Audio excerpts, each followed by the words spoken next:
Hawk Performance packs 100 years of friction dynamics into every product. Backed by Carlisle Brake and Friction, the world's premier innovator of industrial brake and friction components, Hawk leverages R&D tools and motorsports experience to deliver uncompromising performance on the street. There's no reason to settle for less. Choose pads that are race-proven and street-legal. Find the Hawk Performance brake dealer near you at hawkperformance.com.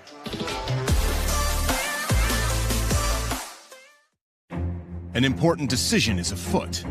This man is about to buy tires on TireRack.com.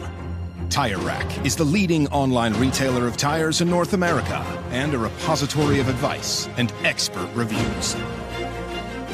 And it's done! All that's left is to arrange for safe, easy installation at one of our independent recommended installers. Well, I guess he did that too. TireRack.com, the way tire buying should be.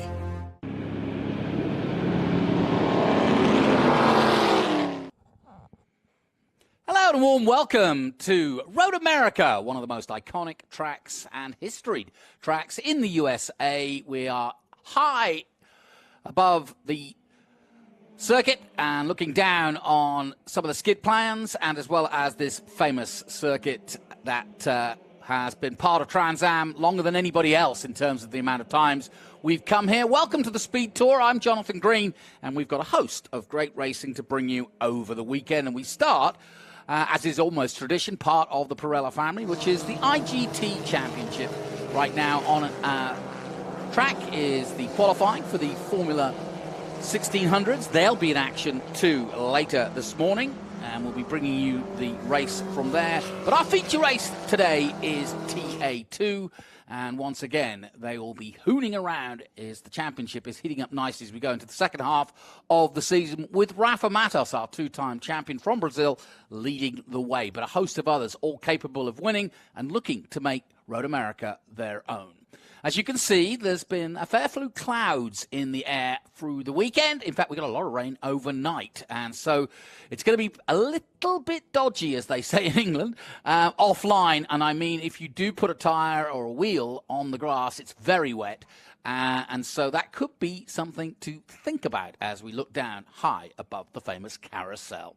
Speedville, that's what it's all about. This is one of the great homes of racing in the USA. Let's head down to Ben Sissel as we get ready for our first race of the day, International GT. Thank you, Jonathan. I'm here at the grid, the false grid, with the Road America Speed Tour. International GT is starting us off, and right here, first three, we've got some legends in International GT. Tom Pank, the number 42 with Ultra Performance, and this beautiful Bay Saver Technologies green and blue. But Tom, you've got your son too behind you, and then right behind you is the legend Butch Leitzinger. That's got to be a little added pressure. Oh, seriously, I was all happy when I qualified him, but now reality sets in. So, green flag drops. How in the world do you keep him either next to you or behind you? I'm going to do everything possible, but when you got a guy that level, it's going to be hard. Nice. I'm going to just put my head down and race like hell. Nice, I love it. Well, Tom Pank going out there, and then, like I was saying, right behind him, with the Mission Foods Porsche, the legend Butch Leitzinger. Butch has raced in everything. He's the driver coach for Juan Gonzalez. We know that he's fast in everything, so good luck. And speaking of Juan Gonzalez, he is our camera car for this race. So Juan Gonzalez is going to be in the 81X, the Mission Foods car. Then, just like Tom Pank's car, is this Bay Saver Technologies of Lucas Pank, who has won some races here in his class, racing with his dad. So Lucas, we were talking to your dad, but what's your goal for this race? Oh, it's mostly just going to be get a good start and try to stay up front. Maybe I'll try something against Butch. We'll see, you know. Nice. He says maybe I'll try something against Butch. We'll see. Are you in a, okay, so he's in a 4-liter. So Lucas is in the 4-liter. Then we come back here. Muzaffar Ghafarov in this beautiful 888. Look at this car. Unbelievable. I mean, this looks like it just came right out of the showroom. Unbelievable. Thank you for bringing that out. We got a thumbs up for the driver. We're going to have to ask him what this is. If this is the trucking company of his or something, but really cool car. Unbelievable. Then the 277 back here. Troy Peterson Another beautiful Porsche Cup car. Check this out. Troy, welcome to Road America. Green flag drops. What's your strategy going to be? It's going to be guard that inside to 3 and bust open the laps at 5 after that. Nice. I love it. Guard the inside, he says, especially at 3. You got to watch out for turn 3 downhill into our turn 3 with WeatherTech. And then Ballester, one of the best races we got all year was this race right here. Ballester and Juan Gonzalez at Sonoma. You check our socials, you'll see that. But Ballester, you have it on Juan. How are you going to keep it? Well, I just wanted to say thanks to everybody, Mission Foods and SVRA, IGT, and I'm just going to be, hunkered down and watch out for the gentleman behind me, who's a very good driver. Nice. I love it. And then we got to talk about Juan Gonzalez, Tony. You're going to love this. So Juan Gonzalez is running the camera car here with Mission Foods. And this event especially, they're going to be going under the Mission Bridge. We'll see that. There's a beach over there, drivers left of the kink. Juan Gonzalez, we know he's all about the fun. He's going to have some beach parties and some volleyball. But I was talking about you and Ballester's race. So Juan, how are you going to get up there with your friend Ballester? Well, we're going to try to get used to my breakfast, the usual, the tacos, and try to get faster. Nice. There you go. And I love to be back here at the Mission Land now in Road America. Awesome. Well, Juan Gonzalez, we're going to be riding on board with him in this car, the number 81. I can't forget, though, I got to talk about Hammond. Watch out for Hammond moving up here in the car. Hammond, welcome back. So I'm going to send it back up to you in the booth, Jonathan, because it's about to get real loud down here. As always, fantastic stuff. Pre-grid, Ben Sissel, he'll be in the booth in a moment. And hopefully we'll also get Ken Fengler up here. As you can see, the sun is trying to pop out here at Road America. And, yeah, just a quick footnote. Great to see Juan Gonzalez. And if you're not familiar or you're not 100% sure on why it's a big deal, Mission Foods in the last, I would say, 5 years has absolutely and utterly engraced itself across the world of motorsport in the USA. And what I mean by that is if you tune into IndyCar and watch Pato Award, you'll see the Mission Foods sign. If you tune in to, obviously, the Tony Pirelli-led Trans Am Series and IGT, you'll see Mission Foods. One of the corners today will be Turn 5, the Mission Foods Turn 5 sponsorship corner. And so a huge amount, and therefore I just love the fact that Juan Gonzalez, there you see the logo, not only walks the walk and puts the money down to support racing, he is a racer, and that is just absolutely awesome. It's very similar to CrowdStrike, and of course George Kurtz, who races in the World Endurance Championship recently, Le Mans, and of course his CrowdStrike logo is seen many a time. Mission Foods is our baby. We've had him for a long time, and he's now spreading his wings and getting involved in all sorts of different forms of motorsport. Got the family out, got the headphones on, sun shining, coffee's out. Perfect. In fact, actually, I'm not 100% sure. I don't want to predict it, what the weather is going to do this weekend. I was talking to some of the commentators here yesterday, and they were saying that last weekend, as we were at Mid-Ohio, getting very wet indeed. So, too, was Road America. In fact, they showed me some of the onboards of just how wet it got. This track was resurfaced last year, so lap records have been broken, and they were broken again in our qualifying session for our feature race today, which is TA2. And a smaller field, and as always, we've got the international GTs. We've got the Stuttgart Championship, which effectively is obviously for Porsches, made at Stuttgart. Hence, we've got the Mission Foods GT3 Cup Championship, led by Thomas Ballester and Tom Pank, who you heard from a moment ago. Juan Gonzalez fourth in that one, incidentally. Lucas Pank also, he's sixth in that championship. And then finally, the Maranello Cup, which doesn't come into play this weekend. No Ferraris out there. We only have one outside of Porsche, and that's the BMW M240IR of the white of Mike Latos. When it comes to racing driver names, there is no better than Butch Leitzinger from Dallas, Texas. He is in the 81. I think that you deserve to show up and get points just for having a good racing name. So, finding their way around this track. As I mentioned earlier, the conditions not easy because of the rain last night. You can't see anything, but coming in to the track this morning, there was no question there was sitting water on a lot of the fields, and I just predict that if it does get a little bit crazy out there, then you may see people take to the grass. So like mid-Ohio, you've got to take the grass into a factor here because it's right there next to the track. But this is the home for real cheese and real cheese people. Sargento, that famous bridge under there, but you see it everywhere. It's in Plymouth this morning, getting breakfast, and it said, literally, welcome to the cheese capital. You know, it really rained last night here. Heavy. And that's going to change the conditions of the track and maybe change up a little bit of what the drivers are used to seeing out there. So anything can happen. We have a great field here. During the fan walk, number 27 there, Bob Wyson, didn't get to cover him. He was with us at Mid-Ohio. Weaving back and forth, and that came in as David Hampton. Who is going to be doing double duty, right? Yeah. He's running the Trans Am Series with us. He's our current leader in the Trans Am Western Championship in the GT class, and then there's Richard Manis there in that number 38 USAF. Has he always done IGT as well, or? No, I think he's doing like bucket list tracks. He did Lime Rock with us, and so when you come here and the car is set up as it is, he can kind of do a twofer. He can run in IGT, he can run in SVRA, and he can run in Trans Am. You know, I've watched this series as you have for the last few years, and what I like about it, for people who are looking at it going, well, is this IMSA? Is this whatever? And no, it's not. This is International GT. They race all over the United States, run by Ken Fengler, who hopefully will join us.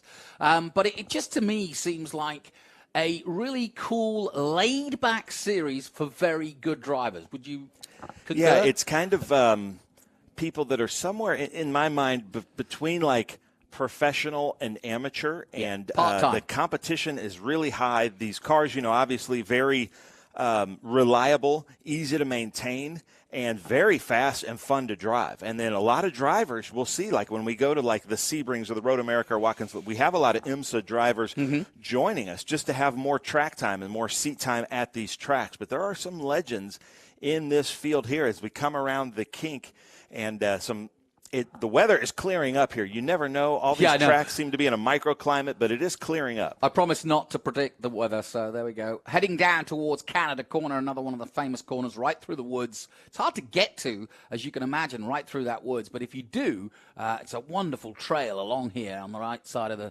track there to watch from Road America. And then they dive into Canada Corner under braking. I thought it was a really good description by one of the drivers yesterday. I think it was Adrian Lostowski, who said, the beauty of Road America is it's so fast that the mode is attack, attack, attack. In other words, you're going flat out down this straight, and then the corner itself, Canada Corner, is tight. But you still have to attack it because the exit out of it, as you can see, you can't quite see where it comes, but you can imagine coming under the woods there. And then it's flat out again, and then it's a long run to turn one, and that is a fourth gear turn as well. So you are attacking the corners, and you're going very fast indeed, and over 4 miles. I think that's why this is such a challenge. Yeah, and you can see here with this hill, it seems like when you go down to your low gear, like second gear into 5 or out of Canada Corner, you also have to go uphill. Yeah. So that's just even harder on the drivetrain, the gearbox, transmission, rear end. But here they come to take the green, Jonathan. Butch Leitzinger on the outside. Butch Leitzinger on the outside, like I said, the best name in motor racing. And they climb up high over the hill and over the crest, past our commentary position. And away we go for race 1 here at Road America, Elkhart Lake, Wisconsin. 2024 feature race 1 of 3. And they are side by side. Pank has the inside line in the Dayglow green and does take the whole shot into the first corner. And look at that, Juan Gonzalez and Ballister, right like they were just a couple weeks ago at Sonoma. But Tom Pank coming into the WeatherTech turn 3, followed by Leitzinger, but then 3 wide. Up the inside, and you're going to say 3 doesn't go there, but it's just about they all squeeze through. But there was a bit of contact, I think. Yeah, you can't go 3 wide into turn 3, big time, hasn't he? Yeah, so Lucas got a puncture. Pank, I believe he's got a puncture or some kind of a tire rub there. Yeah, well, he suddenly had that contact and then went backwards. He made the move up the inside, which was a little bit iffy. Yeah, and then Muzaffar Gavarov, we were talking about how beautiful his car was at the grid. I'm not sure it's going to remain like that, but it looks like he and the 277 of Troy Peterson got away well, but Juan Gonzalez was able to pick up 2 or 3 positions there. Yep, exciting start to this one, as you'd expect, and starting to stretch their legs now as they head down the back part of this Road America circuit. Yeah, the sun is out here early morning, but whether it will stay is hard to work out. Into the carousel complex then. They come under the Speedville Bridge, and as you see, this long, long right-hander that just goes on forever. Now look at third place. Gofferoff there coming up on Leitzinger through the carousel. Looks like his car is really hooked up, and it looked, to me, it looked almost brand new, like right out of the factory as they come around the kink there. I'm actually looking for my son, and there's his camera position. He had to leave our grid real quick to set up that grid camera position there for us, a static camera. You can see the cars are moving the wind around so much, they're even kind of shaking the camera. That is the speeds that we have there through that kink of Customers Bank as they come around Canada Corner. The cars are starting to kind of separate a little bit, except at the front. So we've got Tom Pank, Butch Leitzinger, Musavar Gofferoff, then Juan Gonzalez, Troy Peterson. And look at that, Troy Peterson right behind the 81X of Juan Gonzalez. Unbelievable. Troy Peterson making it look to the outside. And then Ballister kind of behind Hammond there. So this is shaking up. Let's see. I don't know if Leitzinger has anything for Pank, but he's definitely looking in his rear view for Gofferoff there. There's Gonzalez in 4th position, and it's a good little battle behind him. Troy Peterson in the 277, James Hammond right there in the 176 in 6th place. And I'm delighted to welcome to the booth the ever good-looking and suave man that runs the gap. He is, of course, Ken Fengler. Well, Ken, we just watched that opening lap, turn 3. We went 3 wide into turn 3, and I think Lucas Pank might have cut a tire or had a little bit of a tire rub. But I tell you what, Gofferoff and Troy Peterson have really moved up, with Gofferoff right there behind the legend of Butch Leitzinger. Yeah, certainly, no doubt. They're teaching the field. One of the most seasoned and veteran of sports car racers. Has won. All over the world, and it's great to have Butch here. He's such a wonderful, humble guy. I know even yesterday, Tom Pank, the dad, asked, hey, would you take a look at Lucas's lap? Because, there's nobody better you can get some advice from. Oh, yeah. Yeah, and somebody that's probably put a ton of laps here at Road America, but everywhere, especially in these cars or cars similar to this. But I'm unfamiliar with Musavar Gofferoff, but obviously he's got some talent and a beautiful car. So tell us about the driver in 3rd right now. Well, what little I know, new with us, okay, and actually new to the sport, so to speak. Wow. Doing very well. I think this is his 2nd or 3rd race, but has a lot of seat time under him, which is the way to go. No doubt coming in, you've got to be kind of seasoned, and we're not here to teach you how to drive, or even here, and we're certainly not here to teach you how to race. So he's come in with that skill, and he's obviously a student of the game and doing very well, and that's showing right here. I was just saying before you came in, I see this as a very laid-back and friendly way to go, very professional racing. So what kind of drivers do you expect to get here? Well, it's exactly that. We're looking for sportsman racers that enjoy a race platform, a professional platform, but yet they're not there at the end of the day and at the end of this race. They better be on the podium getting out with a big smile, no matter where they finished. Many of them that finished on the podium, they're glad, but even the ones that didn't said, good show, and they had a good race. Watch this here, this James Hammond and Thomas Ballister. Thomas Ballister kind of fell back a little bit, but James Hammond, this seems to be the battle right here. We've got Juan Gonzalez up there fighting also in Troy Peterson. We've got great battles, just like we like in International GT.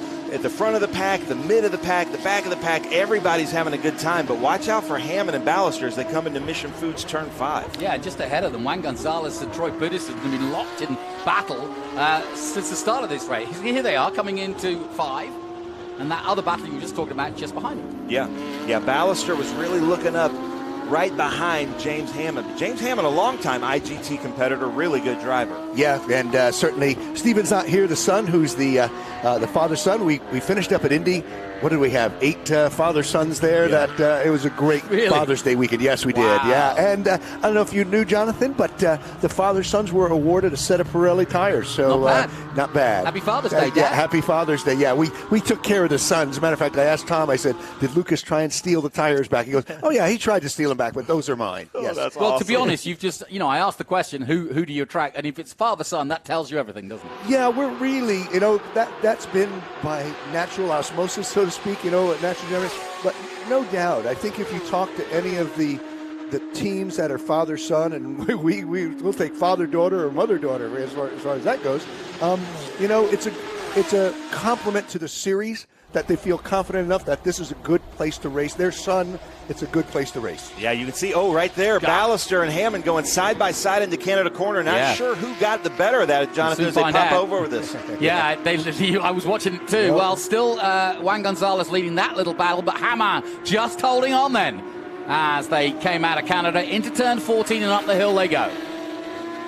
This is a difficult track. I was setting out these brake markers that we see early this morning with my son, showing him it's almost designed to break the car. You go from full speed down into a low gear, back up to full speed, sometimes up a hill. It is really treacherous, not only on drivers and cars. Yeah, it does look like there's a lot of long straightaways, but a lot of long straightaways lead into very difficult turns like Cube 3 Turn 1 here. Yeah, we've asked the drivers, we asked on their bio sheets, what is their favorite racetrack? This has to be one. The only reason it wouldn't be is if you haven't been here before, because once you see what it is, and even some of our more seasoned drivers yesterday were saying, this is a place that challenges me every time I come here. And not just the first time when I figure it out. Every time I come here, I'm challenged. Yeah, I've never heard anybody go, I mastered Road America. Yeah. Now, the thing that's different, we were here a year ago, and we had problems discerning the new pavement. We had a number, and we weren't the only ones. I mean, I think IndyCar or someone was here previous to us, but boy, for about a month, and no Wisconsin winter in between, it was a tough thing to deal with, and that seems to. We're not seeing the issues, especially in turn 1 that we saw last year. Oh, Troy Peterson looking to the inside of Juan Gonzalez there. Nicely done. Yeah. Very good pass. And we were talking about this is, I think, the turn that makes the racers, this carousel turn, because they're usually in top gear trying to go around this turn, but just holding on to grip. You got to find that line between cohesion and adhesion, basically. Yep. Top 3 not running away from anybody, are they? Tom still has Butch in his mirrors, and Mustafa, right behind him. Yeah. So now Troy Peterson, Juan Gonzalez, Hammond, Ballister all together now. Yeah. And Pank has now increased his lead to just under 2 seconds. We saw him flash by. Leitzinger's still there, but the top 3 slightly spread out now in the mid part of this race. There's your 277. That's Peterson, Gonzalez, Hammond. Little wiggle out of the Hammond car there going in. Those are teammate cars, by the way, TLM.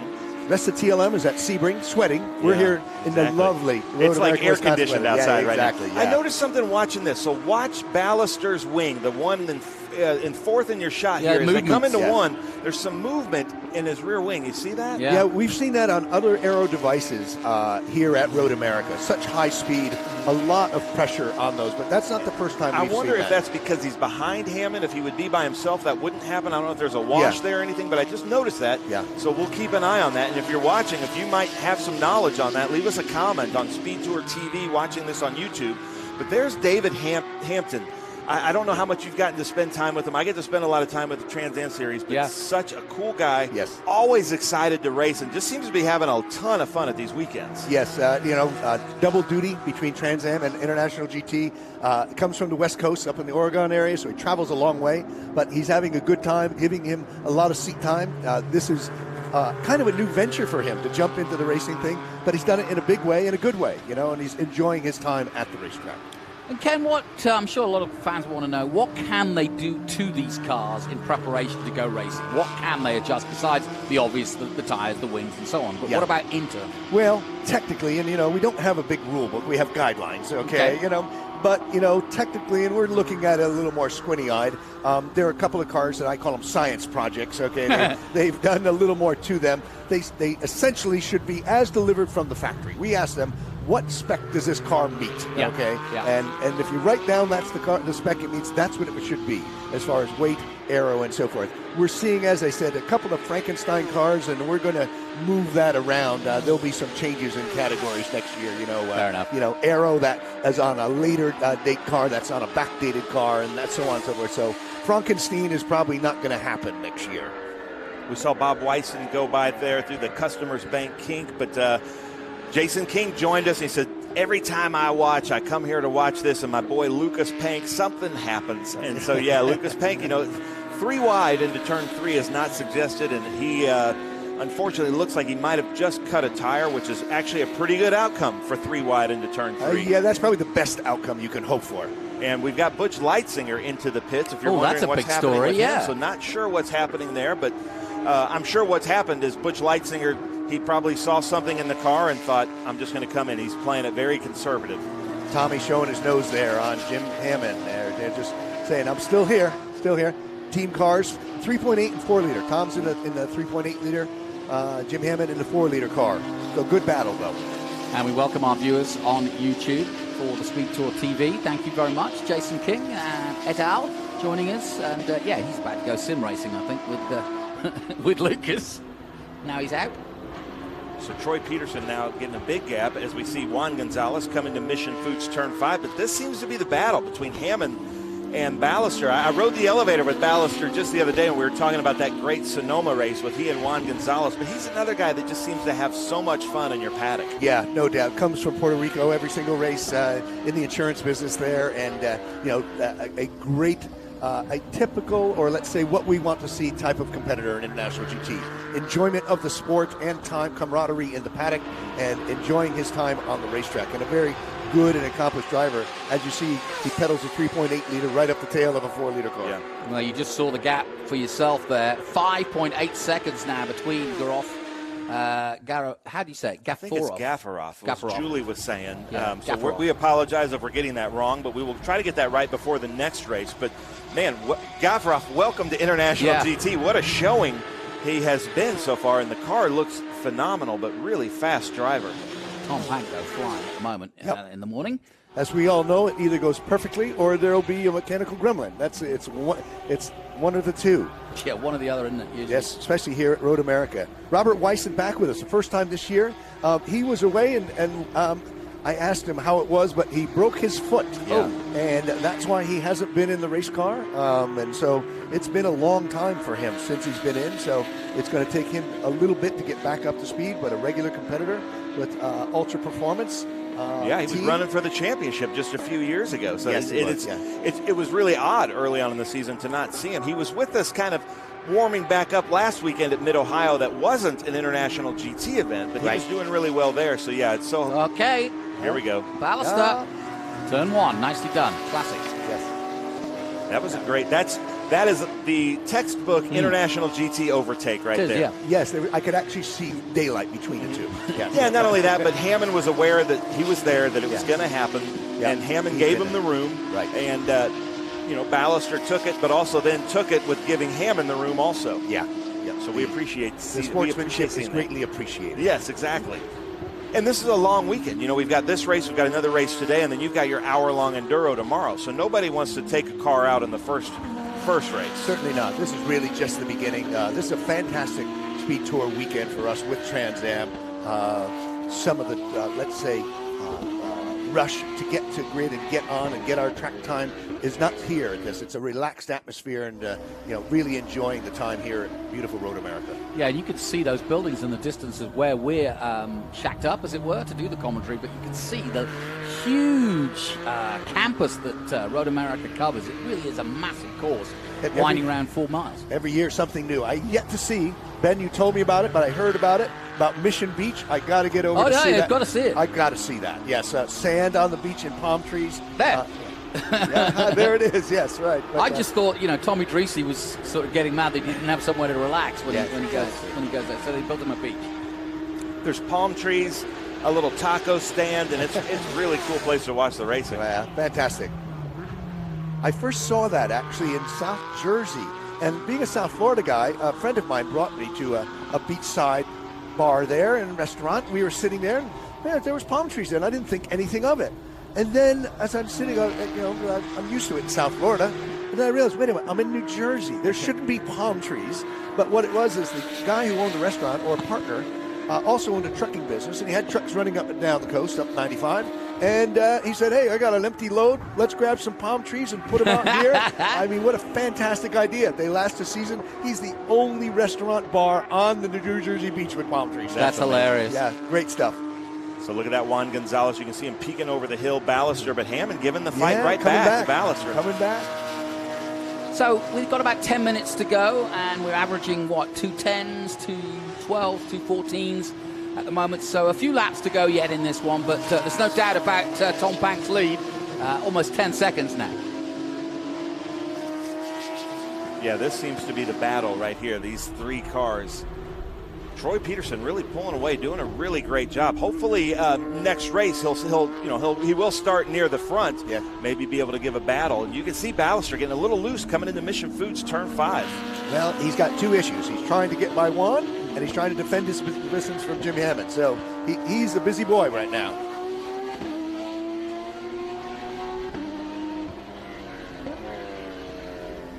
So you see Juan Gonzalez, Ballister, and we were talking about this, and it's on our socials, that these two had such a great battle at Sonoma just a few weeks ago. So It should be really fun to watch. Yep.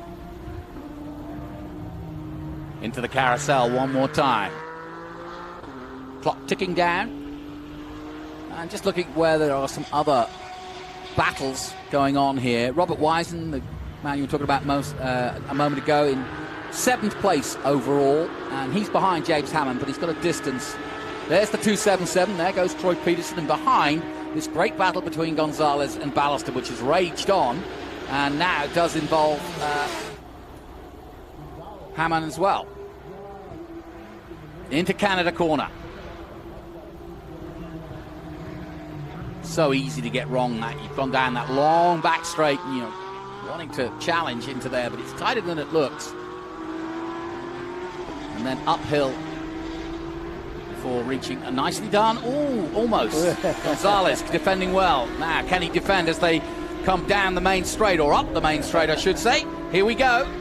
Hammond just there as well. I want to brag on the driver there, Ballister, because in Trans Am, that would have collected both of them. Yeah, so Ballister doing really good decisions. Look at Jim Hammond coming He's probably back. going to be upset with himself for being that conservative, because he's let Hammond come back. But really, I really appreciate that from Ballister, because he could have collected 2 cars there. Yeah, good driving. And the problem being coming up the main straight, especially uphill, Juan's in the R car. More power, more horsepower, as Jim Hammond is. I mean, this is a great example of very good driving.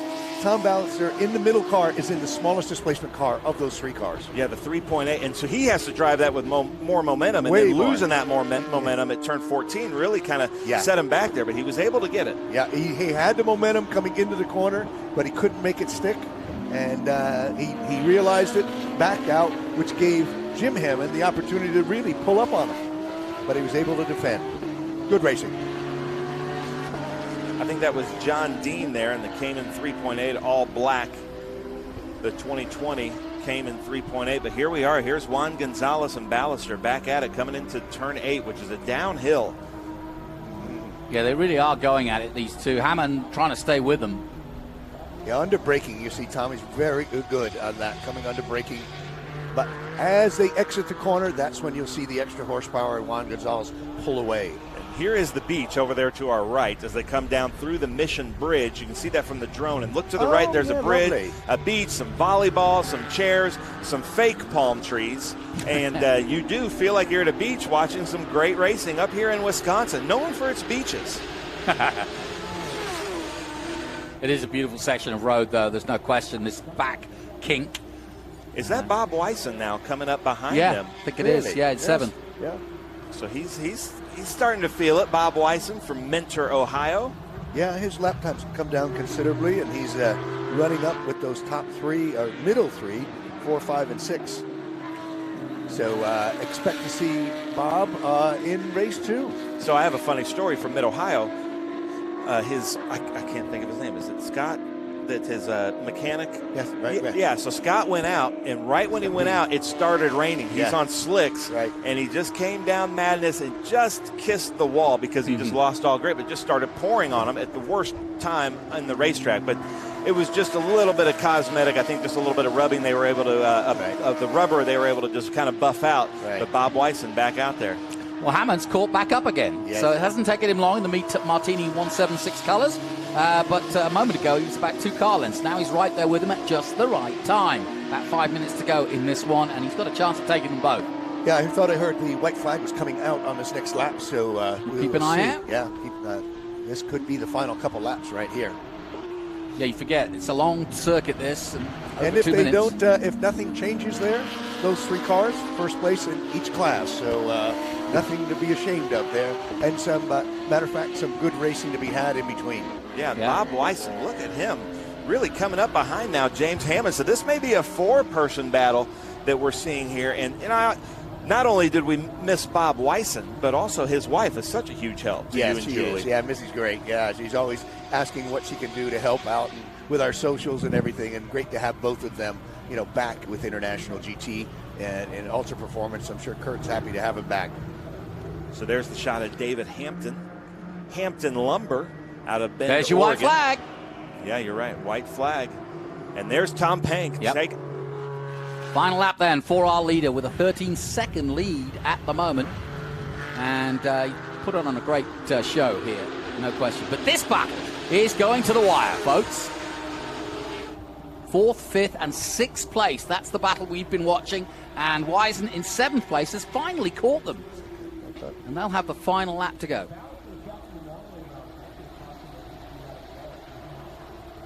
I know Tommy he's still talking about that Sonoma race and saying, I just didn't have it to get by Juan. So this is a continuation from California. Yeah. And these two are really good friends out of the car. They had so much fun at that Sonoma race, so I'm sure it'll be the same thing for you here at the podium. Yes. So they're seeing the white flag. I love this shot here. What's that great. Paul Newman movie? Is it Winning? Where the opening scene is coming over this shot here at Road America. And it's still that same shot. Weisen jumped up and joined the fray. Look at that. He nice has job, done, Bob he's Weisen. right there with him. Now down for the long downhill to turn 2. Tricky turn 2, actually, because it's faster than it looks. And you need good drive to get down that long back straight under the Sargento Bridge and down to turn 5. And here they go. Will there be change between Gonzalez, Ballester, Hammond, and Weisen? Positions 4th, 5th, 6th, and 7th place. Out front, Pank by some 15 seconds now. Gafarov still in 2nd place. Sadly, we lost Leitzinger, but he's back out there in 13th place. Lost several laps. Butch having some sort of problem that brought him into the pit lane. Good start to the morning always is. IGT, they'll have their Enduro and another feature race to come. Feature race will be this afternoon along with the Enduro tomorrow. We'll have a live stream again. We're looking forward to that. Absolutely. Hope everybody can tune in to see us. Well, we've got a good crowd online watching the action, obviously knowing the drivers very well, it looks like. So thanks for tuning in. There's the checkered flag, and Tom Pank has won it by a country mile. There he comes in the Dayglow green to take the checkered flag, and that was once again a typical Tom Pank performance, wasn't it? Yeah, it was good. Yeah, they know. It's well earned though. Butch kept him on his toes the whole time, until Butch hit it. Let's see where he end up here. Into Canada corner, that battle we've been watching throughout. So just 2 corners to go then for our battle for 4th. It's going to be Gafarov in 2nd place. Troy Peterson will take 3rd, but is there going to be a little twist? Is Gonzalez going to be under attack here in the closing stages? I think he's going to hold on. Yeah, I think so. He has the horsepower going up the hill. Yeah, look at him go. So Juan Gonzalez of Mission Foods takes the checkered flag in 4th place after what was a race-long battle. Hammond does make a move at the end there And I think, no, Ballister just held him off in 5th. Hamann taking 6th, and Wyzen does take 7th. Yeah, we don't often have a photo finish, but No. that might have been one. That was, yeah. So try as they might, they didn't actually change at the end there, but it was close. Yep. But as I said, first places in each class. We'd like to thank our marketing partners, Pirelli and Mission Foods, our sponsors, Detroit Watch Company, Fixie Wheels, Sunoco Race Fuels, and our official vendor, Speedcom Communications and Stand 21. Thank you for all your support of International GT. We've gotten race 1 in the books here at Road America and America's Park of Speed, and a great place to be, and we look forward to this afternoon's sprint race 2. And Ken Fengler's got a smile on his face, which is always the case. But we'll see you later, yeah. Thank you for coming in, and Ken Fengler running the championship, and great to be having this championship as part of the Pirelli family, and Pirelli Holdings obviously, running both Trans Am, FR, Formula 4 and SVRA. So my thanks to Ben Sissel and to Ken Fengler.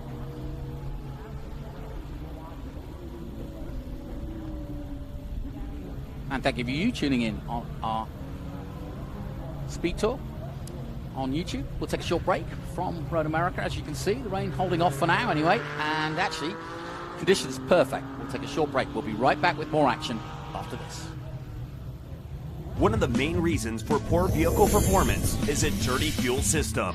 It can cause decreased fuel economy and actually do harm to your engine over time. By adding Lucas fuel treatment to your vehicle, it cleans and lubricates the entire fuel system. Pump, carburetors, fuel injectors, and valves as you drive. It also improves your vehicle's performance. It's a non-solvent product designed to protect both gasoline and diesel engines. Lucas fuel treatment. It works.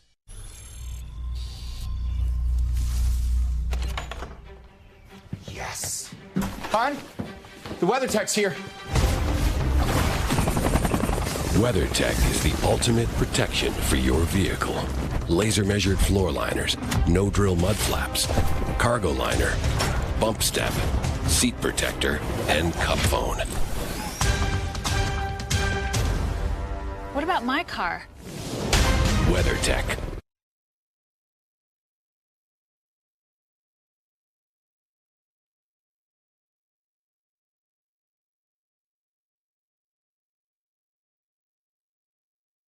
One of the main reasons for poor vehicle performance is a dirty fuel system. It can cause decreased fuel economy and actually do harm to your engine over time. By adding Lucas fuel treatment to your vehicle, it cleans and lubricates the entire fuel system. Pump, carburetors, fuel injectors, and valves as you drive. It also improves your vehicle's performance. It's a non-solvent product designed to protect both gasoline and diesel engines. Lucas fuel treatment. It works.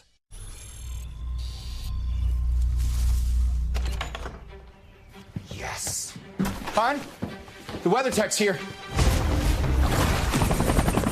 WeatherTech is the ultimate protection for your vehicle. Laser measured floor liners, no drill mud flaps, cargo liner, bump step, seat protector, and cup phone. What about my car? WeatherTech.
You've got a business to run, big and heavy products to ship, and customers who need them now. When you've got the right driver and the right equipment, you can bet on a spectacular result. Bennett understands complex logistics and puts the best team, the most time, and the latest technology into every customer relationship. So you can sit back, relax, and enjoy the race. Let us handle the rest. Together, we can move anything.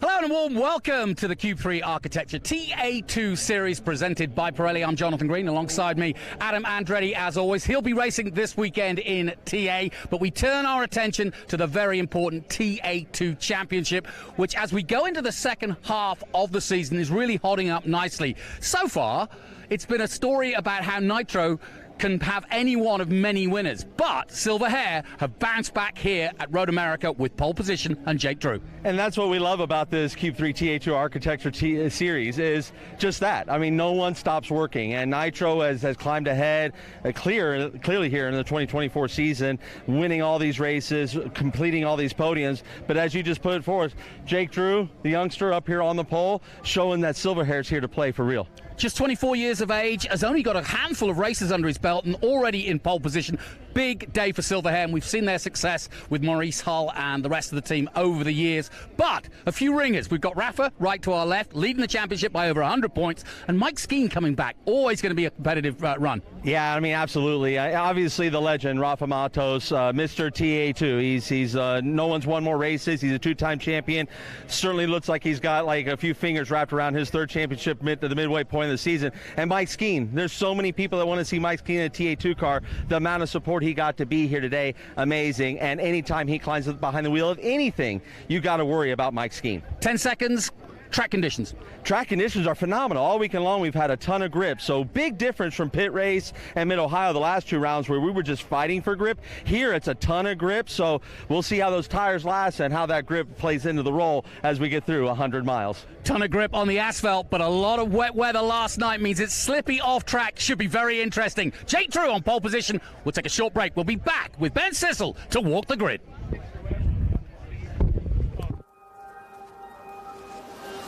How good is this? Look at this view from Losowski.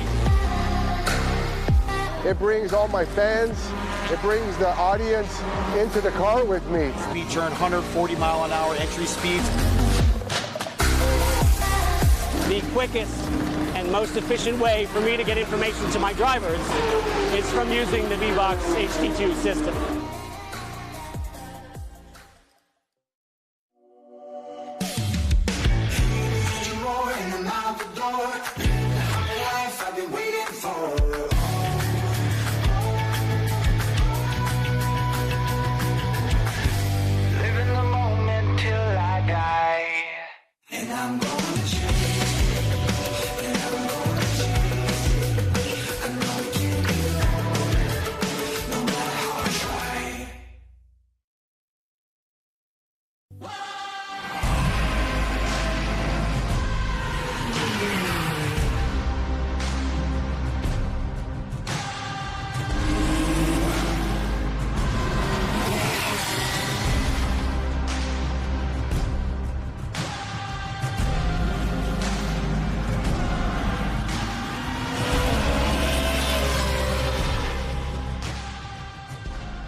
Kind of controls things, and he rockets by Sima. There's Boris said. One of the ways you overtake here at Sebring is really good in the braking zone, like this one right here.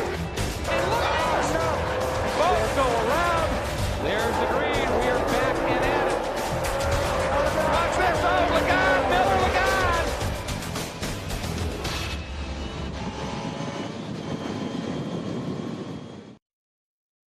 Well, ladies and gentlemen, look at this absolutely beautiful Wisconsin weather at Road America, which is always a great Cube 3 Architecture TA2 Series crowd. We've got a lot of spectators here at the fan walk, so welcome to you. But first time at Road America, Jake Drew, our pole award winner. So I guess you love Road America. I'm loving Road America so far, and all this fan walk is great. I'm really excited to get going here in this Cube 3 Architecture TA2 Series race today. Starting from the pole, my first pole of the series, as you mentioned.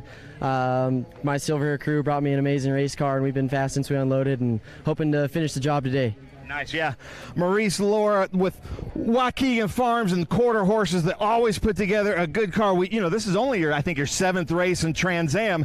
And then at Road America, everybody in Trans Am wants to be on the pole at Road America. It just means something more special. Yes, it's so special. And Maurice and Laura, like you mentioned, they give me such amazing opportunities, and it's a dream come true to drive this beautiful race car today. And I'm hoping to finish the job strong. Nice, I love it. Well, congratulations, good luck out there. Like we said, we've got a ton of fans out here. Look at this kid right here, for some reason in a hoodie. Are you a Trans Am fan? Oh, big time, of course. So who do you think is going to win this race? I mean, is that even really a question? The GOAT right here, Mike Skeen. Oh, nice. Yeah. We have a Mike Skeen fan here calling him the GOAT. Crazy. But here we go, Mike Skeen, TA2 champion, first time back this season. Mike Skeen, you're doing really well. How's it going out there? Good. Well, that's not Mike Skeen. This is Mike Skeen, but he's got red hair, so it's an easy mistake to make. But former TA2 champion back in the series. Welcome back, and then to be starting 4th at Road America, that's got to feel pretty good. 3rd, actually. Yep, we inherited one yesterday after Tech, but yeah, super happy to be here with M1 Race Cars, Team SLR.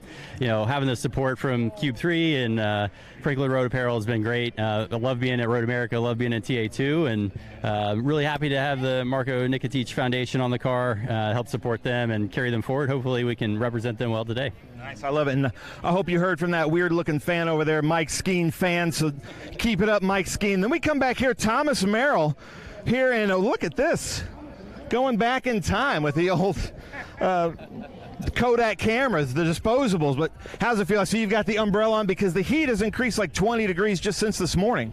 Yeah, but it feels good to be in HB Tuner's backyard here. It's a great race for Keith and I, and he's sitting on the pole in the Pro-Am field, so we're both really excited to do well in front of all the fans and all the family. Nice, I love it. Thomas Merrill about to get after it. Then we come back here, Connor Mosak. I was talking to Connor Mosak earlier because Connor Mosak always feels like he comes to Road America, does really well, and then leaves a little bit on the table. And I was asking him if he felt like Road America owed him, and he says, no, that it's up to me to win this thing. So you're determined. Yeah, I think we've actually got a really good car today. I think the best one we've had all year. Just kind of qualifying was my first laps on track this weekend, and then had some traffic issues and stuff, but I think we made some good changes, and I'm really excited for today. I think we can drive this thing to the front. Nice. Well, Connor Mosak with Silver Hair Racing, another Waukegan Farms Quarter Horses car out there that always does really well at Road America. We've got Marvin Gray here talking to Adrian. Sorry, Adrian, but hope I'm not interrupting prayer.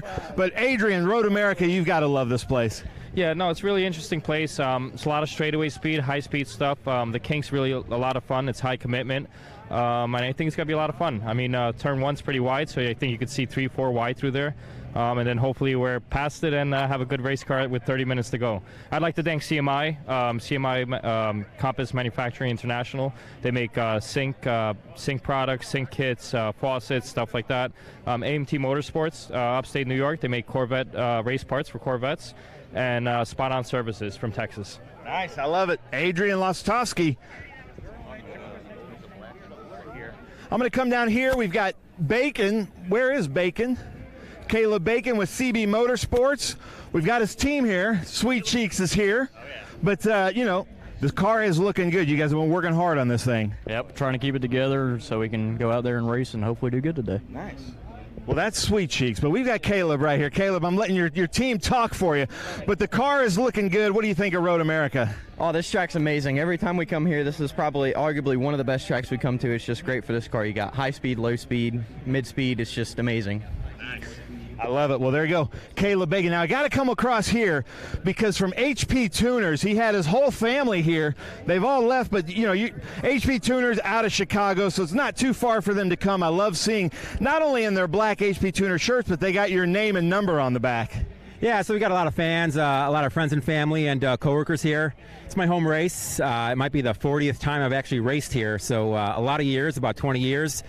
Qualified first in class, got a lot of fast drivers around me, but yeah, feeling good. I think we got a chance at the win here. It's going to be a tough race. It's hot, it's heating up. Thankfully it's dry, but yeah, we're going to give it a go, and yeah, we got a shot. Nice. I love it. Keith Prochek, HP Tuners, good luck out there with Mike Cope Race Cars. Then over here, I was speaking to Brent Cruz, last year's TA2 Cube 3 Architecture TA2 champion. He's not here, but he's pretty disappointed with his starting position. Last year, he started first and finished first. Jimmy, live on the scene, what's happening here? We'd have to ask Joe, the crew chief, but we're going to be okay. We just want to make a race out of it. Brent has got a lot on his plate this week, running the Trans Am race and all, and we screwed him up yesterday and gave him some brake pads he wasn't used to. So we qualified 5th, but we're going to move up to 4th. But now we're going to be 3rd. No, we're 11th. You're 11th. You're talking about a different race. Let me talk to somebody who knows what's going on. Joe, what's going to happen here? Hey, I thought you wanted to talk to me. The only thing that's going to happen is Brent's going to do what he does best and be the cruise missile, and Franklin Road's on the side, and hopefully everyone sees this beautiful orange car going forward. Nice. I love it. Don't ever talk to me again unless we're partying it. Jimmy Live, I love you, man. I'm sorry. Lime Rock, here we come. Lime Rock, here we come.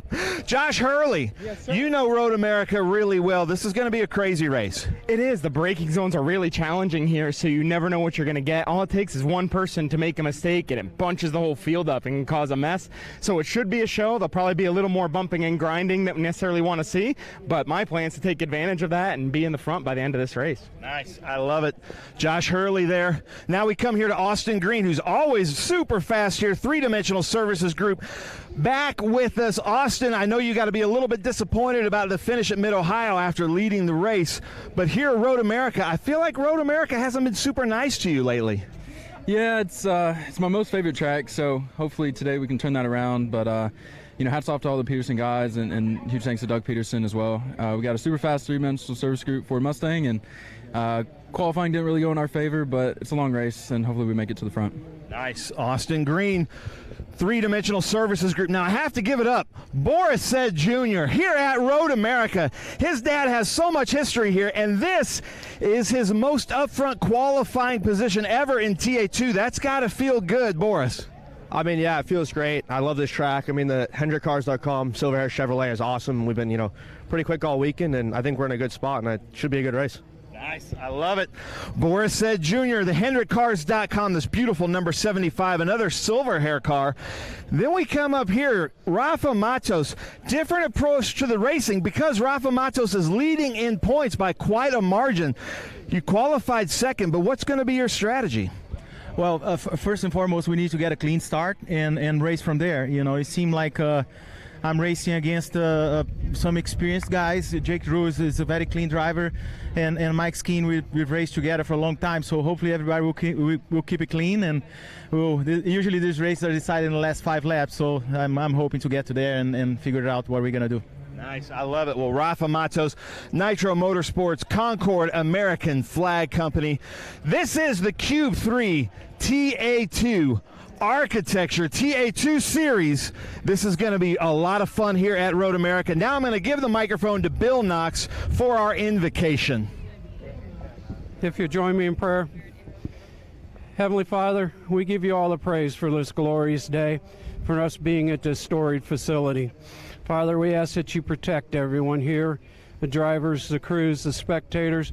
Most of all, we ask that you protect the safety workers and the medics, Father, since they're doing their job to help protect us.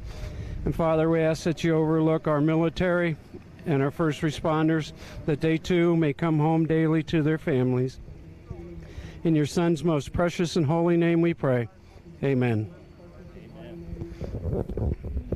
Amen. Bill Knox, thank you so much. Bill Knox, one of the Trans Am staff, but also with Road Race Ministries. And then, ladies and gentlemen, we're at Road America. It could not be more perfect. Anton, I'm going to have you come over here, but we've got Anton Pietenpool, who just gave us a great show last year with the National Anthem, highly suggested by John Everett and the Road America crew. So, Anton, take it away.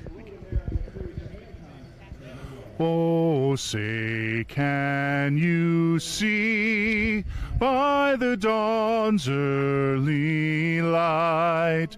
What so proudly we hailed at the twilight's last gleaming, whose broad stripes and bright stars through the perilous fight o'er the ramparts we watched were so gallantly streaming, and the rockets' red glare, the bombs bursting in air, gave proof through the night that our flag was still there.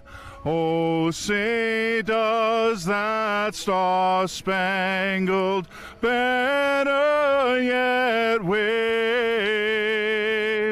o'er the land of the free and the home of the brave.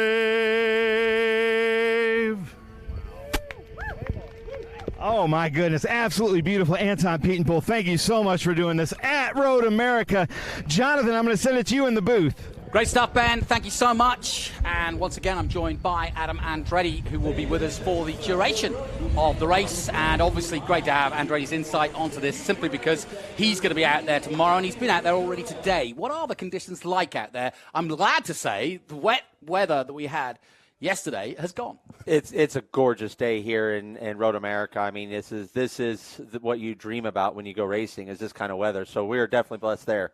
Here's the grid then. Jake Drew with his first pole position for Silver Hair. Rafa Matos, our championship leader, by 118 points alongside him. Then it's Skeen back into the scene, usually with IMSA, but also a former champion. Annunziata, what's he going to do? We're here. He's starting at the back. We'll talk about that in a moment. Boris Said Jr. and Thomas Merrill, Austin Green and Connor Mosak, very strong row 4 and row 5. Hurley and Lostowski, both capable of coming forward here at Road America.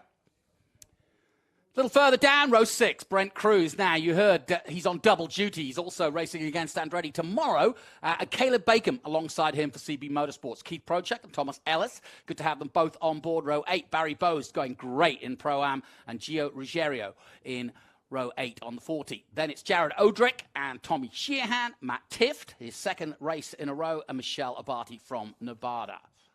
She also competing in PA as Tommy Sheehan it is. Brad McAllister, Doug Peterson, Eric Caton, and Jim Gallagher. Patrick Paul being looked after by Evan Slater. I want to talk about him in a moment. Matt Gray, Doug Winston, row 14, Patrick Oot, and Ty Young and Bruce Nesbitt, row 15. So a packed grid, and Ben Mayer will start at the back. Now, he had a ride height on his rear wing that was not in the rules, or it was not at the right height, and so therefore they penalised him. So Ben Mayer, a bit like Annunziata, should come through.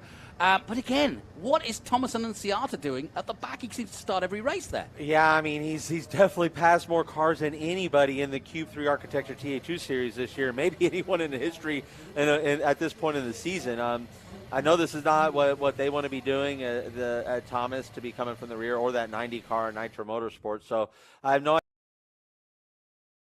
But the infraction was just not making the grid, right? It just didn't make the grid. They weren't rolling to the grid, so I don't know if it wouldn't start on pre-grid, or the car wouldn't start on pre-grid, or what the case was. I did see them there talking pretty intently with the officials, so I don't know once we get rolling here if any of that will change.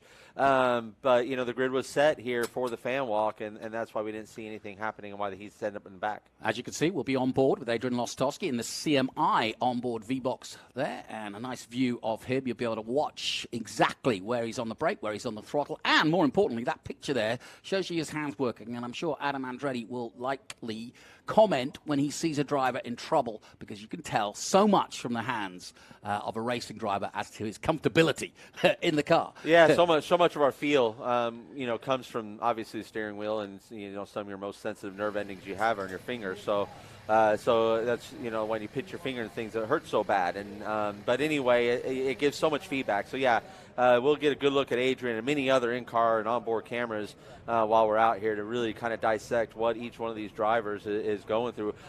I anticipate that they're not going to be fighting too hard. There's a lot of grip on this surface. This surface was new to Road America right. last year. And if you remember last year, everyone was complaining about the lack of grip, similar to what we were complaining about at the new surface at Mid-Ohio last week. Yeah. And so, but now it's had a season underneath it. Now there's some grip here. I mean, we are seeing some serious speeds. For a TA2 car to rotate around Road America and these 4+ miles in 2 minutes and 9 seconds, Jonathan Green, is absolutely amazing. Well, as I said, Rafa Matos leads the championship with 670, 118 over Thomas Merrill. Important day for both Merrill and Annunziata if they're going to stay with Rafa, because 100 points is getting to the point where he's not running away, but they got to catch him now, and they need to get some good points, especially Annunziata, who continues to lead the young guns ahead of Ben Mayer. And with Ben Mayer and Annunziata starting at the back, that's going to be a good battle for the lead of the young guns. There's a confirmation of those. Let's head once again now down to Ben Sissel as we get ready to go racing. Well, thank you. I'm here with Grant Bentrude, one of my friends in the paddock, and Emco Gears is one of our great sponsors. They really keep these cars, especially in the TA series, running. Grant, tell us a little bit about Emco. Yeah, Emco is an aerospace company that, we manufacture parts for aerospace, but we also like to manufacture parts for race cars. And we're proud to be a partner of Trans Am. We make a 5-speed transmission that the Trans Am, the TA1 cars will be using tomorrow's race, and just really happy to be at such a great historic track, and excited for this Cube 3 architecture TA2 race. Nice, I love it. And we all know Road America can be a little bit hard and heavy on the rear ends, the differentials, the transmissions, and the running gear. But Grant, most famous words of motorsports, take it away. Drivers, start your engines. Perfect. Hey, nice job. And with that, we are underway. I'm just thinking about Adam Andretti, and all the Andrettis, of course, must have all raced here at some point. Do you remember your first race at Road America? Oh, you don't forget your first time at Road America. It's such a special place. My first race here was in a go-kart, believe it or not, and you think you're going faster than God would allow anyone to go in a go-kart, and pretty amazing. Big thumbs up there from Mike Skeen, and that's a man right there that anytime he's behind the wheel of a race car, you better beware. And so he's going to be someone that's going to maintain that front and be there at the end. And on board here with Ty Young, and in the Pro-Am group, I believe we have Ty Young, so he's leading Pro-Am here on the grid here today, so this will be good for him, a good day in store for Ty Young. And we welcome our viewers on BAV TV. It's a beautiful day here in North Wisconsin. We are near Sheboygan, and set fair for what should be perfect conditions here at Road America. We heard that the track was resurfaced earlier last year, and it's now bedding in nicely. No complaints of grip. Like I said, we had a lot of rain overnight, so there's got to be something that you've got to think about either. Not that you're going to be going off the asphalt, but if you do, it's going to be very slippy out there. I think this is going to be one of the most competitive races we've had. It's a long track of 4 miles. You don't want to get into trouble stuck out by Canada Corner or whatever, because it's a long way to get you back. We've had some great racing here in the past, and given that we've got Skeen back in the mix, we've got Rafa Matos on the front row and Jake Drew looking for his first win, you've got a feeling that this could be really interesting. Oh, absolutely, and you have a couple of hot rods passing me right now at the tail end of the field, and Ben Mayer and Thomas Annunziata that are going to want to climb through this pack. I remember in 2021 watching Rafa Matos come from dead last from an infraction after qualifying, and could have won that race with any kind of caution that would have come out, would have been his race to win. So this is anything can happen here at Road America. You have plenty of passing opportunities, so the day is not over for Thomas and Ben by any means. We're going to see them come to the front. And then, as you just mentioned, there's some strong runners up front. I mean, Rafa is tough to beat, and he's super tough to beat in this Nitro car. He's been proving that all year long, and he's always been tough to beat at a place like Road America. So he's going to be the start is going to mean a lot. He even said it. That's what the butterflies are in his stomach, are all about getting this start, a good, clean start, and once he gets that, he'll put his head down for 100 miles. We'll be on board with Barry Bowes and his BC race car. And the man leading, of course, in the Pro-Am Series by 6:57. He's 109 points ahead of Tommy Sheehan, Keith Prochuk, Jared Odrick, and Jim Gallagher, all racing in our brand new Pro-Am Series. And that has just really seemingly got Bowes going right where he needs to go. I was talking to him earlier in the weekend, just saying really, the incentive of having that Pro-Am championship and leading a championship, having that pressure, it just adds to the weekend. It just gives him, rather than a midfield finish, it gives him a chance to really go for it, and he has been all year long. Yeah, and I think, the Pro-Am's been not just great for him, obviously. I mean, you have a lot out there that are Jared Odrick and Tom Sheehan, and you have these.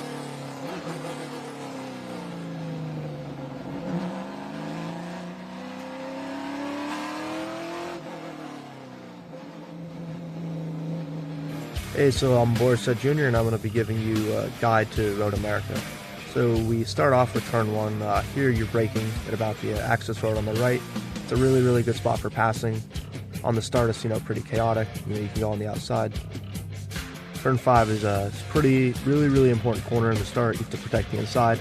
There's a lot of passing that happens here at the track. It's really technical on the brakes. After that it's sort of one complex of 6, 7, and 8. They're all kind of one corner. After 8, you go into the carousel and the kink. These again are kind of one complex. The carousel, it's pretty grippy on the inside this time. The new pavement.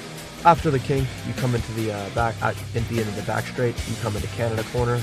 Turn 14 is the most important corner on the track. It's up a steep hill, and there's a lot of passing that takes place outside of that. So that's a lap around Road America. Personally, this is my favorite racetrack by a lot. So I'm pretty excited, and that's how you drive a lap here.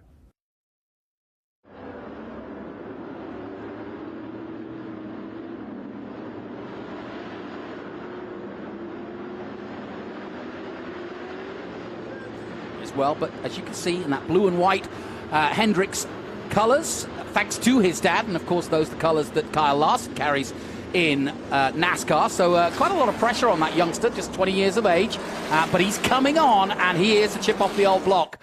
Boris said, of course, had a storied career, which he now pretty much has put up to bed, but he does still do a little bit of TA now as a master, and but now he's kind of focusing on helping his son go good. As I said, we're on board with Lostowski and Bose, and this is going to be a good view from Lostowski. He really feels as though he can come forward. I spoke to him last night, and he said, you know what, drivers always make excuses about their equipment, but he said, today the input has to be me. It's me that needs adjusting, not the car. Yeah, and that's a great thing about an agent of Lostowski is he's not a person that points a finger, and honestly he'll point at himself first and try to work on what he needs to work on. So good on him. I'm sure he saw some areas.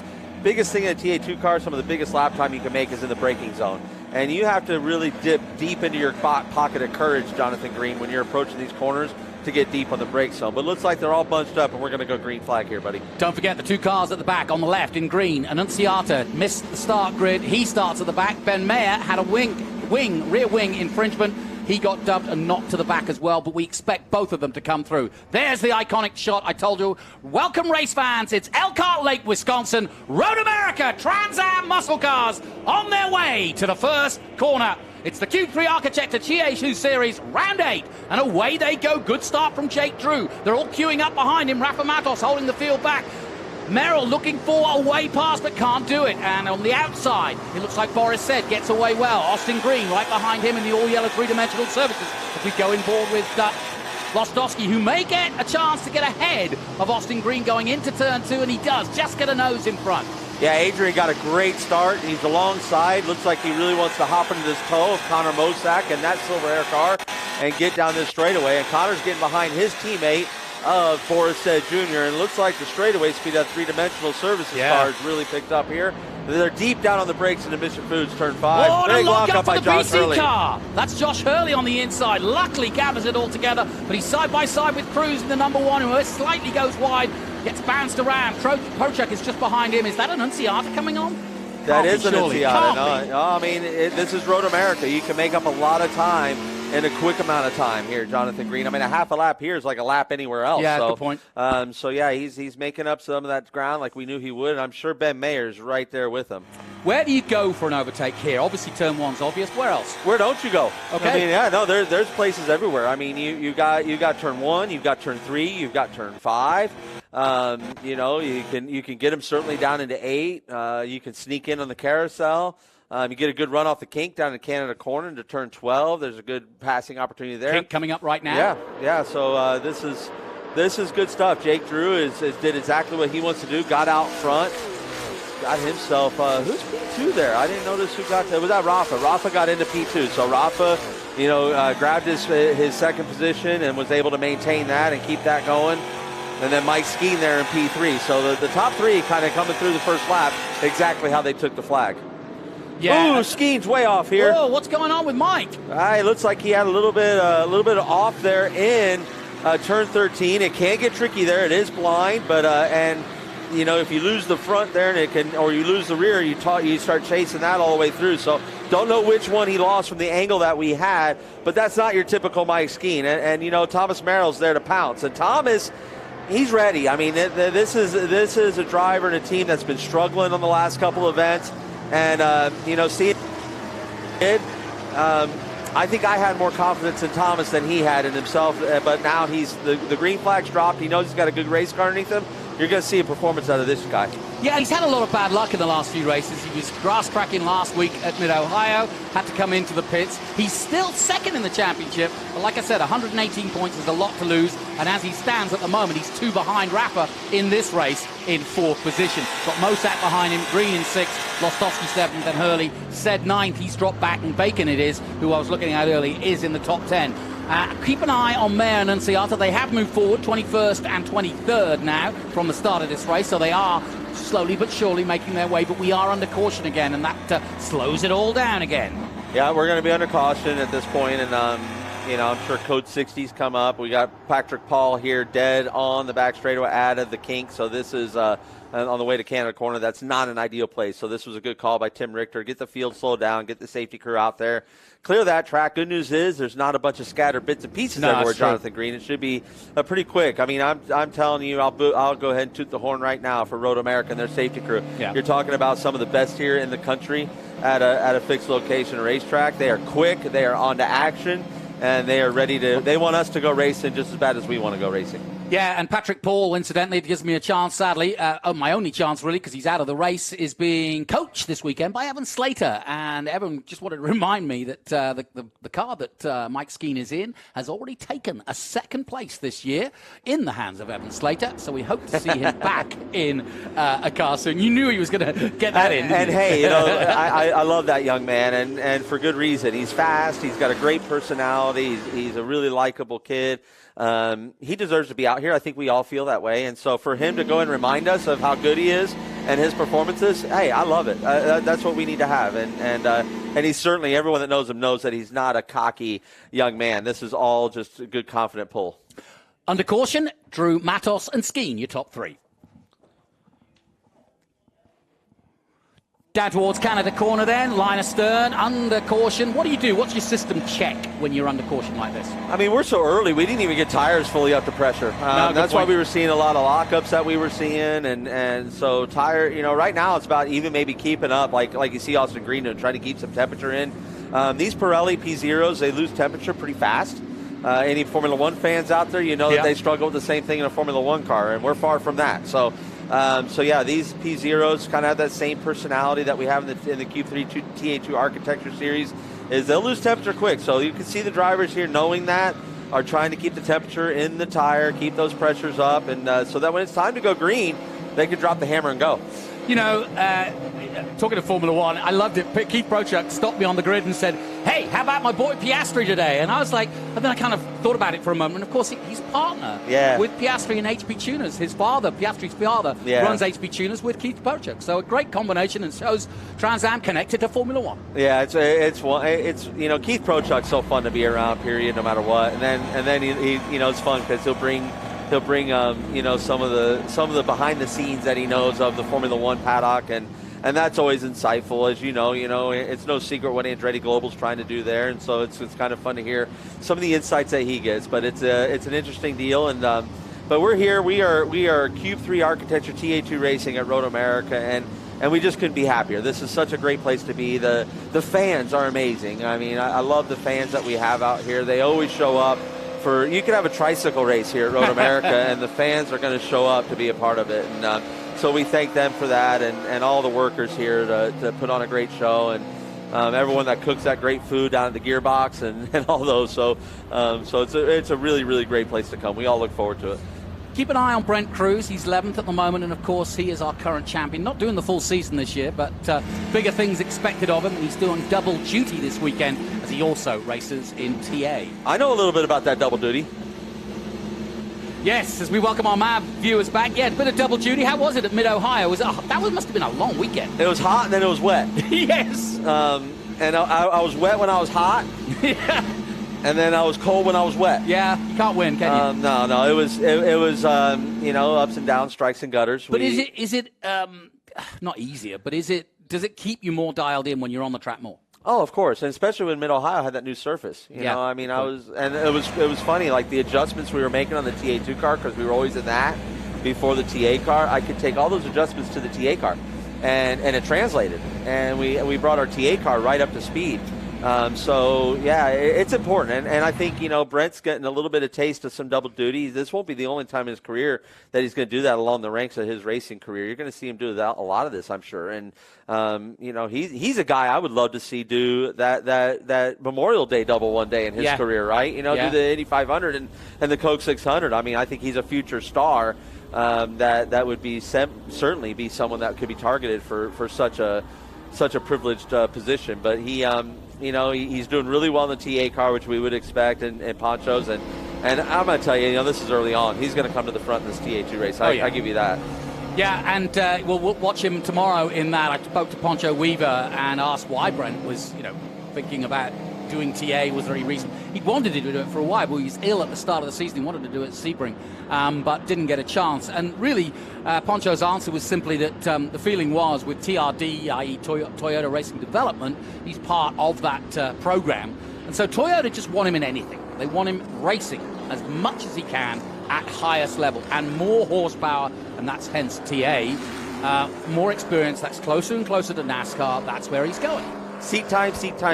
You can't replace mileage underneath you. And the younger you are that you can gain that mileage, the better off you are on the long shot of your career. And I mean, Brent Cruz has done things in his young career that nobody has ever done. I mean, when I say nobody, you can bring up whatever name you want to bring up: Jeff Gordon, Tony Stewart, AJ Foyt, Mario Andretti, any of those names.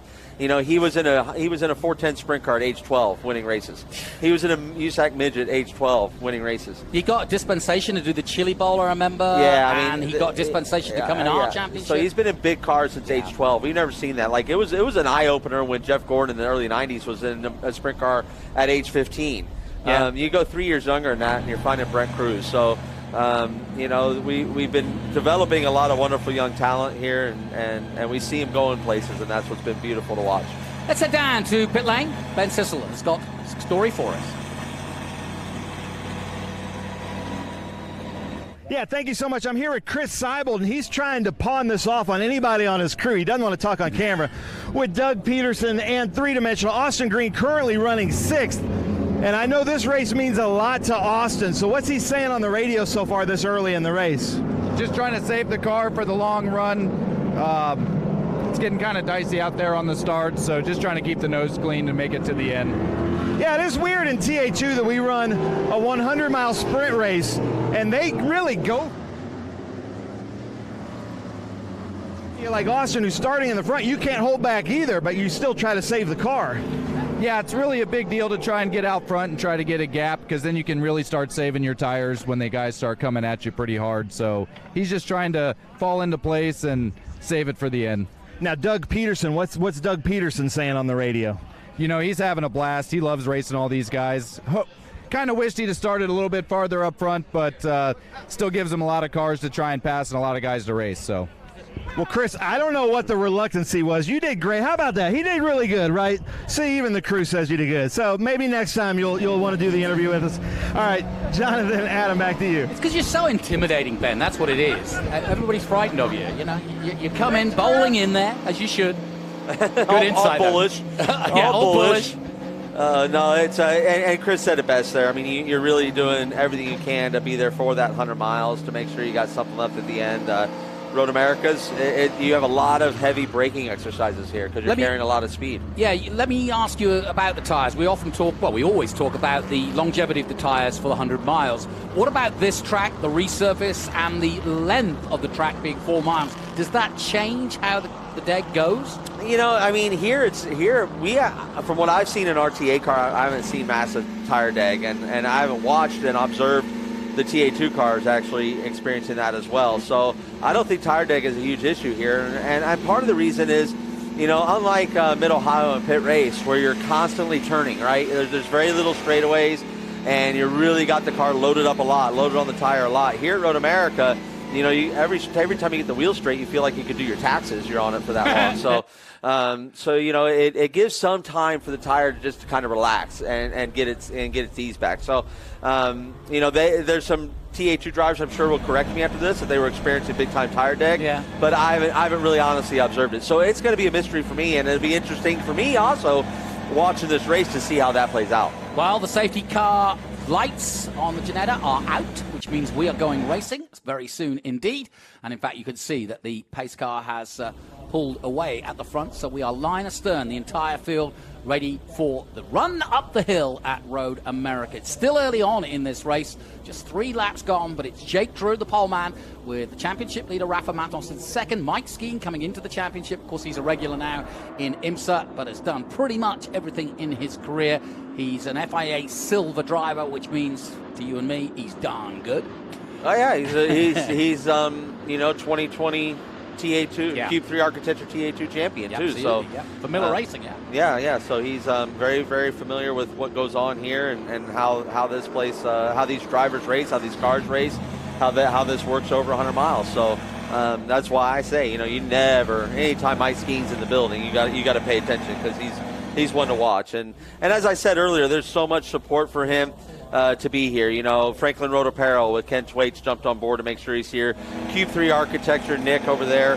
M1, Scott Legacy. He's, you know, having a driver like Mike in your cars only elevates your program.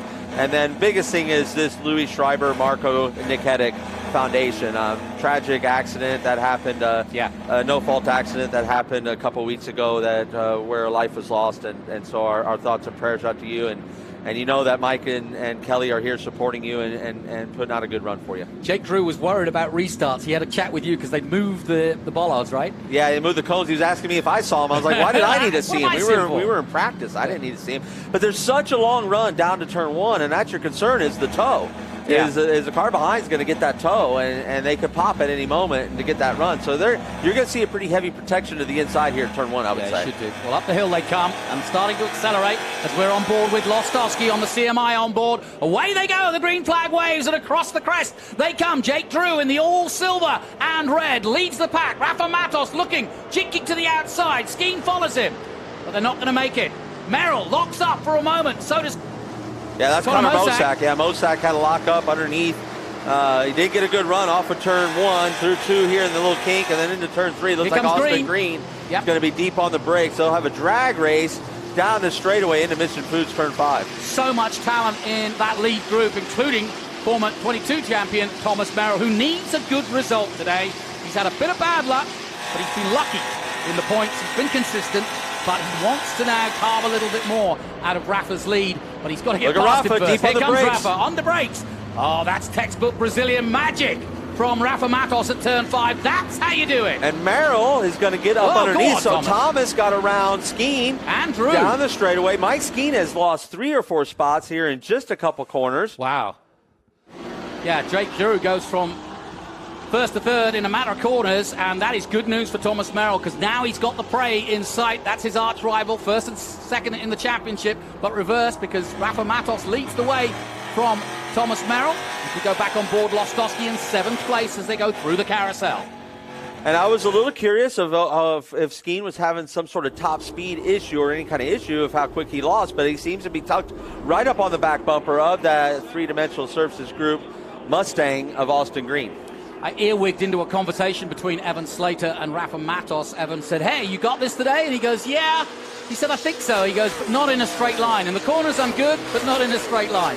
Yeah, and I tell you, Connor Mosak is ready to go. He's right on the tails, making a move right on Jake. Canada. Yeah, I do believe that was Connor getting underneath Jake Drew. That was a silver hair on silver hair crime. So, but they gave each other plenty of room. Take a look at this. Yeah, this is a great deep break. I mean, Rafa is the latest of the late breakers, so this is not a surprise move. Got a good toe down the straightaway. Make sure he got a great exit off of 3, I'm sure. Open the door for Thomas Merrill. And Josh Hurley, Adrian Vlastowski out of turn 14. Bit of hurly-burly and a bit of Lostowski lost in action for a moment, but okay. Yeah, and then Thomas looking down the inside and giving a little juke down into Cube 3, turn 1 onto Rafa Matos.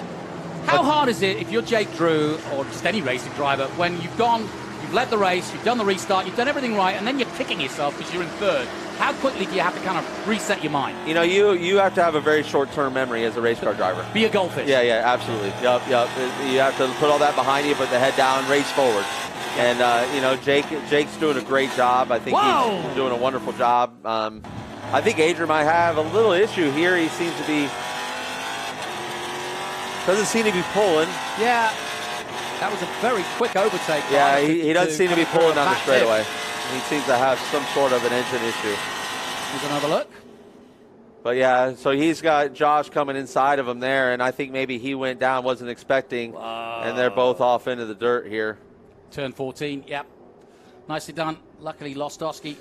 And like I said, in turn 14, you're not really expecting a pass. No. You know, here's the onboard. You're not usually expecting a pass.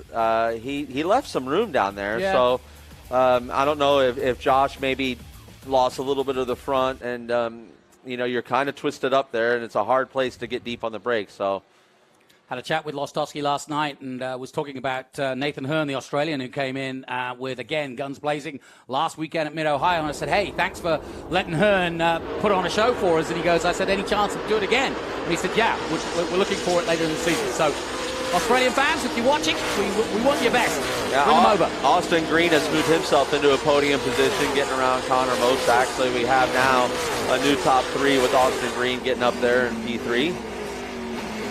Having a little cleaner race at this point than we had last week. So, Jared Odrick taking a very unwise sending move. it in there on Barry Bowes. Send it there. Well, that was a Hail Mary in football terms. Yeah, it was. Ex-NFL footballer, but he's learning his way. I had a quick chat with him on the grid. He's loving being in a Nitro team. He's going to learn so much. Oh, he's doing a fantastic job.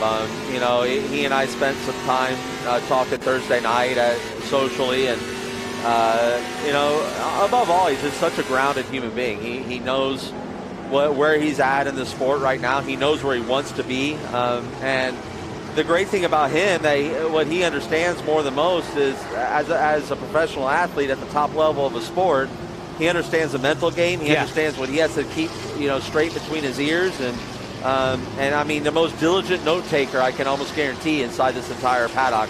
When Tyler Caceres, Jared Odrick is writing it down. Yeah. And that's the way you get stuff to really stick in your brain. And so, you know, Jared is making huge strides week in and week out.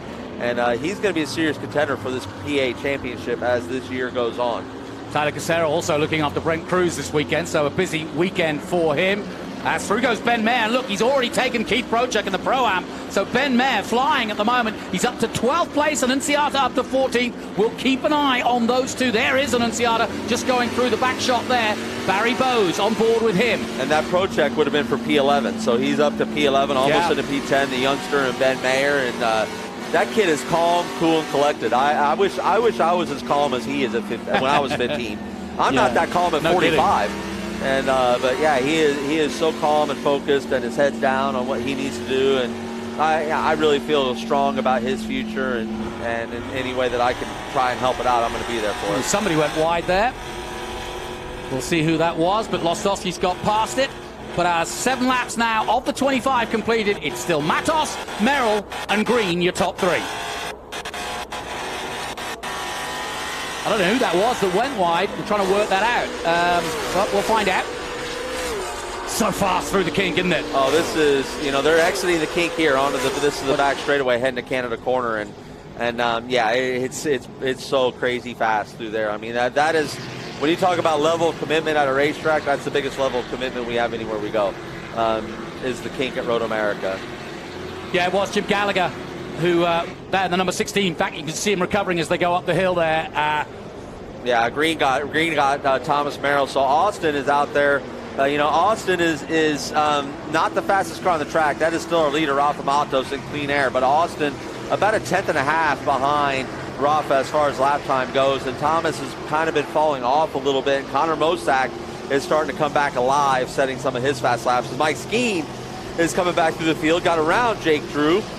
So that would be for P5. Yeah, for 5, excuse me. Yeah, Jake Drew's surprising me. He kind of needs another caution, I think, just to regather, because he's down in 6 now, having led this race at the stars. We're back on board with Barry Bowes. Down to 5 again. Heavy braking down here.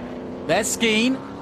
Yeah, Mike Skeen there, playing a little defense. I'm sure the pass that he made on the 7 in turn 3 kind of gave him a little bit of a sacrifice down that long straightaway into Mission Foods turn 5. Here's an onboard of, or replay of Lostowski. So yeah, this is where we're looking for the car that ran off. Yeah, Jim Gallagher. This is the Jim Gallagher. And he got a little help from Eric. Yeah. Yeah, little Eric Caton gave him a little bit of a love shove and moved him out of the way. And so I'm sure, there will be some discussions after the after the checker flag drops on that Bit of chrome horn. Yeah. All good stuff. Well, perfect conditions, great racetrack, and a very strong TA2 field. This, of course, the longest road racing championship in the USA. We started way back in 1966, and Road America, in fact, is the one track we've been to more than any other track in the USA. And we're getting word that Patrick Paul, for the Patrick Paul fans there, the reason why we were under yellow for his dead car was electrical issues. Yeah, so, it looked like it, yeah. It's a shame that their race and their weekend gets ended so early like that, and they're on a limited schedule as well. So when it's limited time and you don't get to run the 100 miles, it really kind of puts a bummer on your whole weekend. As we see, Brent Cruz is climbing through the field. He's right behind Mike Skeen. So we got Brent Cruz there in a P6 position already. Kind of what we expected from that young man is to go and come through this field. But Rafa Matos still setting fast laps out there. I tell you, he is. That lap was over 0.3 of a second faster than Austin Green. He's pulled himself out to a 2.7 second gap. He's going to get out there and do what Rafa Matos always does best and manage this race as best he can. Well, Drew trying to recover. I asked him who he gets advice from, and he says that he talks to Connor Zilic a lot. Obviously, he was a long-time silver hair man too, and Zilic has been, in his corner, if you will, giving him advice about different tracks and how to race them in these cars. And of course, Zilic, perfect guy to ask. Yeah, no, Connor's a superstar. We all know that. I mean, he's been almost unbeatable in anything he's driven this year. No matter where he goes, ARCA, Xfinity, trucks. Ooh, this is going to get tasty at 5. Yeah. In fact, Drew has... Yeah, Brent Cruz was the loser on that one, unfortunately. He got out there on the rumble strips. When you get on the rumble strips with these Q3 architecture TA2 cars, you lose all forward drive. Do you really? Yeah, you definitely kill your forward drive there, and we saw that. Oh, talking of forward drive. And we got Doug in the kitty litter. Hopefully he doesn't get stuck. Going backwards. Let's hope he doesn't get stuck there. Nice and smooth release to the clutch, and maybe he can stay on top of it. Nope, we're under full course caution. Well, he's wearing camouflage, so no one notices it's gone off, so he's all right. He's not. Look at that smooth. Look at Doug Peterson. Smooth engagement. I like the colors on that car. That's a beautiful car. That's a tribute to Bruce Miller. That's right. A very close friend of Doug, a Vietnam veteran. He suddenly passed away on us earlier this year, and very sudden.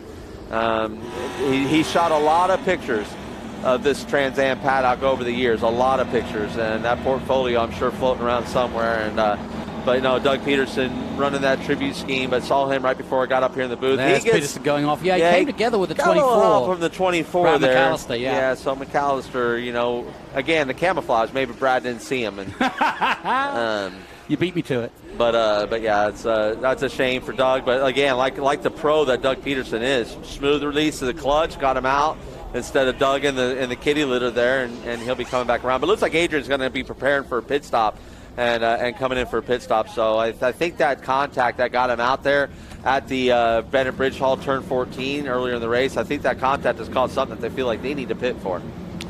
Well, as you can see, the Corvette getting ready to lead this field around the track. I'm going to update you on Annunziata. He's 12th at the moment, and Ben Mayer in 10th. So good point scoring positions. You can score over 100 points in a TA2 race with fastest laps and pole positions and so on and so forth.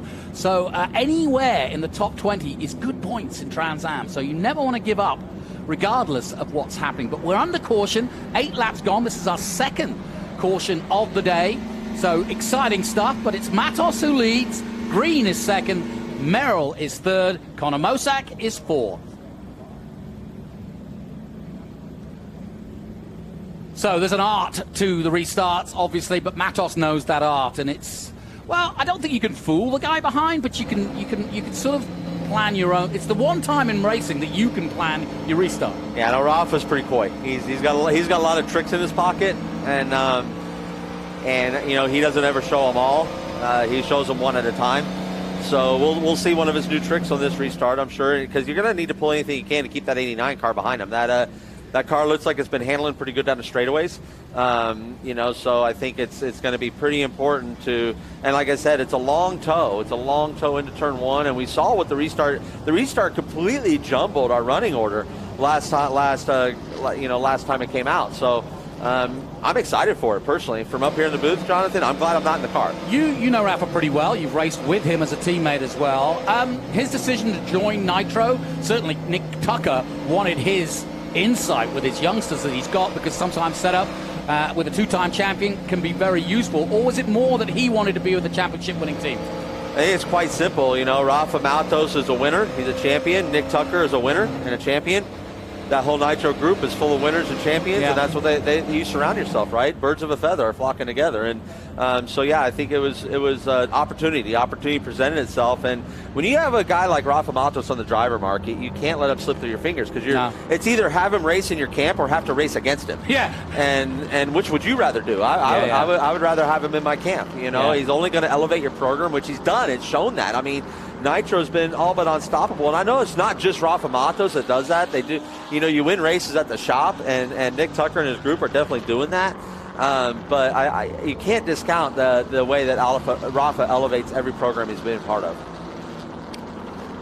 So, under caution still, we go up the hill, under the Corvette Hill, and down towards the back of this long 4-mile circuit.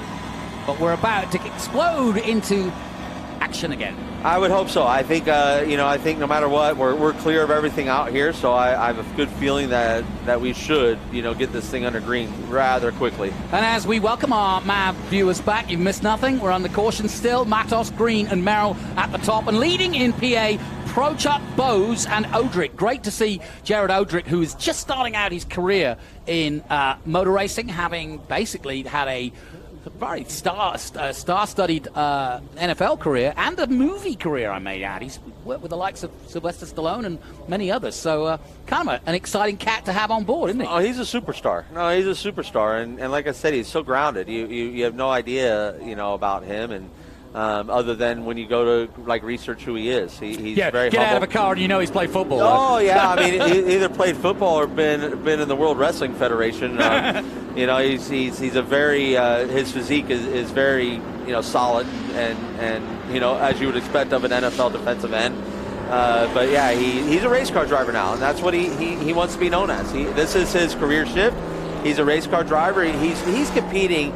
And as you know, Jonathan Green, and the fans at home watching this, and anyone that Cube 3 Architecture TA2 Series, one of the most difficult race series in all of the world. It is a very challenging series to run well, and his goal this weekend is to be in the top half of this field. Hey, buddy, you're P15 right now, as far as I know. My math, my public school education tells me you're half up on the top half of the field. And by the way, he's ahead of Hurley, our E champion from a couple of years ago. No slouch whatsoever. Fifth in national points is Hurley. Yeah, I mean, exactly. So yeah, he's holding his own and doing a wonderful job, and excited to see this. He learns every lap, and like we all do, but his learning curve is much steeper, and he's absorbing that. All right, Adam, I'm going to put you on the spot. Seems to me, this track, and we're seeing it here at turn 14.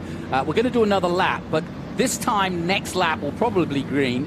If you are Rafa Matos, how do you go about attacking turn 14 and the run up the hill? Because this is a tricky one, because you've got a long run to the first corner, so you've got to defend, but then you've got to accelerate to get the lead. Well, to get away from the pack, you've got to accelerate uphill. Yeah, I mean, we have a restart box, so he's going to be way past turn 14 before he can even start to bring this field up to speed. So. If I were to sit up here and speculate on what Rafa's going to do, I'd be way wrong. You know, because I made that mistake before sitting in a race car trying to speculate what Rafa's going to do, and I've been way wrong. Yeah. But, you know, I'm excited to see it and excited to call what he's going to be up to because he always keeps us on our toes. Well, we just heard that the safety car, the Corvette, will be coming off at the end of this lap, so we're about to see what Rafa does do.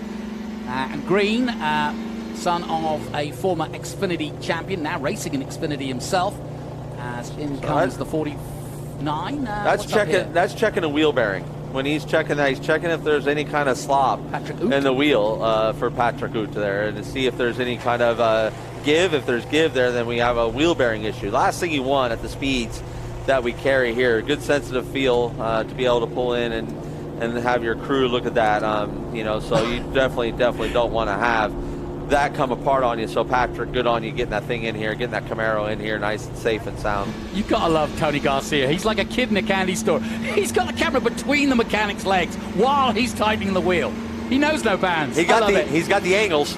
He's got the angles down. But he's like, it's the view you really want. It's like, oh, get me a little closer. Yeah, absolutely. And, you know, again, we got from the back, Ben Mayer already up into P9. That's pretty impressive. Thomas Annunziata already up to P12. And let me ask you this. You just mentioned Ben Mayer. Of the youngsters, because they obviously are the future, we're going to see them as household names. Ben Mayer is one of them. Who impresses you, both either on the racetrack or as an up-and-coming star of the future?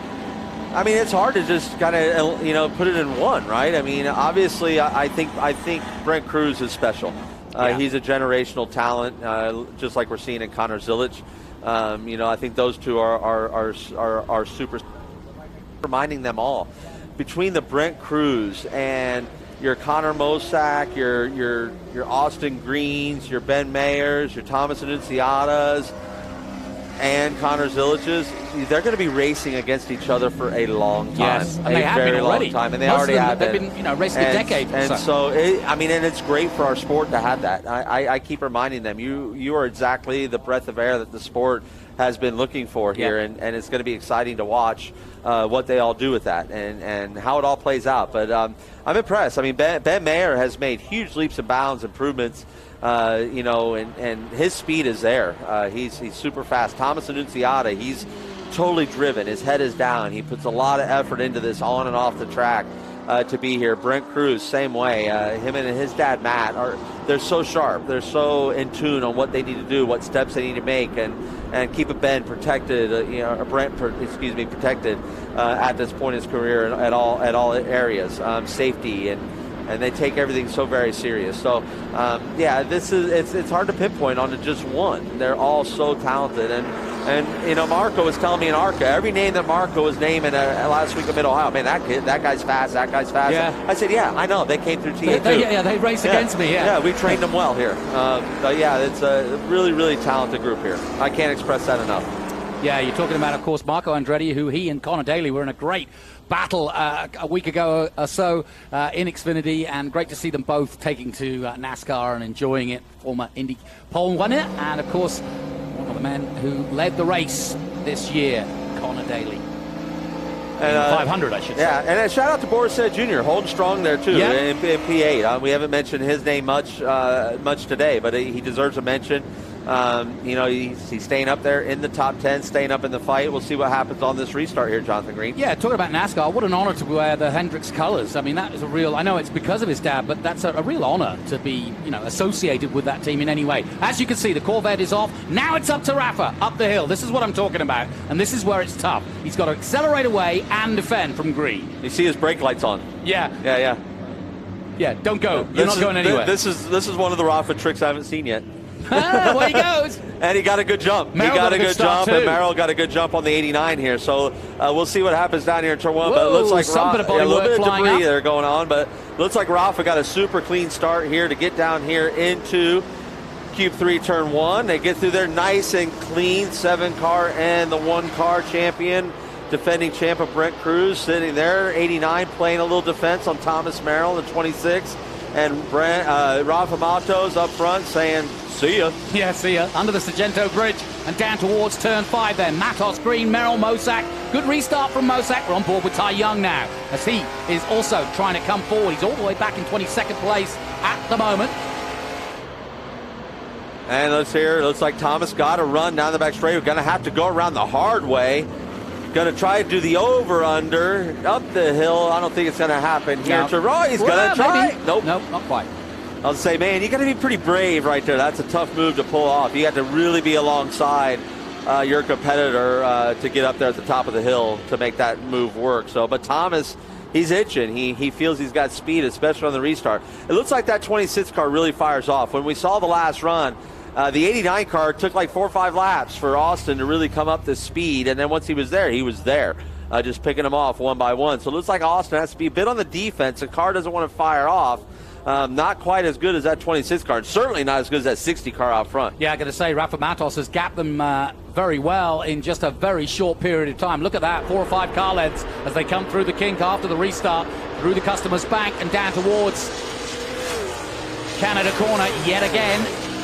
Rafa in good fettle, and a little bit of damage to Brent Cruz's car there. We just saw a little bit of body work, but it won't do any harm, I don't think. I wonder if that's what we saw on the front straightaway when we got the restart. Oh, somebody's gone wide at Canada. You know, I always say some of the body work on a TA2 car feels like it's made of paper mache. You can't make much contact with it, and it'll blow a hole in the nose. So yeah, so I believe that's what we're seeing on that #1 car of Brent Cruz. Out of 14 they come then. And some really good battles. There's a bit of damage also 40, to Odrick's car. Oh, I think that's Gio. That's Gio. That is, you're right. Sorry, that is Gio. Yeah, that's Gio Ruggiero, and some fender damage. Maybe it was his body work we actually saw. Another youngster coming through. It looks like Brent's kind of clean. He might have a little bit just over on here the right-hand side there, rear. you see it? Yeah. On the rear of the car, which would make... This is a mess. Yeah. Now, this is like last week with Chris Dyson, isn't it? And I know the hood doesn't look like it's all that up, but that's right in his eyeballs. That's right in his vision. Yeah, he's really low in the car. Yeah, and he's got a fender that's sitting there just flailing around. And we're going to get a good look at the rear of Brent's car here, it looks like. And it seems okay, pretty clean. Rear, it's just the right-hand side. Yeah. Good camera work, though. Thank you. Lostowski gets away and gets past because he's slowing. And don't look now, but Ben Mayer, P7. Thomas Annunziata, P9. Here he comes, Little Big Ben. Little Big Ben. Cruz dives into 5. There's our man, Boris said. He's got Skeen behind him. No, that's Barry Bowes. That's Barry Bowes, yeah. With Tom Sheehan. Same colors. Yeah, that's not an inter battle, right? Like that's an overall, sure, but that's a pro-am battle right here between Barry Bowes and Tom Sheehan. Yep. Bowes now leading in PA. Sheehan had been leading, so Bowes 12th overall. Jason Ruggiero in 11th place, but. And PAA, you can see it on the left-hand column on the top of your screen for a home. PA is for Pro-Am, so this is a new class within a class that we have, and it's we're obviously training. We talk about it, the pro drivers. You know, the names you keep hearing us mention about in their futures. So the Pro-Am, those are the ones that are going to go back to a daily job on Monday. And go to work and to pay their bills. And the pro drivers, they're using this to pay their bills and feed their families. Right, So that's why we have the difference. You see the IMSA fans see the same thing between GTD and GTD Pro. It's very, very similar.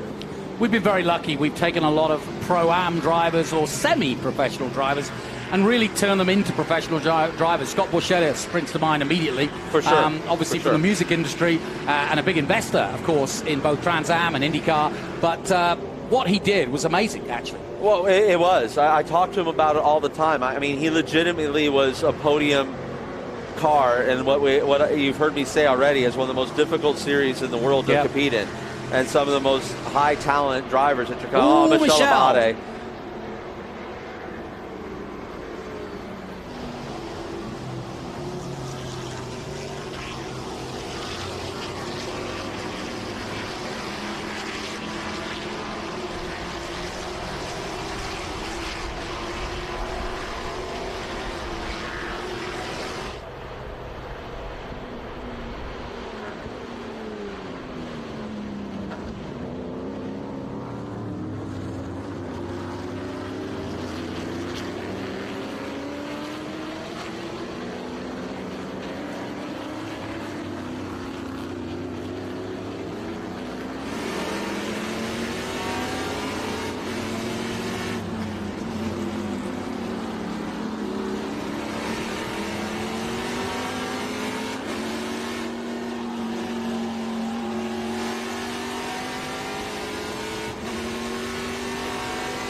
with Michelle going off. Michelle Abate from Las Vegas, Nevada. And we're not under caution, actually. We're still for a course green. Okay, we were froze on the screen. We it's hard to tell. We had some technical difficulties, so apologize for that at home. But yeah, that was we're still green flag racing here. And got plenty of coverage. Don't worry. And Gio's in here. Gio's in here with a fender off and Ruggiero. And they're just looking for my man here just wants a sawzall. Get him get this man a sawzall. He looks strong enough to actually rip that off, though.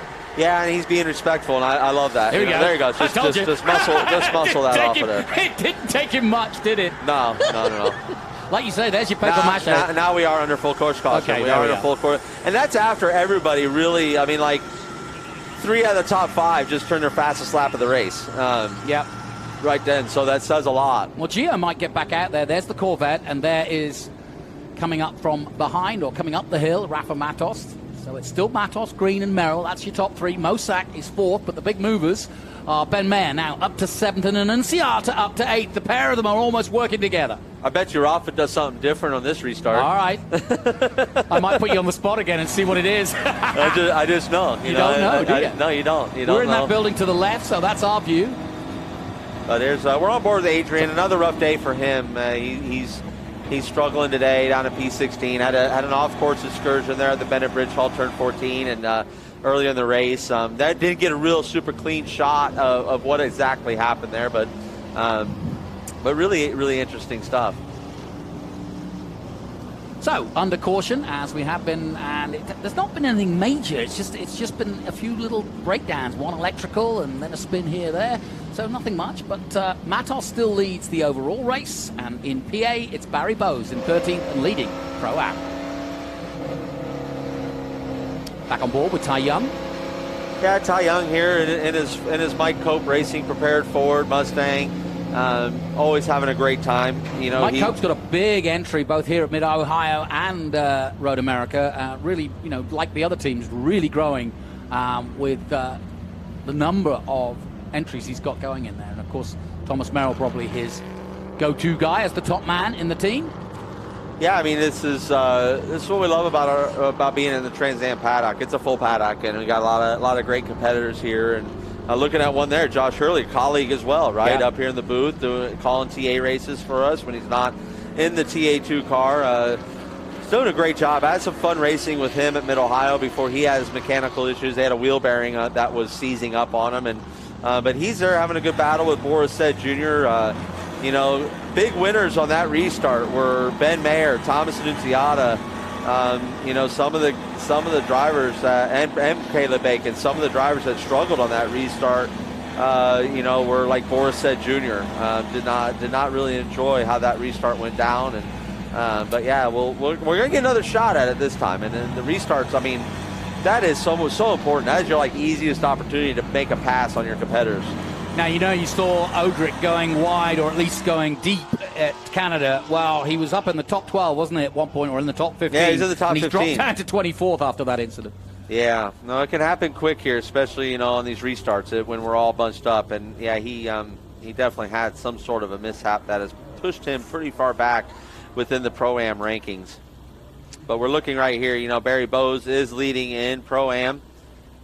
And then from there, you go to Tom Sheehan, who's right behind him on track, and Keith Prochek right behind him. So they don't have anyone to interrupt their race between the three of them. And Barry Bowes has 2 very long-tenured TA2 drivers behind him, and Tom Sheehan and Keith Prochek, both over 100 starts. And we welcome our viewers on MAV TV back to the action. But don't worry, you've not missed any action because we're still under caution.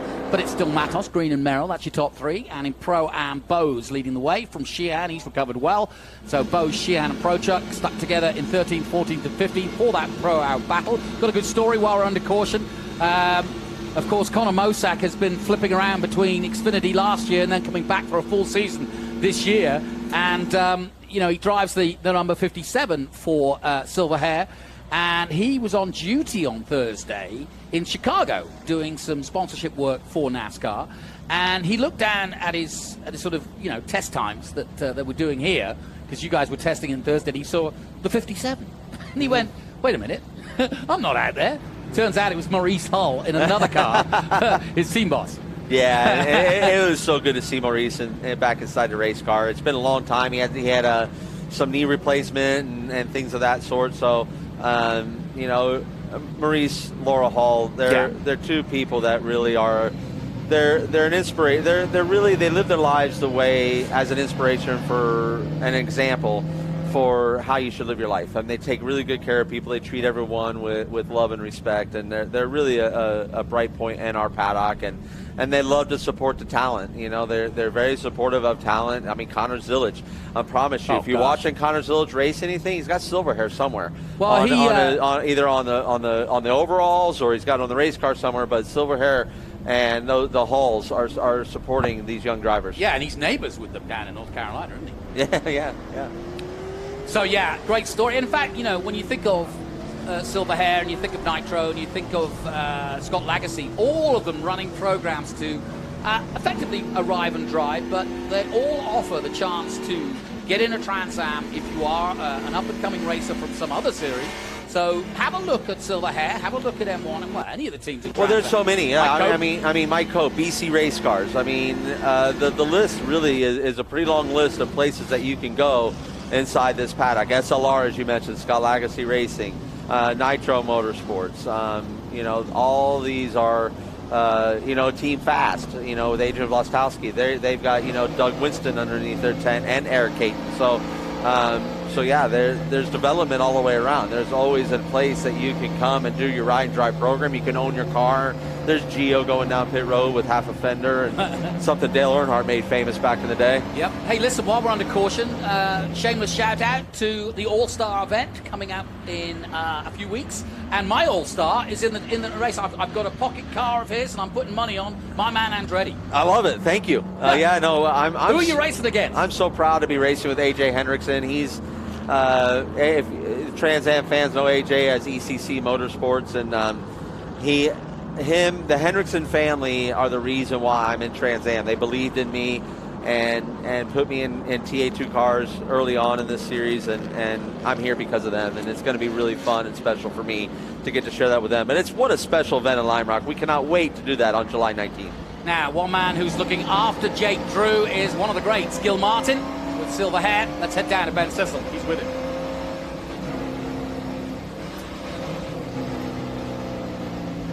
With Gil Martin, Silver Hair Racing, Jake Drew seems to be really good, and based on how relaxed you guys seem here in the pits, it looks like everything's going okay.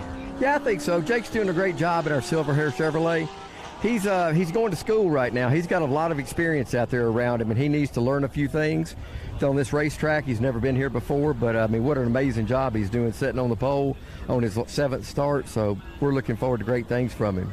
Yeah, and just looking at the body language here with Jeff Holly to my left and you to my right, so it is one of those smart things to say you've got some veterans in front of you, see what they do, and then near the end of the race you can really turn it on. Is that maybe part of the strategy? Yeah, I think so, because of the fact this place is so hard on brakes because the speeds are so high getting in the corner. And Rafa and Merle and these guys have got so many laps here. I think he can just pace himself and kind of learn some things. And then when we come back here next year, he'll be really be a contender. Well, Adam, talk to the relaxed atmosphere here in the body language and what that might mean for the driver and what's going to happen here later on in the race. Back to you, gentlemen. Knowing Gil Martin and Jeff Holly like I do, that doesn't surprise me. There's even keel. What surprised me, Ben, is that you were sitting there. I mean, you're not that person. You're the one that's always up and at him. So it's nice to see that you got a little break as well. But no, Gil Martin, a legend. Yeah. Absolute legend in our sport. I've been a pain in his side since I was like 15 years old in the NASCAR paddocks, and but always admired the man and his knowledge and his abilities to make a race car go fast with that knowledge. So, you know, like I said, Maurice and Laura Hall, the people that they attract a lot of talent, not only behind the wheel, but just as important, if not in a lot of cases more important, you got to have that talent turning the wrenches. Now, the safety car, the Corvette's still got its lights on, so we're still getting Abarte's car out of turn 14, which we'll be coming up to. And we've been talking about Jake Drew, just 24 from Fullerton, California, and his 7th race. That is such an accolade to be pole in his 7th race of Trans Am at this level. And on top of that, and I speak to this a lot for the fans at home, because you see how they drive, and we can certainly talk about the performances that you're looking at, but the human beings that they are outside the car. And this Jake Drew always has a smile on his face, always is just such a pleasure to be around. And he's got the speed, and I say that with just the utmost amount of sincerity, because he's just a pleasure to be around. So that's what you want in the sport. When the fans approach him, he's smiling and interacting with them and getting down on the level with the little kids and inspiring that next generation. So yeah, to see him perform on the racetrack, that's also extra special. But how they do outside the race car, that means a lot to me as well. Yeah, and what you may not know is that Drew obviously got experience in the NASCAR Truck Series and ARCA in 21 and 23, but first time at Road America. So to take the pole at a track like this, first time. It's not easy. It's not easy. No, this place is a tricky racetrack. And again, Gil Martin said it down there. He's around drivers that have a large amount more miles on their odometer around this place than he's got. And a massive amount more. I mean, he's behind. Look at Mike Skeen. He's behind Mike Skeen. Yeah. You can just sit. I mean, you can learn something behind Mike Skeen under pace laps. So no. I mean, he's going to school in a lot of ways. I think it's really smart. And Gil spoke to what we were talking about before, right? There's so much speed you have to take off these cars. So many large braking exercises here that it's more about taking care of the brakes than it seems the tires. Looks like the tires are going to be underneath these cars all the way to the end. You're going to have to really save those brakes, so it's going to be a really, really important brake-saving race, I feel. Well, I said it was an important weekend for the Coke Racing team, especially Thomas Merrill, second in the championship. So let's get the latest with Ben Sissel. Well, thank you. I'm here with Bowser, and I don't know if you guys have covered this yet, but Thomas Merrill was telling me at the grid walk he's not feeling top-notch, but right now he's currently in third. Bowser, what's your driver saying? Well, whenever you're running as good as he is right now, that's top-notch medicine right there. We just need a long run here for this HP Tuners Coke chassis, and he thinks it's going to come back to him. They're going to come back to him as soon as they are. Yeah, they're about to come to green. I got to let him go to work. But also, you're talking about HP Tuners. Keith Prochuk doing really well. Gentlemen, back to you. Yeah, it's good to hear from Bowser there, and same thing that I heard from Thomas Merrill on grid. He wasn't feeling good a little bit, but he said once that green drops, the adrenaline will take over, and adrenaline is amazing medicine. It's the best medicine on the planet. It's an interesting chemical. Oh, it's incredible. I mean, I've raced with broken bones and all kinds of aches and pains, and you get inside the race car, you strap those belts on, and you hear that green flag drop, or you just fire the engine. It all disappears. It all just goes away, and then you pay for it later. But no, it's good to see he's feeling good out there. He's running so strong, and it's good to see Thomas Merrill back up front with that HP Tuners Mike Cope prepared 26 car. Yep, of course, our 2022 champion up against Rafa all the way to the final race at COTA, and I've got a feeling this championship may well go that way too. And of course, between then and here, we've got some fantastic iconic circuits. We're going to Canada for the first time. We're also going to be at Watkins Glen, VIR, and of course, Circuit of the Americas to finish it all off. Lights are out. Yep, as you can see, the Corvette's lights have stopped flashing, so therefore, again, now the preparation starts for Rafa Matos. He's got to do it all again, but he's got to come up with another trick now, really, hasn't he? He did a good job. He had the brakes on going up the hill. He's basically saying, I'm not going anywhere. Where are you going? It'll be interesting to see. It'll be interesting to see what he pulls off this time, but he got an amazing restart last time. And I will say this, that I'll bring up what I brought up last time. The 89 car doesn't seem to fire off. When the tires will lose the temperature that they lose, that 89 car didn't pick up that speed until like lap 2, lap 3 after the restart. Rafa, boom, was green, and that thing was up to speed. So we'll see if that's again the case, or maybe Austin had a little bit dirtier tire last time, but we'll see what the case is this time. I've seen a lot of chassis rolling out of that 89 car too. The front end is really in the air as it comes down the straightaway and then slams down. I mean, it's even in the air right now. That's way up high on the 89 car, and keep an eye on that and give you a little difference in the kind of the way the chassis choose that? I don't know. We've always it's amazing to see the speed out of the car with it like that, because it's always about getting the rake in the car and the nose down. But we're coming to the green here. Rafa, not on the brakes this time. Yeah, I can say, watch his lights. He's not braking this time. He's just trailing it on. 1, 2, 3. Got another great start. Got another great start. Merrill gets away well, though, too, in third. Watch him in the blue and white in third position. Skeen defensive from Drew. Sorry, from Mosak, I should say. No, Drew. It He is was Drew. defensive Okay, on Jake Mosak Drew. just You're behind right. him. Yeah. Mosak's just ahead of them. Yeah. And then you got Ben Mayer here. Here comes Mayer and Annunziata. Yeah, and loving those restarts. Those two are, considering they had to come from the tail. When you come from the tail like that, if you don't get any cautions, it makes your job much harder. Well, now Merrill's that every time taking it gets too. punched up, and Merrill gets around the 89. Yeah. And again, I spoke about this last time. It might be the way that the chassis is working on Austin Green. That nose being in the air, just again not really bring that thing to. And it looks like the 7 car got around him as well. The 57 of Connor Mosak. Yeah, Mosak's in good position. Skeen still in the thick of it, but now Mayer is there. And Annunziata right behind him. Brent Cruz, the youngsters, the young guns as we call them. And of course they're racing for a Young Guns Championship led by Annunziata at the moment. Just 7 points between he and Mayer at the start of this race. Back with Barry Bowes. Back with Barry Bowes. I tell you, watch a Boris Said Jr. just drive that thing. Oh, that's an Andretti move. He waved at the onboard. Mike Skeen got hit by, looks like Jake Drew got into the corner of Mike Skeen. Got him out of sorts here before we get into the carousel in turn number 8. 9-10 through the carousel here. But look at, Thomas Merrill really took charge. He's not letting Rafa run away here. Thomas is feeling the flow right now. Yeah, and I said at the beginning of the weekend that he needs a good, strong finish. In second place, well, it won't do, but it's not a bad way to be in the middle of this race. 18 of the 25 gone, just over halfway. And look at the speed. That camera really tells it, doesn't it? And it's great to see Gio back out there, Gio Ruggiero. Yep, back out there with some tape on that damage, and he'll do the best he can. He's many laps down. It's about, getting the points, getting the experience for him. A young driver, just about getting that experience. No change in the Pro-Am, both still leading in 13th overall. Sheehan in second place, and Prochuk behind him in 15th. We look at Lostowski trying to recover here, side by side. Looks like Prochuk is going to try and get that toe behind Lostowski to try and get that position in the Pro-Am class. This is going to be an interesting finish because we've got some really fast drivers, including this man, Austin Green. Yeah, that 89 car again. Now, this is around the time that it started to come back to life. So we're going to start to see it have to fight its way back, and he'll be in there with his hands folded just praying that we don't get another caution because there's really been a detriment to the way that 89 car fires off.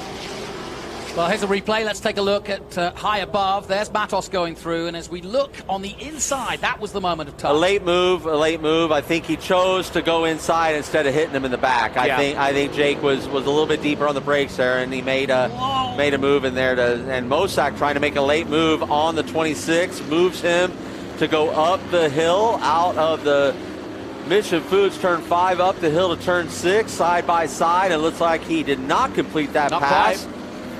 Merrill keeps that position and then brought the 89 right in the mix. So you better watch your back door there, Connor Mosak. He covers up the inside. Austin deep, late on the brakes. Austin squeezes it in there and will not have the position going in the carousel. Will have to maybe get snuck in. The Jake Drew sneaks it in on the inside of the carousel. That's good work from Drew. Look at that. And then I could promise you, Thomas Annunziata wants a piece of that. Yeah, he's going to want a piece of that. He shuts the door, does he? Yes.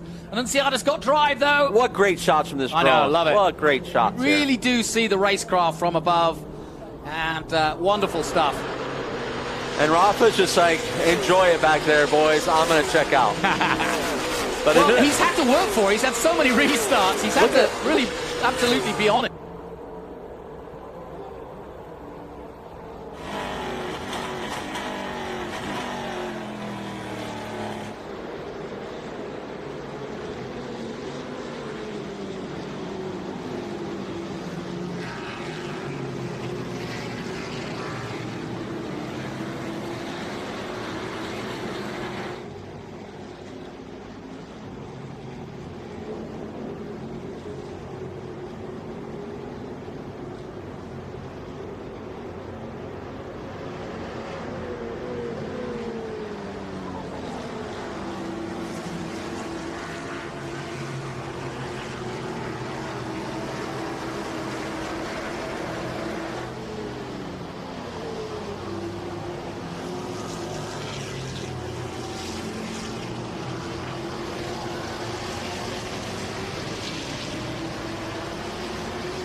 Mosak, that's your top three, and in PA it's Sheehan And then Odrick is now back up. He's up to 15th again. So Jared Odrick, and Caleb Bacon has just gone off track, and that could potentially... Ben Mayer also in the thick of it. Annunziata out of shape. Skeen duffed up at 5. I mean, and Annunziata's got past Mayer. He's right behind Austin Green. I mean, that's just amazing to make that hunt through the field like he's done in that 90 car. And like I said, Bayshore Mortgage found the right pony to clamp onto here with Thomas Annunziata, and doing a good job for you, making you proud out there. And I mean, Caleb Bacon. He's buried pretty good in the kitty litter here. Don't know where exactly that is from where I'm watching. I'm going to guess that's down there in the Mission Foods turn 5 would be my guess, but I'm not 100%. It could be up there at the top of turn 6 as well, just as easy. CB Motorsports, relatively new to Trans Am, and of course got a storied history in IMSA. And they were talking about how it's almost hard to prepare these cars compared to what they've prepared in the past, because they are so much more simple, in a good way, than some of the IMSA cars with all the traction control and all the aids, if you will. So they're used to preparing more sophisticated cars. So to get the best out, and you know this better than anybody, to get the best out of any of the marks in Trans Am, you've really got to know the car. Oh, for sure. No, I mean, it's so important as a driver that you need to know every aspect of your car, and that's what separates really the best from the rest. Yeah. The best will know their cars inside and out, every little bit about it, spring rate, bars, what size bar they're running, shock valving, brake bias, every ounce, tire pressure, starting tire pressure, what our target pressures are. You want to be overloaded with information. The higher up you are on the level and where you want to run, you want overload of information, honestly, and you want to try and capitalize on that. As we see coming down into 5. There's a move here from the... This is Annunziata getting a tap. There he is, gets a tap from Skeen, and that allows Ben Mayer to get a little closer. So Skeen the cause of that and loses out the most from it. Yeah, I mean, I think it was just a little tricky area down there in the braking zone. Looks like they got Caleb free. Again, I'm not sure where we're at here on course, but they got him out of the kitty litter, back on board there with Adrian just for a split second. But now you have, Borstead Jr. right behind Mike Skeen there in the 8th and 9th position. And then Brent Cruz has really just kind of had a struggle day here today in his championship car there in the number 1 car. Running from there, the defending champ, coming off his win at Mid-Ohio, has had a little bit of a struggle bus here today. Tom Sheehan leading in Pro-Am P12. Yep. And Jared Odrick, P2. Barry Bowes, point leader in PA, is P3 in that. So only really, because really he went run. off at Canada Corner and went wide and was down to 24th, and now he's back. You look at him, his lap time, his fastest lap is a 2:14.3. Rafa's is a 2:13.1. He's only 1.2 seconds off. That's amazing. Of Rafa. I mean, that's impressive, Jared Odrick. You're gonna go home and relax after this one with a big smile, buddy. I can guarantee you that. So. Business end now. 4 laps to go after this one. I don't know where this race went, Jonathan Green. I looked up and I was like, what? There's 5 to go. Now, 4 to go. We've had a lot of caution, but we've also had a lot of good racing. A lot of exciting racing. I mean, other than I mean, and I mean this in the most gracious way, Rafa stinking up the show at the front. But that's exactly what he wants to do. Absolutely. That's what he's been so masterful at all year long. Is he's taken advantage of this great race car Nitro Motorsport puts underneath him every weekend. And by the way, you're witnessing history. If you're a fan of the stats, Matos is creating history each and every weekend. Mid-Ohio, he took the overall number of race wins in TO2 to 23. If he does it again today, which he's on line to do, he'll take it to 24, and he just keeps rolling away. Yeah, and here's that Pro-Am battle. You're looking at Odrick with a bunch of ripple bodywork too and everything, and it's still hanging tough right there. I didn't see Barry Bowes in that screen at all. Oh, there he is. Sorry, excuse me. Barry's right behind Jared. And then you got the 3-car Adrian in the mix of this battle, and I'm sure Jared is back there like, just get out of my way so I can go race this thing. And Adrian's like, no, buddy, I need this spot just as bad as you do. Well, I'm keeping a watch on the young guns, Annunziata versus Mayer. I told you earlier that it's 7 points. Here comes Odrick. What a pass! Nicely done by the BLK-sponsored 00.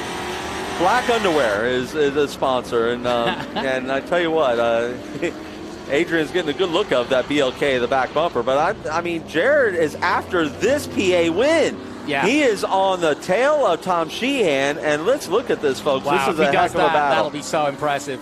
This is a heck of a battle. The battle within a battle, right? That's what Pro-Am has created. It's created that race within a race. And where we say that, you know, like I jokingly said earlier, when Matos is out there kind of stinking out the show out front, just laying it down on him being a clinic, you know, setting out a clinic, we have this PA battle to watch, you know, between Tom Sheehan, Mr. Cube 3 Architecture TA2 Series, and Jared Odrick.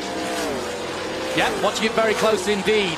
Also keeping an eye on whether Annunziata can hold off Mayer for the Young Guns. 20,000 up for grabs. Yeah, for that winner. Annunziata's driven a great race again. So has Ben Mayer. Both coming from the tail of the field like that is a really, really strong move. You know, like I said, Road America is a track that it does lend itself to be able to do that better than a lot of the tracks. Some of the tracks we go to, especially the last two that we've been at in pit race in Mid-Ohio. Here's got a lot more passing opportunities. But look at Jared Odrick right on the back bumper of Tom Sheehan. Will he make the move into Q3 turn 1, Jonathan Green? It's going to be interesting, isn't it? We can pass our commentary position flat out at over 170 miles an hour as they head down to, as you say, the Q3 turn 1. Odrick jigs out. Slight damage to the front of the car, but that's just a war wound. The ex-NFL man absolutely looking for the uprights right now. And looking to spike the ball, if he can, with a win in the Pro-Am Series. He is driving so well. Tommy Sheehan, the Iron Man, as we call him. Yeah, he's this is really good performances by both these drivers. Jared has been getting off of turn 3, down this back straightaway, into the Mission Foods turn 5 really, really well. It's been so really good on the brakes. Here he goes. Here it comes. He's been releasing that brake, letting it roll a little bit. And you know, Thomas going to try the over-under, not going to be up next to him. You have to be right alongside. Good work by Jared Odrick. You know, he said to me at Sebring at the start of the season, he said, you know, I said, how are you getting on? He goes, well, I've had a podium or 2 in Porsche. He said, but this whole thing, this racing thing, is just, I'm just not comfortable with it. He said, you know, when I was playing football, when I was, you know, coming through the ranks, he said, I felt so comfortable. I knew where to position my body. He said, I haven't got that with racing yet. And I said, yeah, but when you will, when you do, you'll be ahead of the game. And I mean, what a day like today is doing for the confidence of a driver like Jared Odrick. You can't really put into words. You really can't even express it. So what we're going to see is in his future performances. You know, he's got a month and a half after this day is over and a couple laps. He's got a month and a half until our next event, points-paying event at Watkins Glen International. So he's going to have a lot of time just to sit there and soak this in. Well, as Adrian, he's just changed that battle. He's got between it. And I tell you, Jared is sitting up there just licking his fingers, just happy that just happened because it put a gap in between. That's important for him. Oh, it is. Super. It just makes him relax, right? Now he can just kind of sit there and chill. And you got Tom Sheehan's got his meters full of Barry Bowes, who wants that P2 spot. But this is looking to be a very good Pro-Am Don't count out Barry podium. Bowes for a move here. Look at this. Time running out, 24 to 25, and Barry Bowes looking to make a move as they come across the strip one more time. Odrick doing brilliantly so far. Jared Odrick from Pennsylvania. Had all his fans, from Ohio, excuse me, and had all his friends and family here last year. Yeah, he's got some roots in Pennsylvania, so you weren't wrong on that. He was a Penn State first pick, wasn't he? Yeah. Brilliant, for the NFL. Oh, he's the first pick down to Miami. Yeah. Right. Yeah. But yeah, Thomas Merrill picking it up. You know, he's right there. He can be right on top of Rafa's lap times. Oh, Austin Green and Ben Mayer going at it. So unfortunately, just got a report on the 17 of Mike Skeen that the engine is done.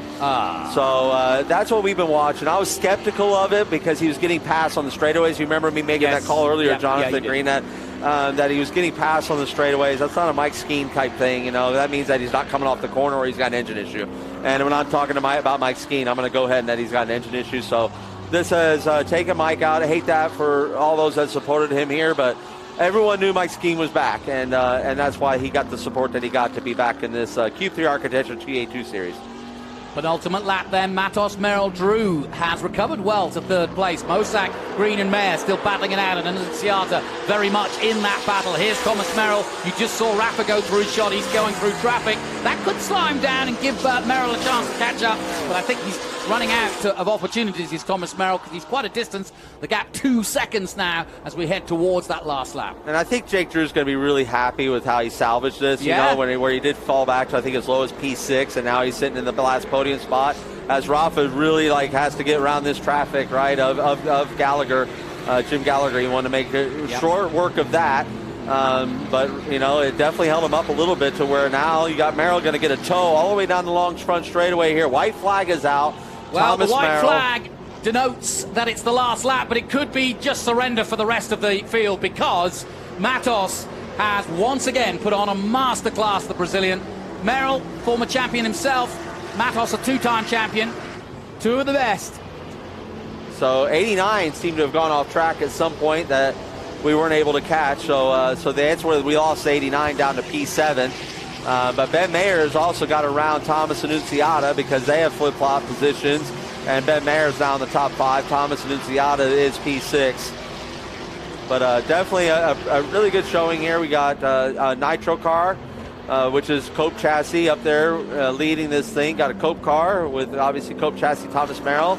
And then we have 2 Howe cars underneath the tent of Silver Hair and Jake Drew and Connor Mosack at P4, P5. And then you're back to the Nitro cars of the 80 and 90 of Mayer and Annunziata. Hey, and Bose has got past Sheehan for second in PA. He's wow. Yeah, look at that. Look at that. Yeah, so the Pro-Am podium is not done being settled as well on this final lap. Last lap then, what has been an intriguing Road America Classic.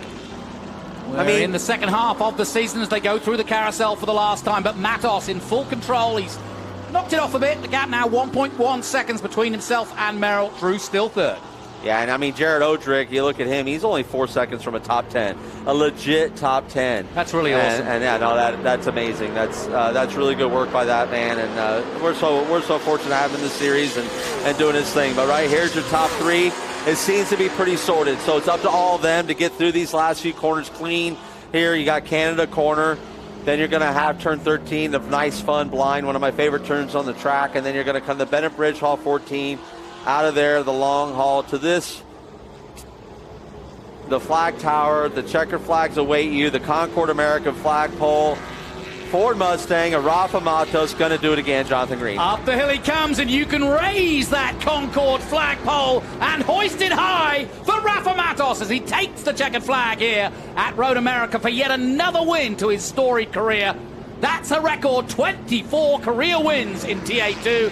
And what a win for the 00 BLK sponsored Jared Odrick, making a little bit of history as he's going to win in Pro-Am and celebrate for a man that's just started his career in racing, and he's winning already. That's a big moment. I tell you, the Mosack and Annunziata Mayer finish that I just saw come across this line was something for the books. I mean, you couldn't have thrown a blanket. You could throw a blanket over all of them. The hood was smashed up on the 90 car where no way he could see where he was going. So, I mean, if there's any way we grab a replay on that, that was one of the most amazing cross-the-line finishes I've ever seen, Jonathan Green. Yep, confirmation then. Matos, Merrill, and Drew, and Jared Odrick wins in Pro-Am. Wow, that had everything, and it was great to be on board with Lostowski because he was in the thick of a lot of it too. And who's that parked up? That's the 90 I was telling you about. The hood was up. No way. He came across the line that way, Jonathan. Yeah. I mean, it was craziest thing I've ever seen. That was some wild, typical Q3 architecture TA2 stuff. Yeah, all good stuff. Good wild. I mean, what a great race in our Pro-Am ranks. That ends up being the podium of Jared Odrick, Tom Sheehan, and Keith Prochek. I don't know what happened to the 27 of Barry Bowes, but he dropped off of the podium right there at the end, and Keith Prochek is going to grab the last podium spot. So good on you, Keith. Great to have you around, and great to see you going to get to celebrate and spray some champagne, buddy. Wow, that had everything. And Rafa Matos increases his lead in the championship. Thomas Merrill gets a very good and important second half of the season start by staying close to Matos. He won't have closed the gap, obviously, with Matos beating him, but it hasn't taken too many points away from Merrill's hopes of staying with Matos till the end of the season. Jake Drew, a podium last time out at Mid-Ohio, and another podium here, but this time from the pole, the young 24-year-old from California. Definitely a new name to watch in Trans Am. And 25-year-old Conor Mosak, another good, respectable silver hair performance in the Camaro, taking fourth. And Thomas Annunziata, again, we take our hat off to the Bayshore Mortgage Nitro Motorsport 4 Mustang as he beats both Ben Mayer from the back, but more importantly, he gets up to fifth from the back. I think the fans enjoyed that as they settle underneath the trees. Some good old-fashioned classic Road America racing right here. Big old classic Road America racing. Love to see it. Yeah, great stuff. No question about it. Sun's come out. Puffy clouds, just what we wanted. And we welcome our fans on MAV TV back as Rafa Matos does it again and heads to victory lane. Yeah, I mean, another was immaculate performance and done in the hardest possible way. It's one thing to win a race clean with a full 25 laps. It's another to do 3 restarts. Yeah, no, Professor Rafa at work, right? Yeah. Like, he put on his clinic as he's been doing so often this year, and I'm just proud of him. You know, he no matter what kind of adversity he faces, he was really distraught last year at the end of the year, and look at him now. He's on top of the world. Confirmation then of the results. Rafa Matos in the Ford Mustang for Nitro wins. HB Tuner's Cope Race Cars second. Thomas Merrill in a Mustang 2. Jake Drew in third. The pole man. Conor Mosak fourth. Annunziata Mayer Green. Ced Jr. qualified fifth. Finished at eighth. Not a bad result. Brent Cruz struggling a little bit in ninth. And Josh Hurley rounding out the top 10 for the Greenlight Simulation BCR car. There he is. And there he is. And you can see the 2 poles he's had. 2 stickers up there. Record breaker right here, man. Yeah, it's turning out to be another classic Rafa Matos year. And he's already a 2-time champion. Let me know. And he gets the net down. And as soon as he gets out, we'll head down to Ben Sissel. And we'll hear from the Brazilian. Give us the number ones. Watch this. There you go. There it is. 4. There just 4 letting wins. you know. Look at that right there. Pointing to the back of his helmet, of course. Little help from inspiration from up above. Shall we put it that way? Yeah. So let's head down to Ben Sissel, who's about to talk to our winner, Rafa Matos of Brazil. So I'm here with Rafa Matos, just adding to that points lead. We're going to have a great celebration here at Road America Winner's Circle. But Rafa, this has got to feel really good, just stretching that gap even more. Feels amazing, Ben. I was praying for the Lord that I would finish the race because I was driving one-handed for the last 10 laps. The car was popping out of gear, and for a couple times Merrill was really close to me because the car simply went to neutral in the middle of the carousel and in the last sector, and he was able to catch up. But I think we had a really strong car today. I was able to make time the rest of the track. Hats off to the Nitro Motorsports guys.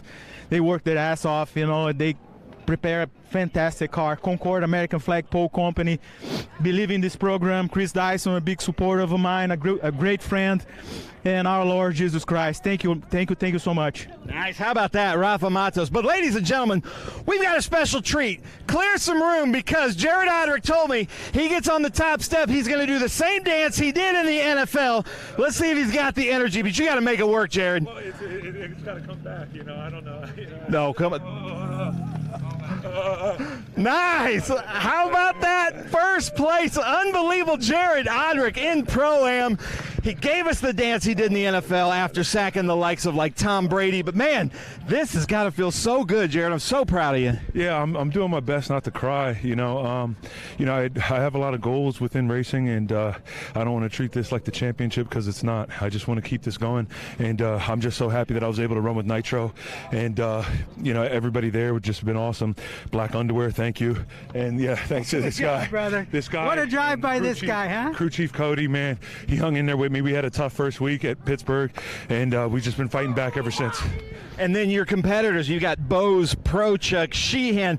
You got a lot of competitors out there, and then to get Sheehan there near the end, that had to feel good. No, it felt awesome. I spun in Canada corner. Somebody locked up in front of me, and then I did. And so, I stalled out, turned it back on, and, that feeling felt familiar, but we got it back on and got it running, and we were able to pass a few people before the end. Nice. Well, congratulations in Nitro. Nice job. I'm going to send it back up to you in the booth. We're about to celebrate here at Winner's Circle. Well, that was as good a celebration as you'd want. Jared saying it like it is. Well, that's, you can understand now.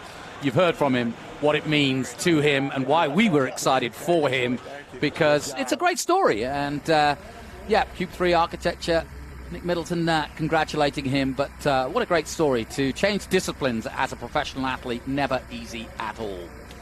So that had everything, and we had restarts, we had crashes, we had electrical difficulties, we had all sorts going on. Let's take a look at the highlights.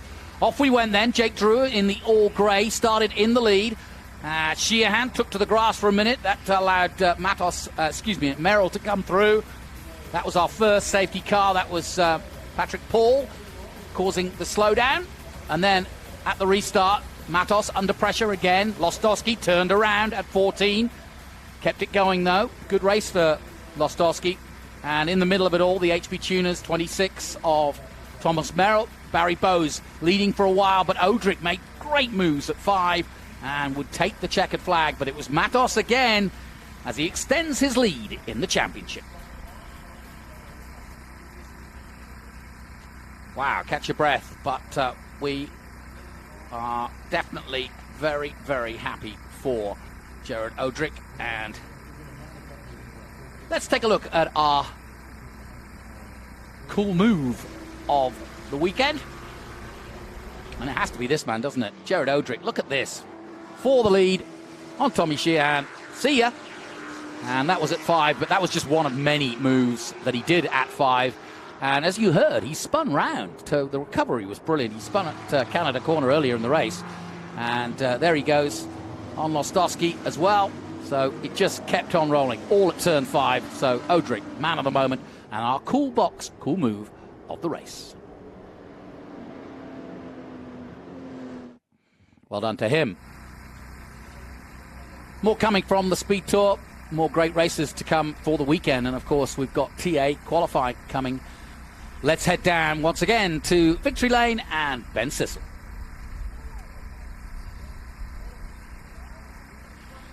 Come on now, Road America, get loud. This is going to be fun.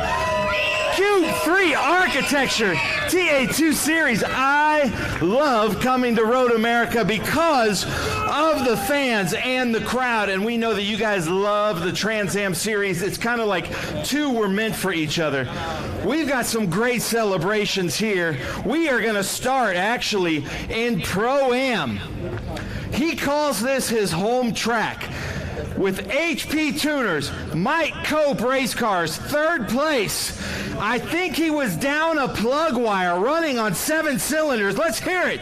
Keith Prochuk. Come on, Wisconsin. You got to get louder than that. I know he's from Chicago, but this is his home track. Nick Middleton, don't get away from me. How about that race out there? That was a well-fought race by everybody today. It's always a long race here. It's fast. It's fast into the corners, a lot of braking. But I think all the teams had a lot of fun today. And congratulations to everybody, not just on the podium, but all the teams that actually made this happen and Trans Am. So congratulations. Nice. Well, we have the CEO and owner of Cube 3, Nick Middleton here. How about that? Who wants a stress cube? There we go. Oh, ground ball. There we go. We might have a fight for it. Keith, nice job. In 2nd place, Pro-Am. Doing really well in the Pro-Am. The number 97 Vixen Cycle Company. Mike Cope race cars. Let's hear it for Tom Sheehan. Tom Sheehan. There he comes. He was talking to our champion, Chris Dyson. You guys got to get louder than that for Tom Sheehan now. All right, you are about to see a Trans Am first. This gentleman, right out of the NFL, and when he used to sack the likes of Tom Brady, maybe even Aaron Rodgers, he would do this certain dance. If you guys get loud, we're going to see Jared Odrick give us the Jared Odrick victory dance. Come on, Jared. Let's see that. The shake and the Pee Wee Herman. How about that, Wisconsin? Jared Odrick's first Pro-Am win. Nice job. Well, Keith Prochuk, I know that your family, friends, employees were here, but Bowser told me about halfway through that you might have been down a plug wire. Yeah, about 10 laps in, we lost the plug. I think that was our race to win. We had a lot of pace, and then, but yeah, just that's how it goes. But congrats to Jared, fantastic win, and Tom, I saw you guys battling for a while. Really great to see. You guys did a fantastic job out there. Great job. Nice. You want to thank anybody? Yeah. Thanks to all the HP Tuners fans, co-workers, family that came out. Love seeing you guys out there. Thank you very much. Awesome. Yeah, I love seeing all the black Keith Prochuk HP Tuner shirts. Vixen Cycle Company, Tom Sheehan, man, near the end, you and Audric just went at it. That was a pro-am battle for the ages. Yeah, there was a lot of lead changes. It was fairly clean, I'd say, for TA2. And I just want to thank the guys at Cope, and they gave me a great piece. And all weekend, we didn't get a lot of time, but it was there when we needed it. And Vixen Motorcycles is really excited. And things are going great with them, and we love it. So happy to be here, and great job. Audric was, he drove it, he wanted it, man. He wanted it. Nice. How about that? Ladies and gentlemen, Tom Sheehan. And then Jared Audric been working at it. Not his first time on the podium with us, but first time on the Top Step Pro-Am. Jared, take the mic. That's got to feel good. No, it feels great, and when you're going around that last lap, you're thinking about everybody that you want to thank. And I know I'm going to miss people, but I want to say thank you to my girlfriend Crystal. I want to say thank you to Black Underwear. I want to say thank you to Cody. I want to say thank you to Nitro. It's been amazing to be able to come over there and just the welcome that I've received. And thank you to Chad Bacon Motorsports as well for helping me get into this series in the first place, and to Mike Skeen and all of his initial convincing. If I want to become a better driver, then I better run TA2. Nice. How about that? Ladies and gentlemen, a first in Cube 3 Architecture TA2 Series. All right, hold those up. Look at the photographers there. Hold the trophies up. Keep it up, Wisconsin. We love this crowd of Wisconsin. Even you, David Posey. All right, Jared is going to throw out the teddy bear, or you can keep it, whatever you want to do.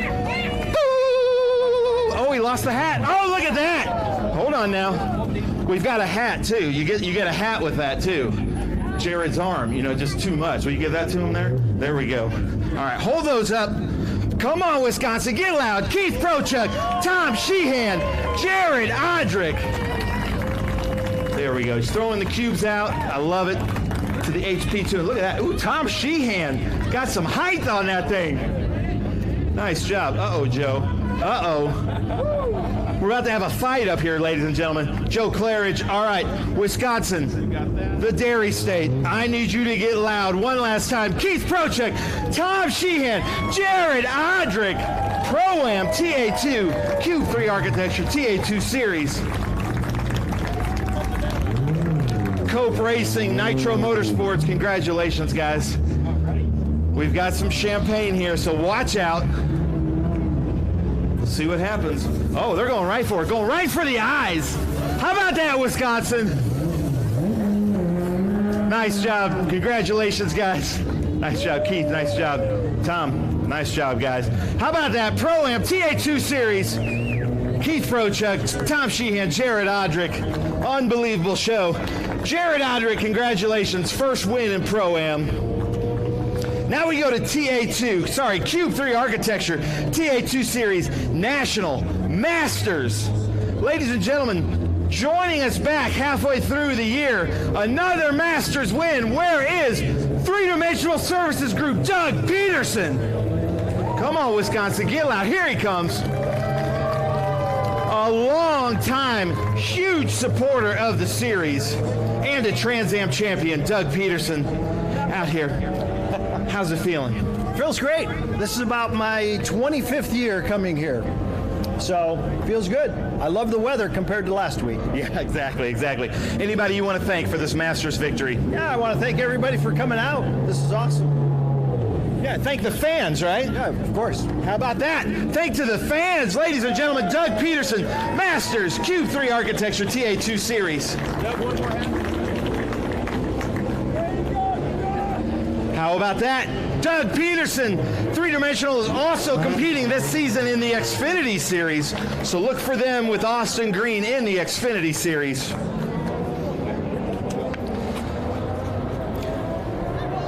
Cube 3 Architecture TA2 Series National Championship. The points race is heating up. This gentleman had never been to Road America before, one of the most difficult tracks on our circuit, and he got pole for Silverhair Waukegan Farms.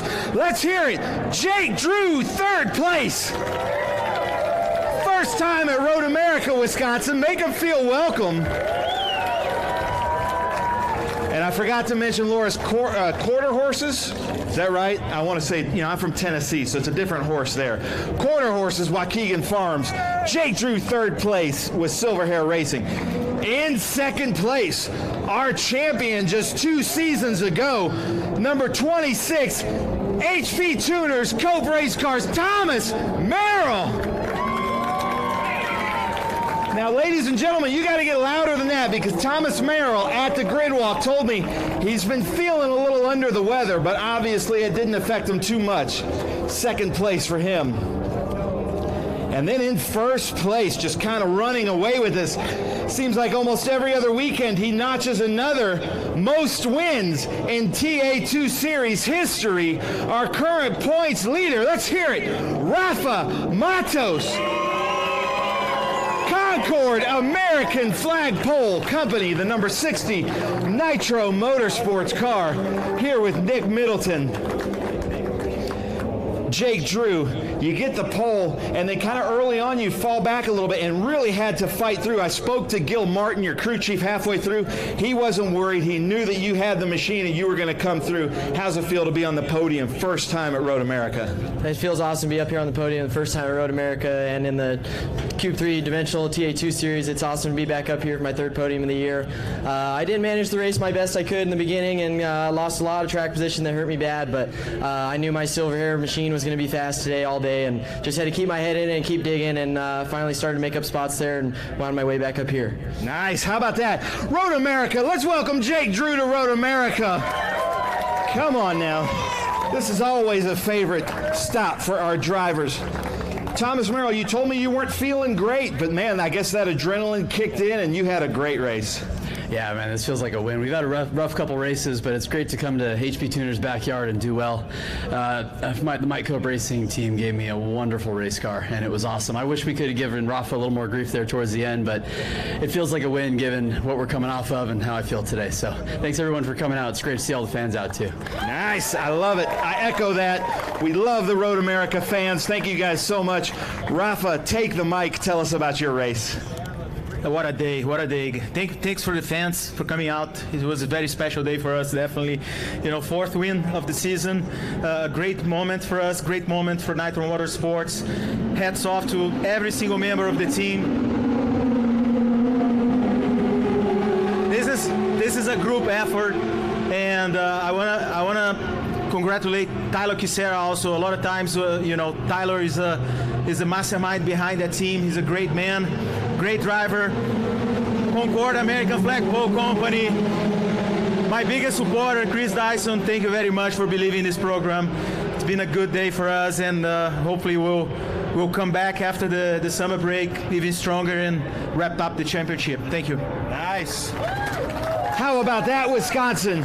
We have 3 of our top teams up here. We've got Silverhair, Cope, and Nitro. Jake Drew, Thomas Merrill, Rafa Matos. Come on, Wisconsin. Get loud. I like that. Oh, who wants a teddy bear? Rafa's going to throw out the teddy bear. Let's see who's the loudest. Oh, there we go. Nice job. That's a good catch, too. Then we're going to hold those up, gentlemen. Hold the Cube 3 stress cubes up. And then who wants a Cube 3 stress cube? Come on now. Who's got the arm? There we go. Thomas throws it out to the HP Tuners. Yeah, you can come up. That's okay. Thank you, guys. We love the fans here at Road America. Thank you guys so much for coming out. Nice. Nice. Good catch. All right, Wisconsin, it's coming up to your last chance here. We need Wisconsin to get loud, louder than these cars on track. Jake Drew, Thomas Merrill, Rafa Matos, the Cube 3 Architecture TA2 Series here at Road America. Such a great track for Trans Am. Fantastic spectators. I want to just give a big shout out, thank you to the Road America crew. Everybody is always great to work with. We love coming here, but get loud, Wisconsin. Hitting them with the champagne, going right for the eyes. Jake, great performance. Nice job. Nice job. All right, Rafa, you're going to stay up here. You guys are excused because our Omo Legato fastest lap goes to Rafa Matos. Receives a brand new Omo Legato watch. How about that?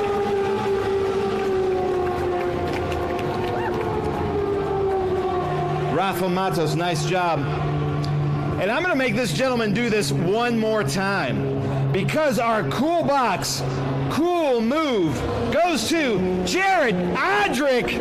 Come on now, Jared. We got to see that victory dance one more time.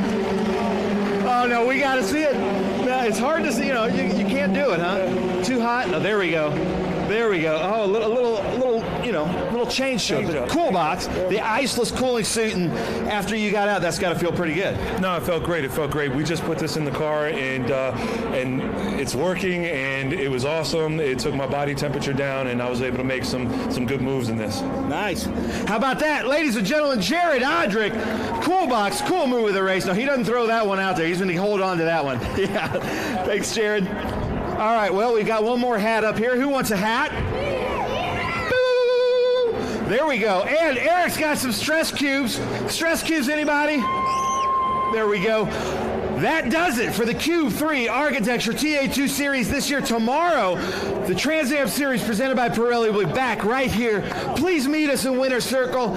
Nitro, come up here for your family photos. But gentlemen, back to you in the booth. Great stuff as always, Ben, and yeah, some genuinely happy folk up there, especially Jared Odrick. What a great story to bring that young man who has left his NFL time to now go motor racing and to have that success at one of the most iconic circuits and to do it in such style as well. Really impressive.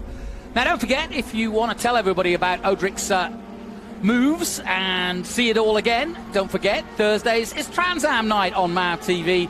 And we start our coverage July 4th at 8 p.m. You'll be bored by then. You'll have done all the celebrations. And you'll be ready for the fireworks. But the fireworks start on Thursday night at 8 p.m. Eastern. TA2 Series, followed by TA. And, of course, that race coming up tomorrow. That's 9 p.m. Eastern on July 4th. So, great start to the weekend for our feature race in TA2. Congratulations to Rafa Matos as he increases his lead now with 4 wins. We'll leave you with some great moments. Thanks for watching. Don't forget, TA coming up tomorrow, but more great racing to come coming your way.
Hungry for SVRA action? Well, the best way to enjoy classic auto racing is with a delicious classic from Mission Foods.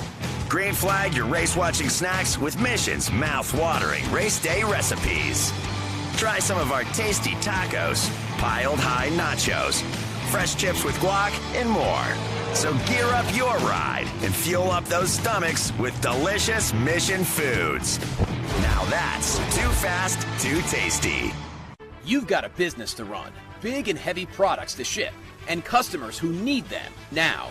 When you've got the right driver and the right equipment, you can bet on a spectacular result. Bennett understands complex logistics and puts the best team, the most time, and the latest technology into every customer relationship. So you can sit back, relax, and enjoy the race. Let us handle the rest. Together, we can move anything.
Welcome back to Road America, and as you can see, action's still out on track. In fact, we're going to be showing you some single-seater action.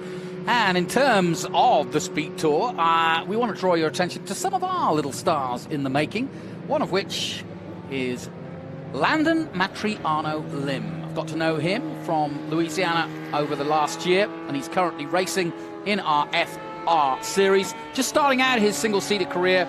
An interesting name, an interesting fellow, but he is another one of our Speed Tour Presents Stories from the Paddock. Landon Matriano Lim. Just improve throughout the year. I really want to be in the top 5, and if I can make it on the podiums this year, it would be wonderful, absolutely wonderful.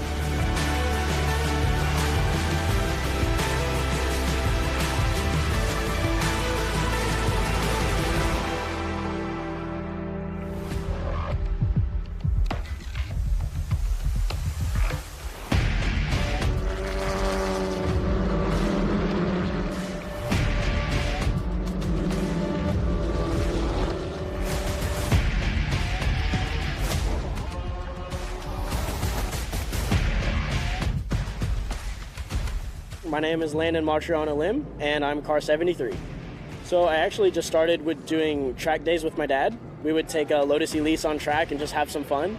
And then I started competing in the club series just to see what it's like and everything. My competitive spirit really took over. And it was all during COVID, so it gave me a new passion to go for. And then I found out this is all I want to do. So the people in the club were just like, okay, wait, you've got a shot at this, you should really go for it. And I took it, so here I am now. Made it to Formula Regional Americas and ready to go. Last year, I ended the season on a definite high with the Omologato Perfectly Timed Pass Award. So I had the most successful overtakes in the season with 64. It's going amazing. I just did the FR Oceania Championship in New Zealand, January, February, and we did that developmentally to catch me up to anything I might be behind on, and it was the perfect thing. It was absolutely what I needed.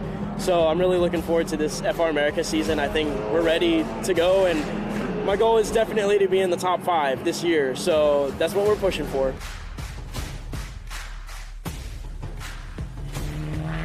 So the turbo is definitely a big difference. I mean, you just have so much more speed overall, and then the aero as well. This FR car actually has working aero compared to the F4 car last year, so getting used to that's a lot of fun, no doubt about that. It's going great so far. We finished P6 in the last practice yesterday, so I'm really comfortable, and this is a home track for me. So super stoked. It's a little extra pressure, but I'm ready for it. I love everybody here. These are the people that got me into motorsport. So I couldn't be more thankful for them, and I want to give it back to them and give them a good show this weekend. Secret's not losing your focus for 1 second. You have to be on point, pinpoint, just ready for every next move, thinking 2 steps ahead, that way you're ready.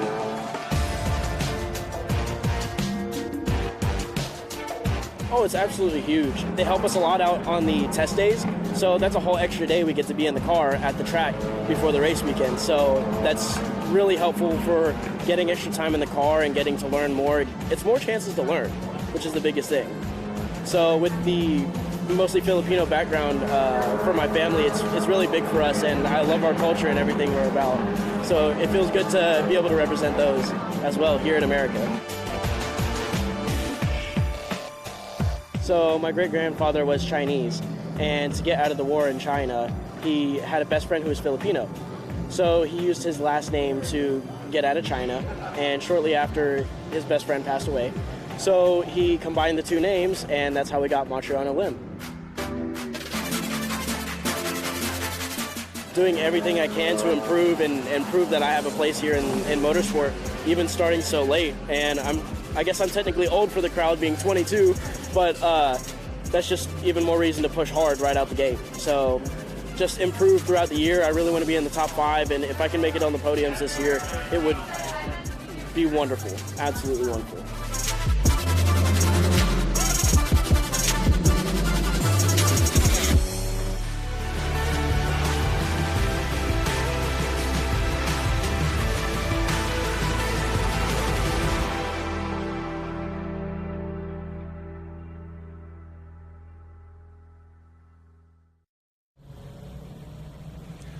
And welcome back, and our stories from the Paddock Series will continue. We've just started it out, but we're trying to give you an insight into SVRA, FR, F4, and of course Trans Am. And we've got some pretty interesting characters, and the most interesting of all is sat right next to me right now. His name is Ben Sissel. He's responsible for the flags, he's responsible for the cameras, he's responsible for being the camp curator. He does the podiums, he sits alongside me, and he's ready to do the FRP 1600s, the first race of their weekend, and it's usually pretty competitive, isn't it? It is, and I have a special guest. We have a special guest here, Dustin Hodges, who so happy that he came in, because I was just telling my son Levi that I just don't know a lot of these drivers. So Dustin, you can tell us all about these drivers, but first, if you don't mind, we've got a little bit of time. I'm going to go through the grid. So starting in first is Trevor Russell. Karsten DeFonts is second. Sebastian Mateo Naranjo is third, and he's really fast. We've seen him at Road Atlanta a few times. Timothy Steele. Ayrton Hauk is fifth. Am I saying that right? Ayrton Hauk. David H. Livingston Jr. is sixth. Scott Rubens are seventh. Theodore Burns, Mr. Burns, is eighth. Jackson Tovo. I met the Tovo twins with Nitro just a little bit ago. That's exactly right, Jonathan. In ninth. In 10th is Ayrton Kahan. And two Ayrtons in one Formula race. You know, that's pretty cool. All after Ava the Hansen. And if you're honest on the, I've got Go Ava Go from Sue Schmidt. If you're joining us on YouTube, tell us who you're rooting for or whose name I mispronounced. Michael Dowden, Bob Reed, 13th. Ethan Tovo, 14th. Jay Messenger, 15th. Phil Kingham, 16th. Robert Stoll, 17th. David Petsko, 18th.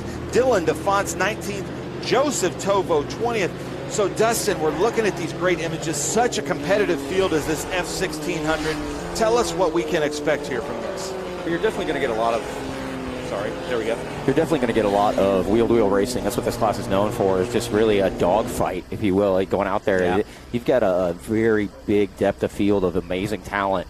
You know, this is where they train the stars of tomorrow, and this is going to be a great thing. There's one thing I wanted to note on there. Dylan DeFonts is actually out for the season. Oh. He tore a rotator cuff on a motorcycle crash, and his brother's here waving the DeFonts flag, and looks like he's going to do a good job this weekend. So who is running the 45? I don't know. Okay. There we go. Well, Jonathan, the Road America Elkhart Blue Corvette comes down to Bennett Bridge Hall turn 14 to take the green flag. So take us away, Jonathan. All right, and before we do, just want to say everybody in the FRP garage is missing Greg Rice, so get well soon, wherever Greg is. So up the hill they come, side by side, and as you say, we're expecting wheel-to-wheel racing in this particular formula. A great way to start out your career if you're interested in motor racing. FRP underway. The green flag waves. This, the 1600s. We know them as Formula Fords, but it's FRP here. And they all jostle for position down towards the long run to the Cube 3, turn 1, and already 4 wide. Yeah, that was Sebastian Mateo Naranjo. They're ducking in through turn 1, but Dustin, what are you seeing? Well, you definitely see Mateo's got to jump on these guys. I mean, Trevor Russell out front is an amazing talent. He definitely is. It doesn't run the full schedule sometimes. They're all the way out in Arizona. But, yeah, he's leading this pack. And Mateo, I think, is just going to bide his time. He won both races at the sprints last weekend. He's got 7 wins in the championship so far this season. The kid's on a roll, and I think he's just going to bide his time and ride that draft.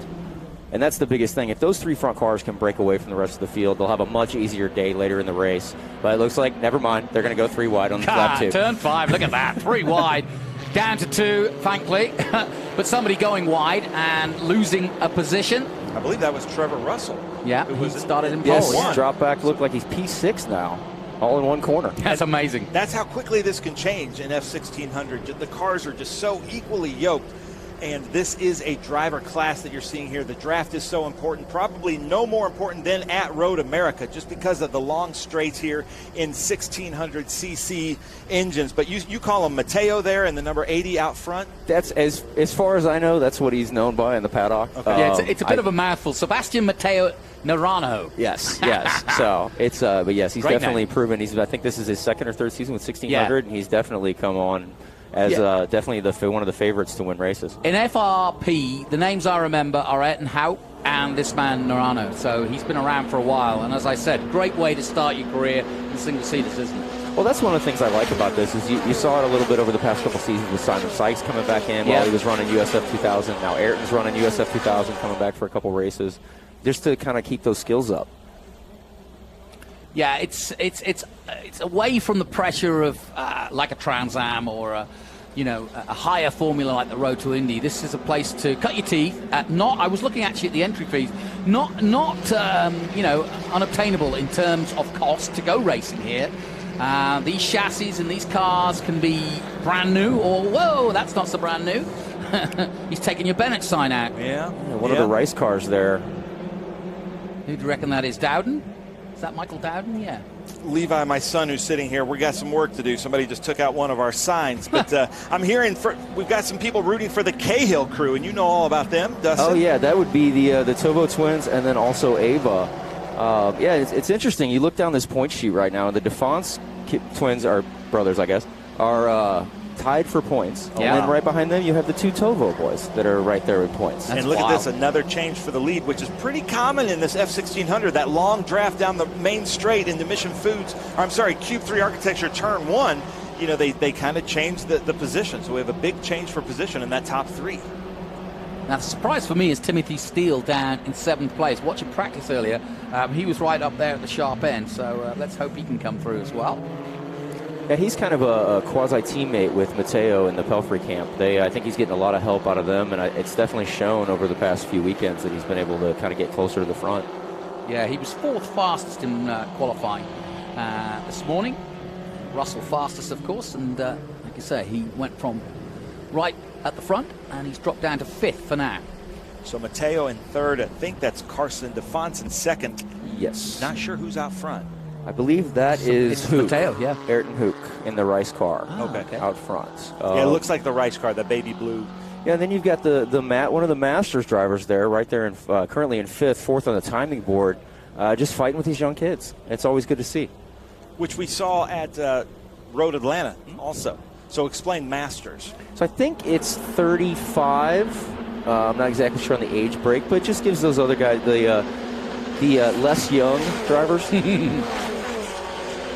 Boy, this must be an intimidating circuit with these very fast kinks, and then you're coming down to very heavy braking at Canada like you're seeing right now, and everybody's squeezing through. But because these cars are small, you can get 3 almost through the corner at the same time. Yeah, not suggested, no. But we've seen it many times, especially in this group. I have seen a level of respect in this group that we don't often see in young open-wheel racers. True. And I think they've just kind of, I don't know if you guys have threatened them with their life or if it's just a level of maturity. I think it's interesting. You see the first weekend of the year, things always are a little hairier. And, yeah, by mid-season, everybody kind of calms into their rhythm. And, and it kind of gets a little more... Look at this. And Great then racing, they're though. doing this. Yeah. The top 4, you could throw a blanket over as they all dive into Cube 3 Turn 1.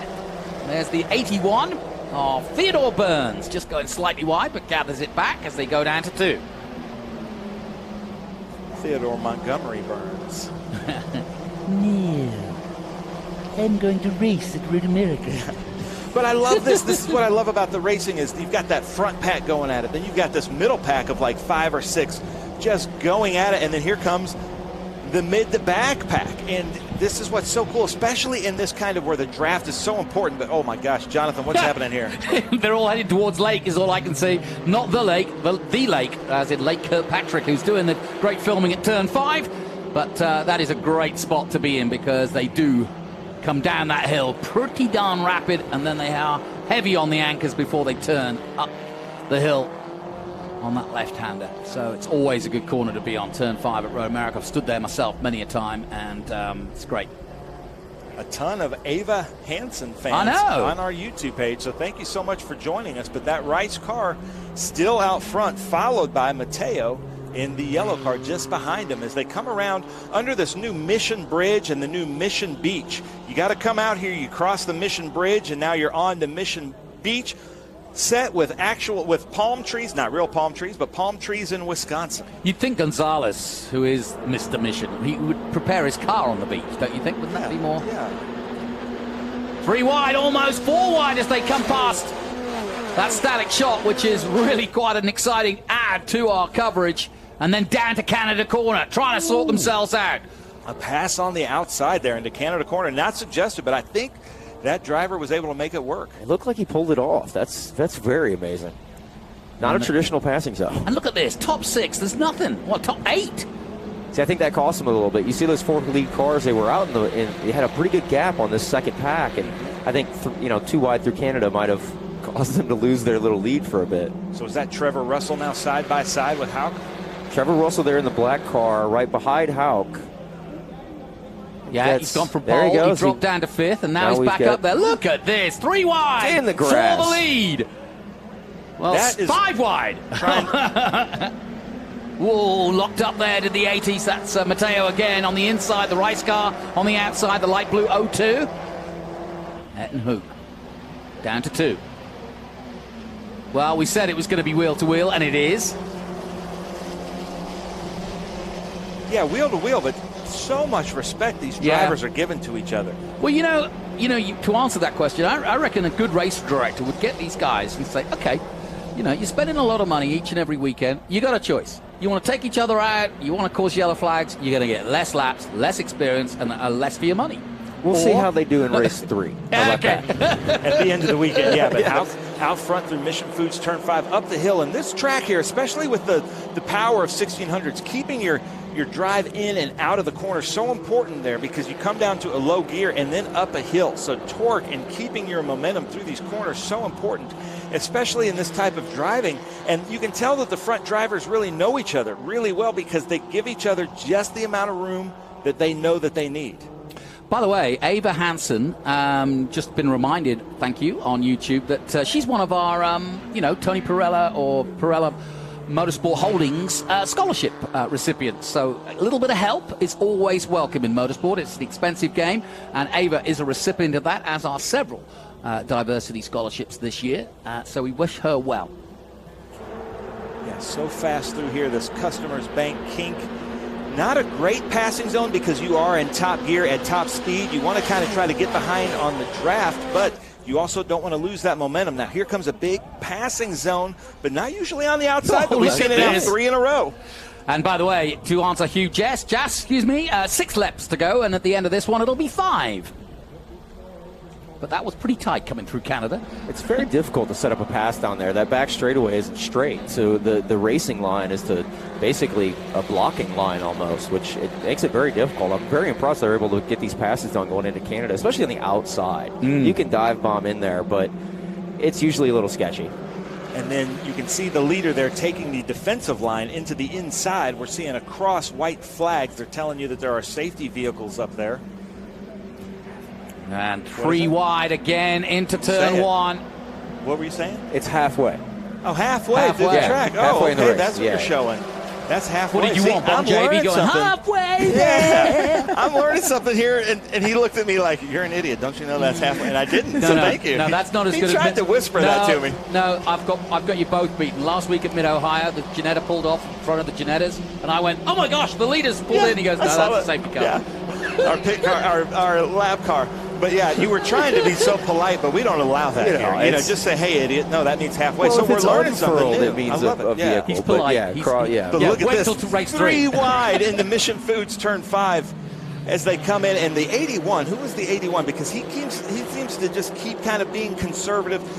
Is this one of those things where you play it and you're kind of happy to be third going into 14, knowing you can draft across the finish line? Well, in my opinion, you definitely don't want to be out front going into 14 on the last lap. You can get that draft up the hill. If you're the car breaking the air going up the hill towards the start-finish line, you're most likely going to get drafted by you. So, yeah, I think some of these guys are just trying to figure out their passing zones for later in the race. Ayrton seems to be able to keep a little gap right now. I think he's just kind of playing with those guys. But, yeah, like you said, 81, Mr. Montgomery Burns there is definitely seems like he's in the mix. He looks like he's had a fast car most of the race. And that mix includes the top 10. That's the group. The lead group is 10 cars with Tovo at the back of it in the 031. Yeah, the what we were calling the mid-pack just a couple of laps ago has now caught up. And now this is the lead pack, the echelon, as you'd call it, Jonathan. Yep. There's Matteo trying to go around the outside there going into Canada. Just touched the dirt. Looks like he cleared him this time. Again, they all bunch up into Canada. man, I would have no idea, like the top 5 going into Canada like that, how this would finish. And we might have a very exciting finish here. If you follow F1600, that is usually the case. The racing, this is not an anomaly. This is usually what we see on a weekend. How it goes, yeah. Well, they're all identical, effectively, or pretty close to. Ooh, another banner gone. But look, you get a draft here, a relative draft. Not a great one, but good enough to make a slingshot. And you've got a tight battle forming here for the Masters win as well. Scott Rubenzer and Livingston are now 5th and 6th. Rubenzer was way back a little bit ago. This is great. And they're up here in this lead group. Again, it's just fighting with the kids, which is always good to see. Yeah, and, you know, the kids will learn as well from the guys that have been doing it a long time.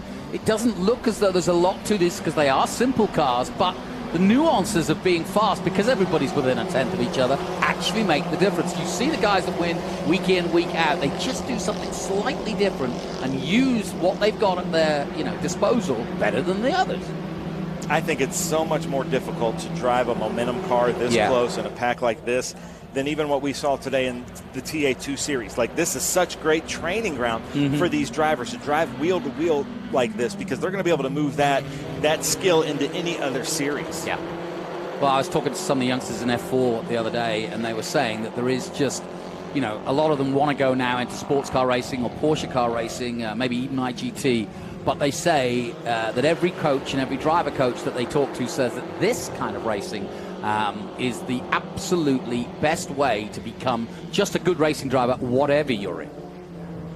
Absolutely. Even if you don't stay in. Yeah, if you can drive a high horsepower car with momentum, you're already going to have an advantage on your competitors. Then if you can drive a high horsepower car with momentum this close, knowing these little gaps and every little bit counts, you really have an edge on anybody you're out there with.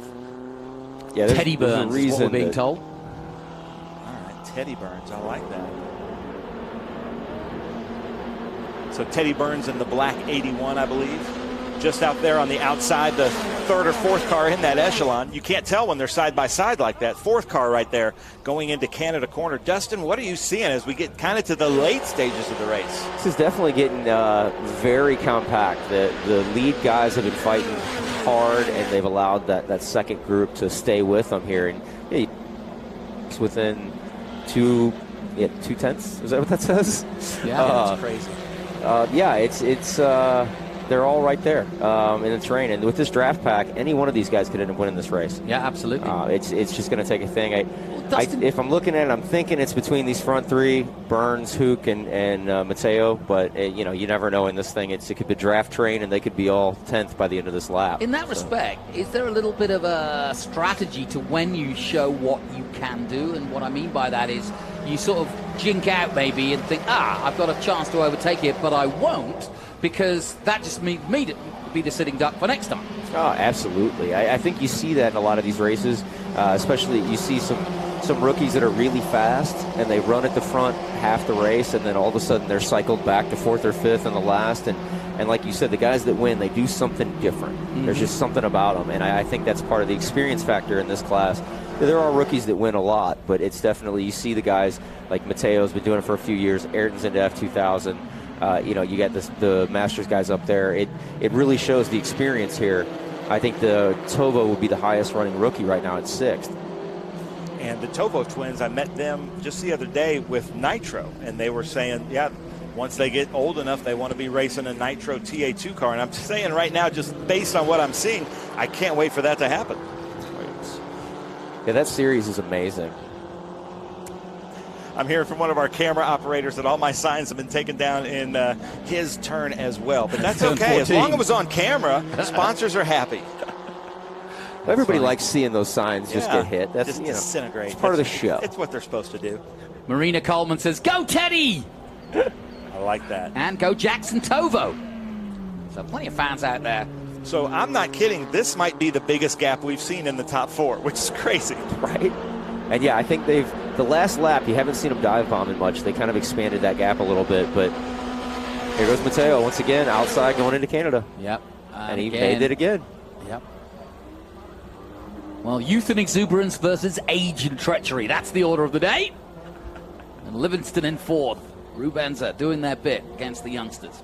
Some great shots from our drone. I love that Corvette bridge there, 5 and 6, but really great shots. They come into Bennett Bridge Hole corner, turn 14. This is such an important, because you're setting yourself up for this long straight, and when you only have 1,600 cc's, that really usually is the most important thing, is the coming off of the corners and carrying that speed to keep your momentum. Cross the line again. Time running out then. Just a couple of laps to go. We'll be waiting for that white flag next time round. And you see this, they're going 3 wide here, and that big pack right behind them is just closing that gap back up, and they keep leaving that door open. Any one of the top 8 could win this, couldn't they? Including the number 7. Would they be smarter to stay in a line? Yeah, absolutely. It's 2 cars, the guy behind feathering a little bit, or even just swapping up and down the straightaway to continue that draft would allow them to pull away a little bit. But, I think anybody in that sense is, that, but at the same time, you want to lead the race. You want to win the race.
There we go. Back on, Jonathan. We're back. Oh, there we go. Through the kink they come. There it is. Looked like Hook got shuffled back to 3rd here. Livingston going on the outside of Canada. Well, come on, Dustin. Where would you want to be? 3rd, 4th at this stage? Oh, man, it's so hard to tell. This run-up to the start-finish here is so different than any other racetrack with that hill. It's, second's a great place if the guy in 3rd's going to play ball with you and help you. Yeah. But if he goes with the leader and you pull out, then you're having a good friend out there is probably the most important thing about these final corners. White flag is out as they approach it now. Coming up the hill then to start the last lap in our first feature race of the FRP 1600 Championship.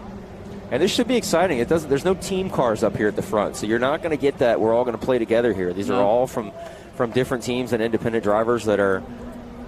None of them want to give this up here. It's just going to get entertaining here on the last lap. Oh, it is. 9 races to go when they started this one for the season. So 3 at the last 3 rounds on each. So plenty to run for, plenty to play for. All right, I've got Teddy Burns. Who do you guys have? Out. I'm sticking with. All right. Well, I guess I'll take Mateo then. All if right. you're going to go, let's see what we got. I can't do that. Come on, Teddy's in 3rd right now. Let's see what we've got. But we've got the white flag out, ladies and gentlemen. This is going great. Tim Adolfson. We had a Tim Adelson in Trans Am with us. Great camera and audio coverage. Thank you guys so much, and phenomenal coverage. So thank you guys so much for joining us. We are going to show another F1600 this weekend and an F2000. But what's happening here, Dustin? Oh, they are getting tight here. 3 wide going into 5. They're going to spread out here. Mateo's driving very defensively here, trying to protect the inside. Just got to the grass there for a moment as they come under the bridge. Back to the 21. Way down, but that's Dave Petsko in 16th position at the moment. Getting down then to the nitty-gritty of this one. I've just worked out the arrow book. It says, gosh, that Ben Sissel's good. Yeah, I doubt that, but this is the shot of Mission Foods. Long downhill, down into a real low gear, and then back up to a real high gear uphill. Just, one of those corners that can break some transmissions and rear ends, but here are our leaders. Here they come, and this is it. Now, you've got to sort yourselves out, boys and girls, because we're getting down to the kink for the last time and down to Canada, and I reckon there's going to be some shenanigans at Canada corner. I think Mateo just let him go. Yeah. I think he just let him go into here so he could set him up for 14. Yeah, it did not look like he went defensive at all there. I mean, that would be the idea. 14 being that run up the hill, you just need to be right there in his tail, don't you? Yeah, my man Teddy went on the outside of Canada corner. Let's see who pops up over here into Bennett Bridge Hole, turn 14. Oh, it's Houck. Teddy's gone. See, I told you. You got to listen to my bets, you see. Here he comes out of 14 then, for the final time, and up the hill at the famous Road America circuit. FRP in fine action. Line astern for the win. Don't think anybody's going to jink him because he defends well, does Haug. Sees the checkered flag, and it's going to be Ed and Haug, surely. Here they come. Oh, no, maybe not. Matteo Nerano. It is Matteo Nerano who squeaks it just. I thought he put up his hand a little too early. I did too. Well, we just lost them from sight there as we changed camera shots, but it was perfect because the anticipation was brilliant. So it is Matteo Nerano who takes the victory in the 80 in the all-yellow 80. Great win. Ed and Haug takes second place, having led them up the hill, and it's one of the masters, Scott Rubenza, who takes third. There's my favorite car there, the 47 with the blue with white stripes. But man, Dustin, F1600 never disappoints. What a show! Yeah, they did. I mean, you know, one of the fans was saying, you know, the drivers enjoy it. It's fun to watch, but it's more fun to be out there. I'm sure it is. Unbelievable. Thank you so much for Great. joining us. Thank you so much for having me, you guys. Please come back. We will be back tomorrow with F1600 at 10:15 a.m. Central Time. And then we're doing the Formula, the FRP Atlantic and F2000 tomorrow at 3 o'clock. Okay. So join us there. I hope you can come back in the booth if you can. Unfortunately, I have 5 cars on track during that session, so I think I might need to be in pit lane. Did you root for your favorite, or did you root for one of your customers? Yes. Okay, good. Yes. Nice job. Nice job. Well, thank you for joining again, guys. Good Dustin seeing you. Hodges joining us in the booth for FRP. And well done to that man. Now, it's always fun to have Nerano. kind of an expert in here with us. You know, it's so hard for us to know all the cars and drivers, so thank you to Dustin Hodges and the Arrive Drive Motorsports crew. So let's look back at some of the highlights of what was a cracking 1600 FRP race. We got underway, and as you can see, they all belted into Q3 turn 1 for the first time. Ed and Haug leading the way. Somebody going wide there. That was Russell, I think, who had the pole early on, and in fact would finish in 6th place in the end. And then it was a case of Ed and Haug in the all light blue 02 leading the way, but really only for moments because there was different changes of leaders throughout. And here came Sebastian Matteo Nerano, but then loses out to Haug, and again side-by-side action between the pair of them. The two masters, Rubenza and Livingston, were in the mix, but it was an 8-way battle to the fit line, and it was won by Matteo. Well done. We'll take a short break. We'll be back with more from Road America after this. Keeping your pride and joy perfect is as easy as 1, 2, 3. Start with Slick Mist Speed Wax. Simply mist on and wipe off for a professional detailer shine. For your tires and trim, there's Lucas Slick Mist Tire and Trim Shine. Spray on and wipe off for better than new look. Then finish her with Lucas Slick Mist Interior Detailer. Just spray and wipe. Easy. Use Lucas Slick Mist Car Care products and she'll never look better. Fast, easy, and professional. Really, it's sort of like having an extra set of hands. Or 3.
So here we are live, the puffy clouds in the background at Road America, and as you can see, a little bit of reparation going on at turn 14 where they smashed through our hoardings, our Bennett Bridge Hall hoardings, because that is the Bennett Bridge Hall turn 14 for this weekend. Now, we are waiting for the next race, which will be IGT. We've got some more action coming your way. International GT Race 2, that will be. But why don't we continue with our Speed Tour Presents Stories from the Paddock. And one of the well-known figures here in the paddock, who's been around for quite some time and, well, relative to the region anyway, John DeGainer. All of these races I get to do with my father, so it ends up being a family event. It's tremendous.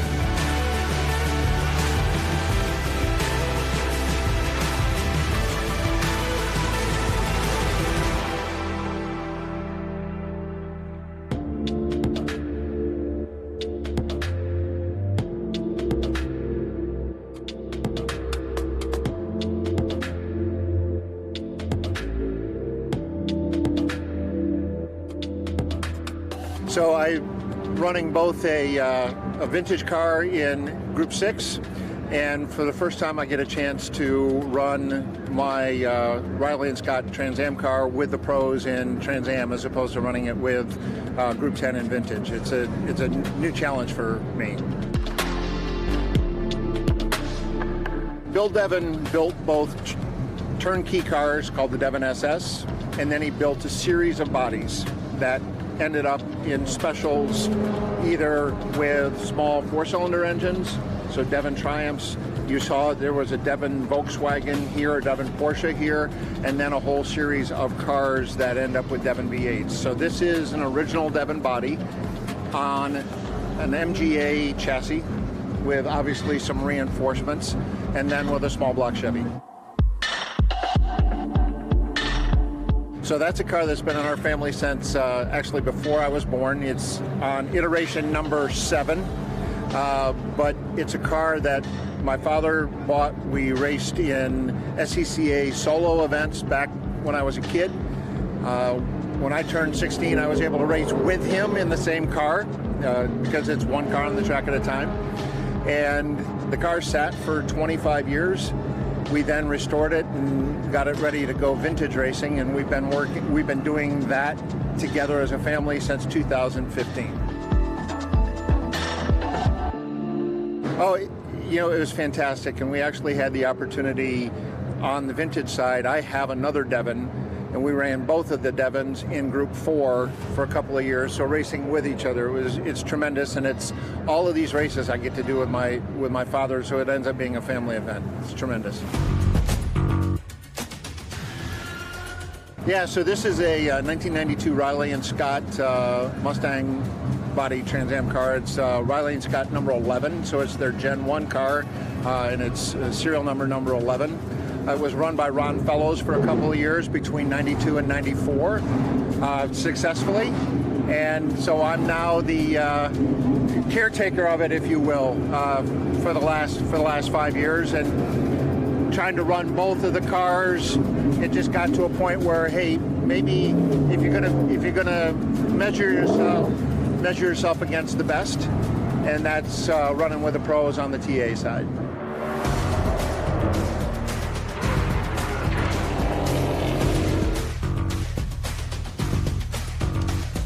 Compared to this, it's really quite straightforward. It's it does all things well. It doesn't have any of the what they refer to as the nanny stuff. So there's no traction control, there's no anti-lock brakes, but it's got power steering. The brakes really work well. It turns, it stops. This one is a little more raw. This one, on a scale, is less raw, but it's very challenging. It makes you a much better driver, and the more time I spend in either car makes me better at both. I really enjoy running two different cars. It stretches your brain. It forces you to think through. Brake points are different, turn-in points are different, all of the other things, and things happen at different speeds between the cars. So it makes it. I'm an engineer. It forces you to think through each of these. It's really a lot of fun. I enjoy it very much. We refer to him as the team owner, the team principal, or the boss. He's here at every one, and it'll take him a little while to give me all of the feedback, but this is one of these things that we get to talk about just about every day. I was able to podium in the Devon, and in the Mustang, I know I'm not going to be competitive with a Gen 3 Riley and Scott car. So to drive to the limit of the car, to learn from the pros, make sure that I'm worthy to be with them in the series, that's a good result. So I finished 6th in class, I finished 8th overall. The car came off the track in exactly the same shape as it went on the track. I think for the first time I've run that's the first time I've ever driven this car for 75 minutes. To do that and do it well, it says something about the preparation and the team behind us from the preparation standpoint, and it's really a successful weekend.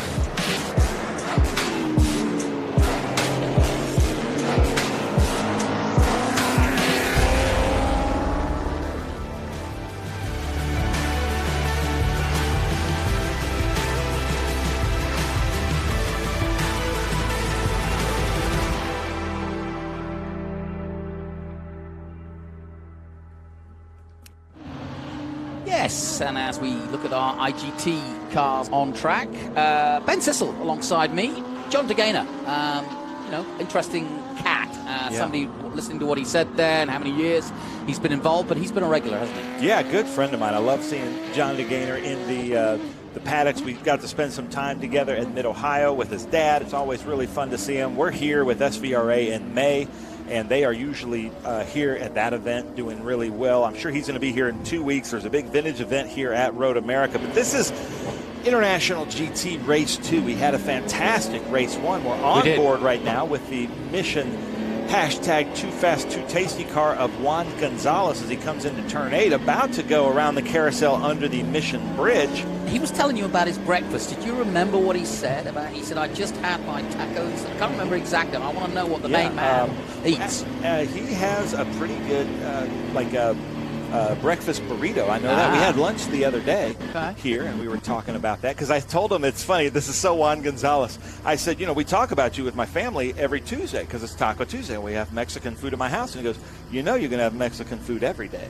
And I love that as they go under the Mission Bridge. And that is true. I could have Mexican food every day. I'm not sure my kids would like that so much, but I do love me some Mexican food. The cameraman definitely does that. Nice. Everywhere we go around America, he's straight to the first Mexican restaurant. His wife is a very good cook. But let's go through this top 10 here. We've got Tom Pank up front. Musafar Ghafarov in second place, gave a great performance. Well done. Troy Peterson, Bob Wyson, James Hammond, Tom Ballister, Juan Gonzalez, Wes Wood, Ross Poole, and David Hampton. That's our top 10 here as they come up through our Customers Bank kink. You can see Lucas Pank there in the back. Well, he expect him to move up front. Yeah, he had a problem, didn't he, in the first race, whereas Tom Pank went flying. Tom Pank won the race. Lucas Pank, unfortunately, they went 3 wide into turn 3, not suggested, and we had a body, 2 tires actually came together, and it cut Lucas Pank's tire in the back. Yeah, we had a great battle between James Hammond and Tom Ballister and Juan Gonzalez last time out, and hopefully more of the same. Ghafarov got quite close at the early part of the race, and then Pack just took off.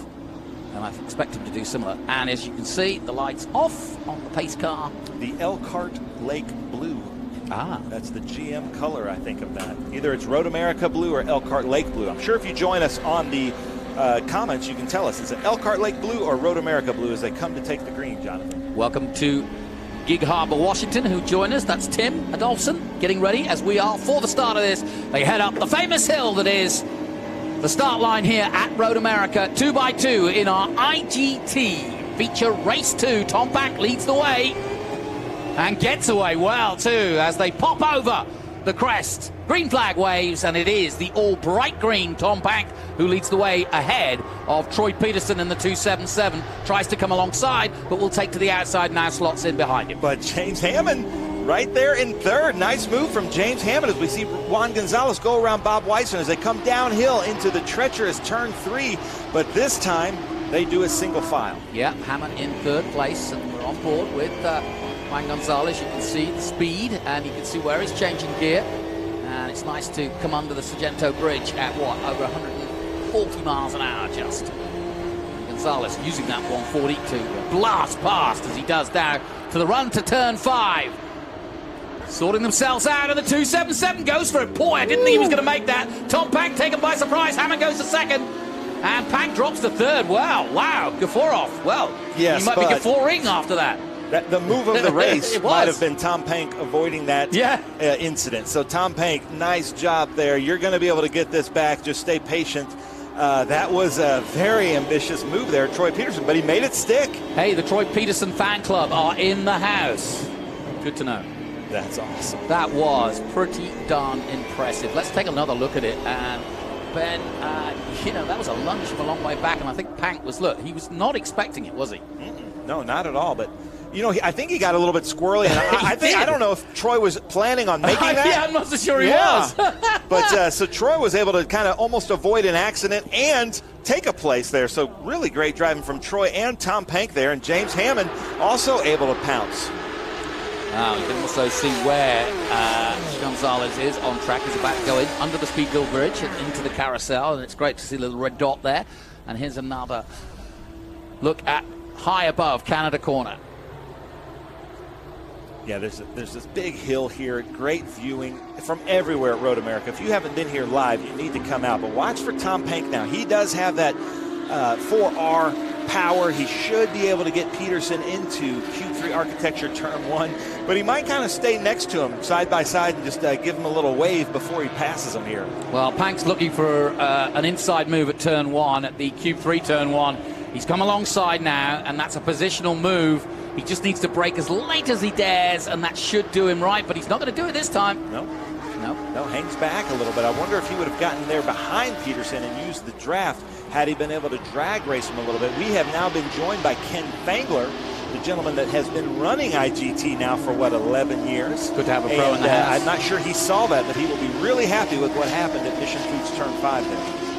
I never thought Ken would actually wear a suit for commentary, but I like to see he's keeping traditions up. Bow tie, suit, watch, everything. He's the real deal. All right, I'll try not to disappoint you next time. So here we go. What's going on out there after the first race? I don't know. I just noticed, and the start was a bit miffed as Musar, got shuffled back from the second position. Tom went out, and I come up here, and he's having a heck of a battle with Peterson. So you just missed a hell of an overtake at 5 by Peterson, but we're not entirely sure whether he meant it. I think, honestly, he took a huge lunge from about 2 cars back. I think he was avoiding. Something happened with his brakes going into 5. I think he avoided, went over. Tom going to pay the compliment back. Yeah. Here we go. Watch. Okay. Oh no, this is Pank making the same move, but a little bit more controlled. Yes. Yeah, interesting this race. The grid totally shuffled up. Robert Weisen way up in the order, although finishing back in 6th or 7th previously. He started 5th. Ahead of James Hammond and Tommy Ballister and Juan Gonzalez. Yeah. So the deck has been reshuffled. Big gap now to Tom Pank, which is to be expected. But this is the fight that we're going to want to watch here. These top 6, or the next 6. Lucas Pank has already moved his way back. He's going to try to take Juan Gonzalez on the inside. Juan Gonzalez giving that to him. But watch this. We're on board now with Juan Gonzalez. Lucas Pank ahead of him. But really, 2, 3, 4, 5, 6 are very close here in IGT. And here they are.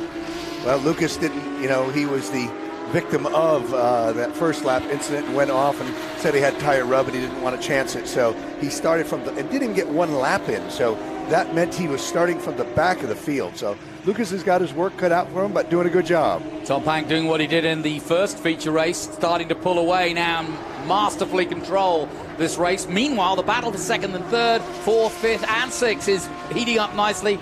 Lucas Pank at the back of it, but very much in the hunt, and then Gonzalez behind him. On board with the Mission Too Fast, Too Tasty. But this is the battle. Look at James Hammond looking inside on Troy Peterson, and then Gafarov, who was really fast in that first race, the number 888, with a beautiful car. His first time with us this weekend. Met him at Winter Circle. Really good. Too fast, too Yeah, not sure what's happening with the Caymans in the Stuttgart Cup, but the Stuttgart Cup, we can't forget about them. They have their own battle there in the back, but look at this, the 277 into James Hammond and Yeah, they had a heck of a race this morning in race 1. It was. They really did. And that was the Caymans, and they didn't get much love on that one. So hopefully we'll see them here in the near future pretty quickly. Yeah. Because we know that's a very competitive race within them. What color is the ribbon across their windshield? Is it yellow? Yellow, yes, that is correct. Yeah, the red is the Mission Foods, and the yellow is Stuttgart Cup. Gotcha.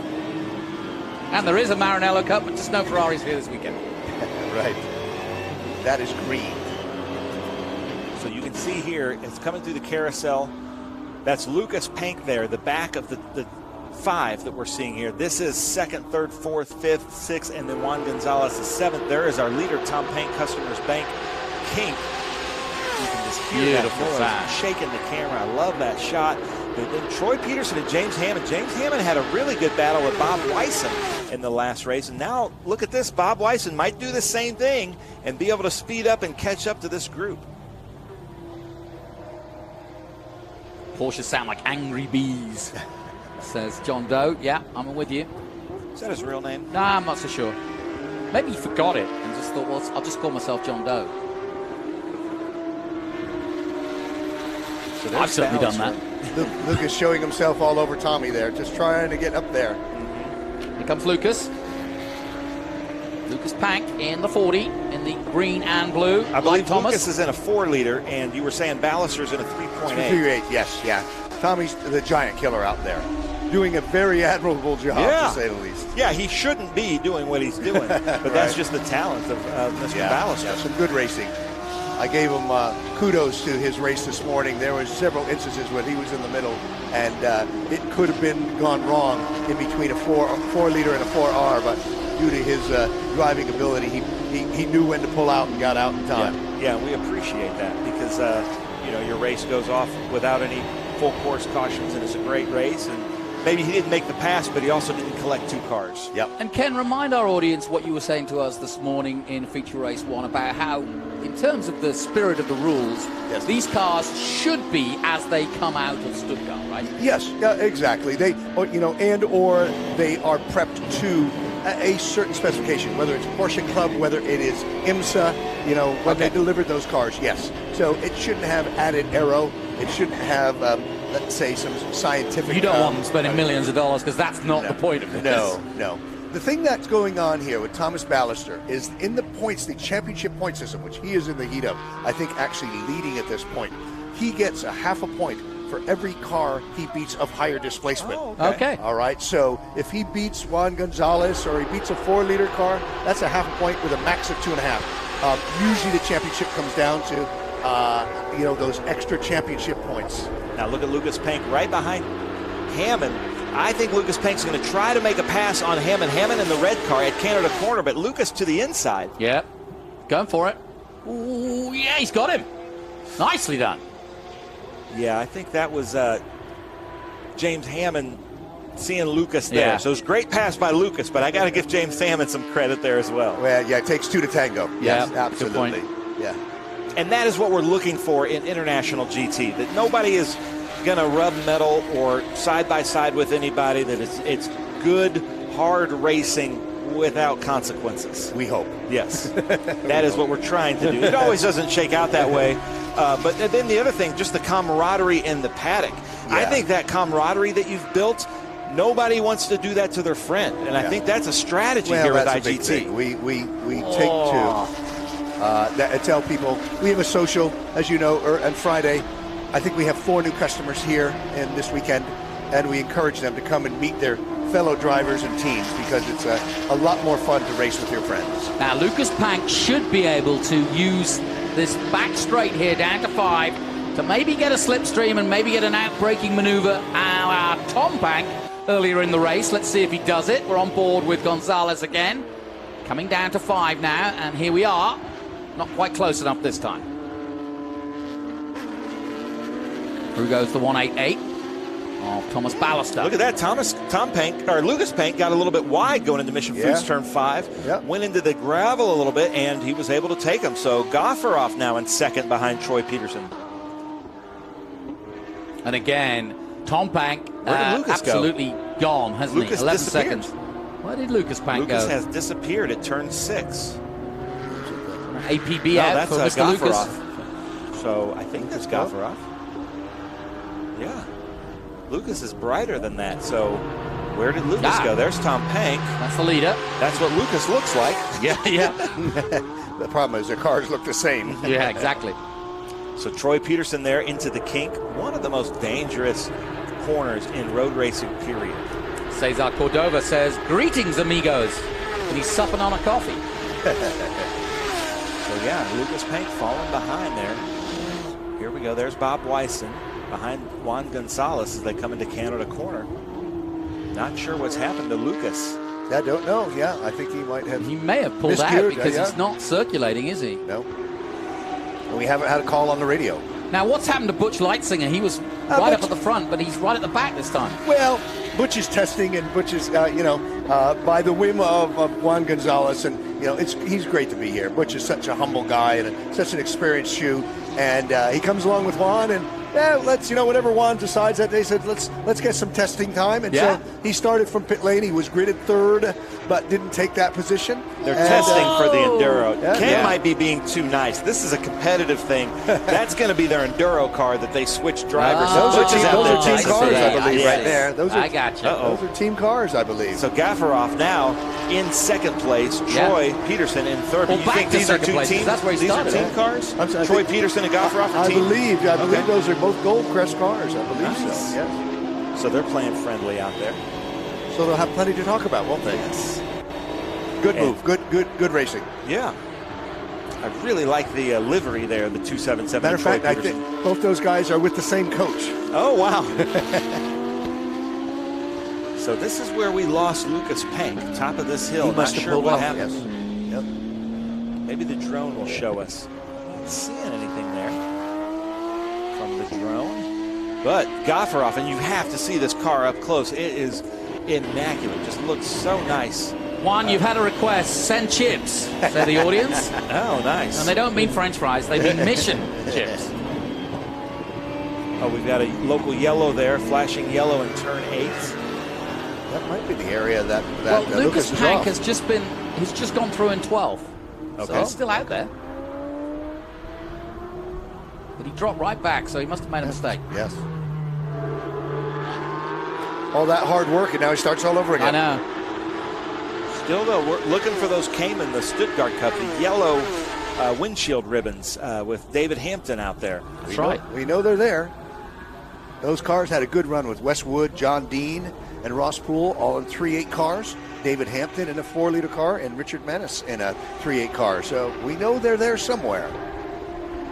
So there's James Hammond right behind Troy Peterson, followed by Ballister. These are two teammates with TLM. David Tuwati, or if anybody from TLM is watching us, leave us some comments here. What's David Tuwati say? What's up, guys? What's his key phrase? Tuwati, what does he say? What's up, people? What's up, people? What's up, people? There you go. I heard from our, I won't say grandfather, but our founding father of International GT right after the race. He sent me a text saying, great race, and shout out to Bill Riddell. Nice. He's home in Amelia Island. Missing you here, Bill, but hope you're still watching. Cue in if you get a chance. Leave us some comments, Bill Riddell. Yeah, come on. What are you seeing here? We'll put you up in the booth. Yeah, exactly. It was great to hear from him, and glad he got the cue into the telecast this morning. Bill Riddell's my favorite quote. Racing in IGT is like frying bacon in the nude. I'll take it. Yeah.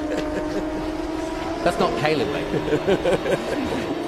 Yeah, we have a Bacon Zelenka and a Caleb Bacon that races with us on the weekends. It gets a little confusing as the Too Fast, Too Tasty Mission Foods down into Mission Foods Turn 5. It's like we're shooting a Mission Foods commercial here with Lake's camera work. Well, beautiful track here in Juan's, the lead on so many racetracks around the country. We're out in California, and you can see the Mission banners all over motorsports. A great footprint and a great supporter of motorsports. But we certainly enjoy the opportunity that he does race with International GT. Yeah, and the fact that he's now personally sponsoring the likes of Rossi and Pato Award in Indy, and you saw a lot of coverage for Mission in the Indy 500. So, privileged to have him on board. There was Lucas Pank, driver's right, turn 8. Parked, but in a safe spot that they've deemed safe. So they're just throwing a local yellow there just so everybody knows that he's there. But I love the safety crew here, Mike and his team, being able to make these hot pulls, keeping us racing. Because on an over 4-mile racetrack, it would be really tough if we had to go full course caution. Yeah, on everything. no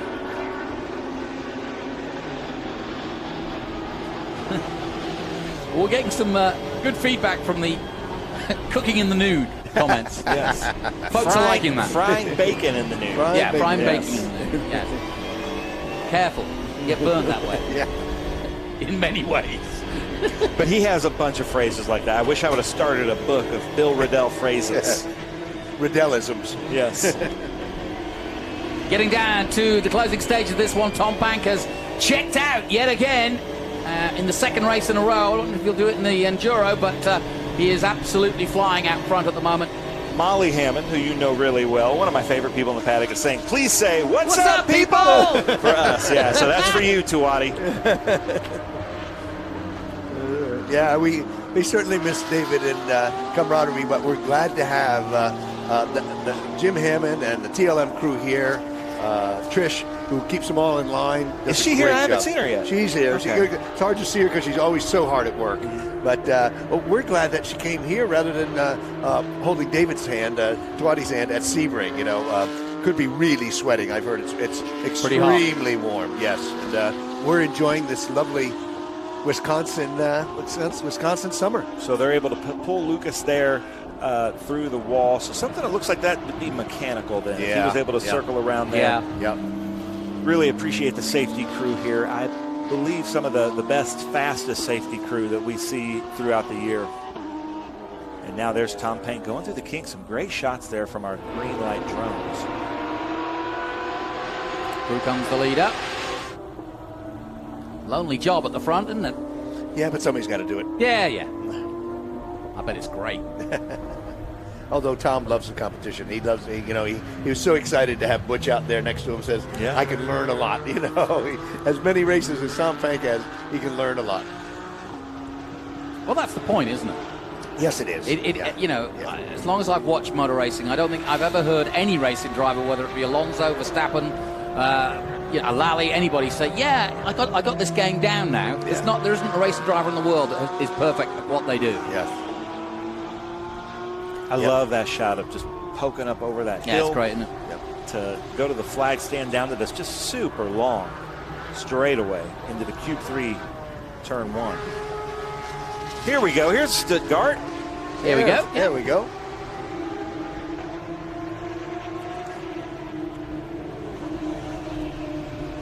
There's your second place man coming across. Yeah, And there's Peterson in third. Then Hammond. Richard, 38, Richard Manis in a 3.8 Cayman as the leaders come up on them. Yeah. Those new Caymans of David Hampton's, what are they, 4-liter 4-liter, Caymans? yes. Yeah, Those good are race car. monsters. Yeah, good race car, yes. So Linus Stern, the TLM USA cars. Sound great, don't they? Yeah, you're certainly hearing a number of 3.8 owners, Cayman 3.8 owners, considering saying, lusting after a 4-liter car. Yeah. So there's Manis there. Manis, yeah. In amongst the group that's probably running for second, third, fourth, and in that area. So that'll keep those guys busy for a bit. Need to give a shout out to my son Levi, who's joined us back in the booth, but that Customer's Bank Kink camera, that static camera you see down there, he's having to go out there on a scooter and change the batteries, and that's a long journey, and then over some rocks, and it's a kind of a treacherous journey out there. But I just want to let his mum know that that's a cardboard cutout. Yeah, right, exactly, by the camera. We Yeah, just it's put also that there. not the safest place to be, No. but he's What did having he some do fun. wrong? I mean, you gave him. I mean, you couldn't give him an easy job. Couldn't you do the flagpoles? Yeah, exactly. Understand he has two sons. Yeah. So somebody's Oh, disposable. okay, yeah. Somebody's disposable. Lincoln, that's right. There's a backup. Oh, disposable. I forgot about that. Yeah, all right. My other son Lincoln is at college orientation, but that's the camera. There's Levi's camera shot right There there. it is. It's a good Giving one, us some too. good static, and with Customers Bank, giving Customers Bank some love, and as we know, the kink, it's looking up at the kink, which is a very treacherous turn there as we see Manis coming up. I'm just glad the camera has survived so far. Yes, That's, yeah, very exactly. glad of that. Yeah, remind me that the driver that was always so great. It was a team, and he had a pretty bad off there a couple of years ago, and we haven't really seen him since. Yeah, no, exactly. Yeah, and he had another off not long after that. And sometimes there's some people around you saying, you know, I think you'll really like golf. You know, because, he was a very talented driver, but I think you know he's still running a business, and I'm sure his board is like, let's do some golf tournaments. There are those things. Yeah. Although I know several people in the business will gladly say you key man insurance, you know, but nonetheless. But well, Gaforov's done a good job of just slightly closing the gap. It's 13 seconds as we take a look at the Stuttgart Cup. So there is that Cayman Richard Manis, beautiful car, running the USAF. And then here is Bob Wyson and Juan Gonzalez. Yep. Mark Monson says he's did a 251. Well, you've got some work to do if you're going to take on these boys. Thomas Pank doing a 217 and a best time of 212. So look out. Yeah, I think those times are running right around the TA2 times. So, yeah, they are. And which is kind of surprising to me always because, you know, TA2 cars are very capable and capable drivers, to say the least. But, you know, with all that V8 power and the length of the straights here, you just would think to me that it would be, there'd be a gap between these Porsches and the TA2 cars.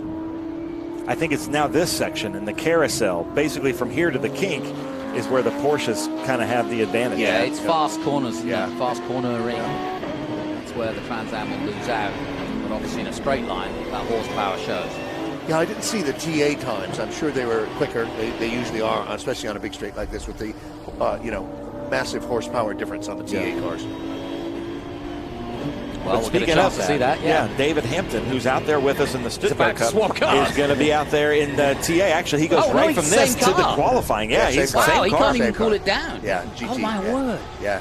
Well, he'd be ready. Yeah, the tires will be warm. Yeah, no kidding. So the white flag is out. Change his tires. Maybe. We just saw Juan Gonzalez using all the track plus there some, rubbing under the rumble strips. I think maybe that's how he mixes his margaritas to go with his chips and salsa. I don't know, you know. I got put straight by Mark Monson. He said, it was only an EcoBoost Mustang. Come on. There we go. All right, I'll give it you. 251's pretty good. So we've got, this is the last lap for Tom Pank, who's really had a great weekend here with us at Road America. 2 out of 2 then so far. I'm gonna ruin it now for him. He's gonna break it. Don't jinx him. Yeah. But no, so far so good. Comes out of 3, down.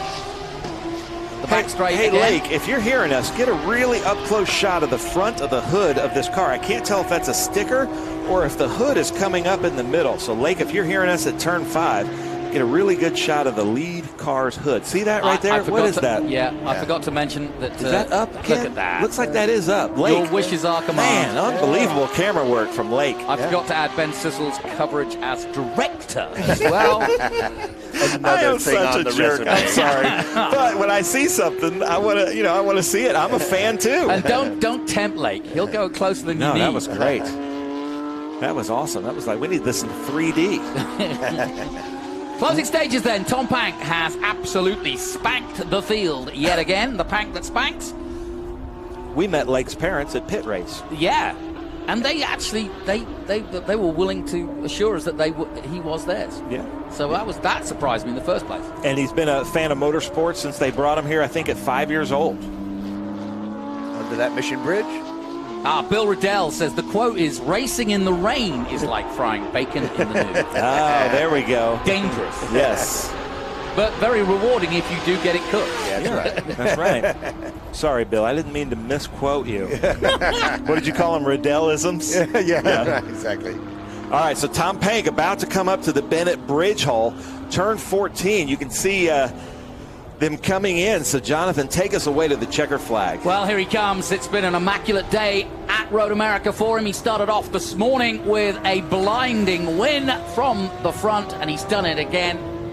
Tom Pank in the 42 comes up the hill for the final time, and it's 2 out of 2 for the Pankmeister at Road America. He takes the checkered flag and wins ahead of Gaforov in second place, and it will be Peterson to cross the line. It's not Goforov, it's Gaffarov. Gaffarov. Goforov is a totally different call. All right, well, it's got everybody gaffoffing anyway. Ken, I'm sorry, our medicine is wearing off. Yeah, I see that. Yes, exactly. And there is our third place man Peterson crossing the line in the 277, and Hamann coming across in fourth. And another look at our winner. I do like the yellow day-glow mirrors of Bob Wyson. I haven't seen that iteration of his car. He's got that this weekend, Bob Wyson, the day-glow mirrors. But we are, as far as I have on my schedule, doing the IGT Enduro tomorrow. Yep. Tomorrow morning, yes. Tomorrow morning, we're doing the IGT You were right, Enduro look, he's going low again. 9 a.m. I'm getting the close for thumbs you. up. Yeah, there we go. And I'm going to be practicing as the pit reporter tomorrow because the pit exchanges are so important. So, Ken, I'm hoping you're up here in the booth with us. Yeah, I should be, and that'll be interesting. That strategy plays into many times into the final outcome of the races. So we'll see. Tom has had 2 for 2 on this one, but we'll see what the luck of the Irish could be for tomorrow's race. And if you don't know much about International GT, many of your drivers consider the Enduro the race of the weekend. Yeah. That's what they concentrate on. We've got some big name drivers that join us, including I saw Pippa Mann in the paddock this weekend, Butch Leitzinger, Mike Skeen might get in a car. You never know. Yep, that's true. Well, that was another enthralling race. Certainly, if you're Tom Pack, absolutely did it in style. That's 2 out of 2. Let's take a look at some of the highlights from our IG2 Feature Race 2. Pank started off in the lead and he defended well into turn 1. Gonzalez siphoning his way through as he does. And how about this for a move? Troy Peterson, I think, surprised himself with that overtake. Hammond went with him. Pank back to 3rd. And it wasn't long before he paid the compliment back at exactly the same corner. Turn 5. And that's the place to overtake. And by then, as I said, by the time he got the lead, he then took off and was 20 seconds ahead at one point. Plenty of racing going on behind, though. And, good race for Juan Gonzalez. But it was Tom Pank, yet again, who takes the win. Well, Ken, thanks for joining us here, high above Road America. Jonathan, another great IGT race. Can't get any better. Looking forward to the Enduro. And I believe you're going to go to the pits for that one to see the changeover of drivers, if there is one, but they will do a compulsory stop that one tomorrow. Once again, our thanks to IGT. We'll take a short break. More action to come from Road America after this. Hungry for SVRA action? Well, the best way to enjoy classic auto racing is with a delicious classic from Mission Foods. Green flag your race-watching snacks with Mission's mouth-watering race day recipes. Try some of our tasty tacos, piled high nachos, fresh chips with guac, and more. So gear up your ride and fuel up those stomachs with delicious Mission Foods. Now that's too fast, too tasty.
As you can see, cars on track, and it's Trans Am.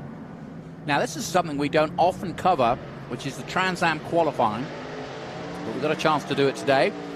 Some good stories. This one, Weaver entered with a car that won here at Road America with Kaz Grauer a couple of years ago. But inside today is Brent Cruz, our current TA2 champion, trying TA for the first time.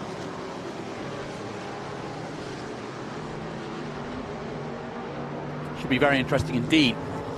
Tommy Dreesy in the hunt, as always, in the Lucas number 7. Racing with Ken Thwaites' team, of course, now. Well, in fact, it's his team. Ken Thwaites and the entire Ken Thwaites army from TA, all involved. And there's that view from, that's a perfect spot. You've got the big screen and you've got the actual track. For Menard, though, the man to watch, there's Adam Andretti, Amy Ruman, and there's Dreesy. So this is the qualifying session. We'll keep you up to date on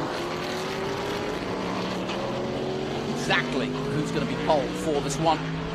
I'm interested to see just how Paul Menard and Dyson deal with Brent Cruz, who's racing in a TA car for the first time. I spoke to Poncho Weaver about it, and it was just a feeling that Toyota want to get him in as many cars and as much horsepower as possible as he, in his tender teenage years, gets better and better with each and every weekend.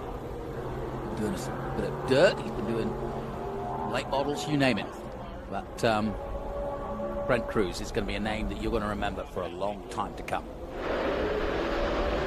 Paul Menard's had a fascinating season, and of course, yes, he is part of the empire that is Menard's, and huge sponsors. We talk about Mission Foods. Well, Menard's the original, right? And they've been a part of motor racing here in the USA for some time.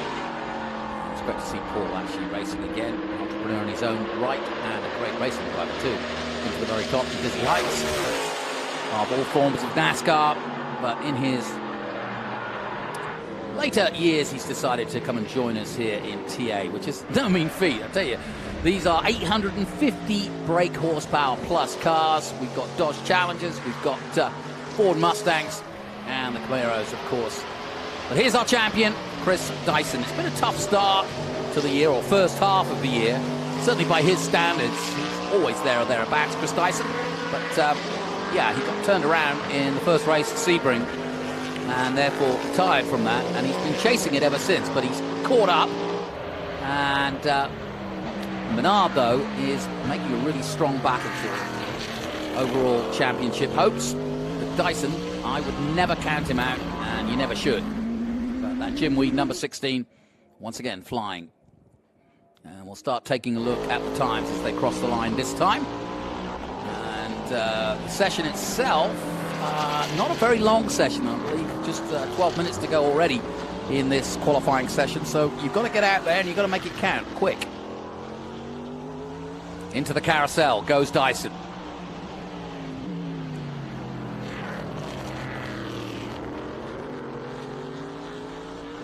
Fascinating race at Mid-Ohio last week. They really were given a tough time of it. Dyson played a very, very strong move by the rain just coming in as they went for the start of the race. He was on the front row but decided to pull in and change to wets, and it proved to be a magical move.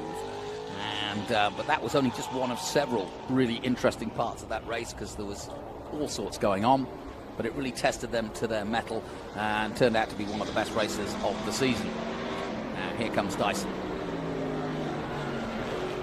Yeah, 10 minutes and 30 on the clock, less than. And let's take a look at Chris Dyson's time as he crosses the line this time.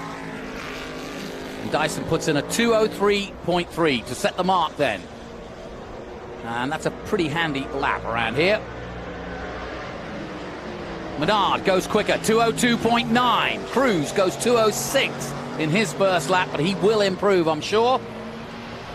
But it's the usual suspects. And Andretti goes to fourth quickest. No, yes, he does. Fourth quickest in that one, I think. It's hard to tell. No, it's third quickest with a 2:04.9 by Andretti. Menard still the quickest so far. Ruman in fourth. Keith Grant now coming into the picture in fourth, 2:05.9. So everybody getting in a marker. And here is Brent Cruz. As I said, that car won with Kaz Grala a couple of years ago. The exact same Poncho Weaver prepared car. Boris Said has driven that car, and many other luminaries. And I asked Poncho if anything had been changed, and he said they've changed the aero package on the body itself, just slightly. But that's about it. It's pretty much the original Dodge that we saw a couple of years ago. I think it was Boris Said that introduced it. VIR. But a very handy car indeed, and just the perfect car for Brent to get his head round. Cruz had a decent day today in TA2, but we'll want to see if he can get on the front row for this one. He's got some pretty tough competition in Menard and Dyson, two of the most experienced drivers out there. Cruz just 16 years of age, remember. Tommy Dreese currently in 7th, Don Yout 8th, Richard Grant in 9th. And Raymond Cobbs, another one of the new names to this weekend anyway, hasn't been racing with us this season so far, coming in. So we'll keep an eye out for what he can do. Raymond from Norwell, Massachusetts, driving the 00 Big Dipper Motorsport Chevrolet Camaro and making his Trans Am debut this weekend. And his experience comes from the SCCA in Miatas. Here's Paul Menard in the Master Tools, or the Master Force Tools, which Menard sell. Surprise, surprise.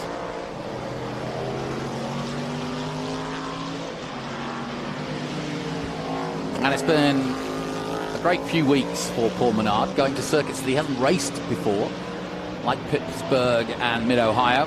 Here's the top liner, number 17 of Adam Andretti.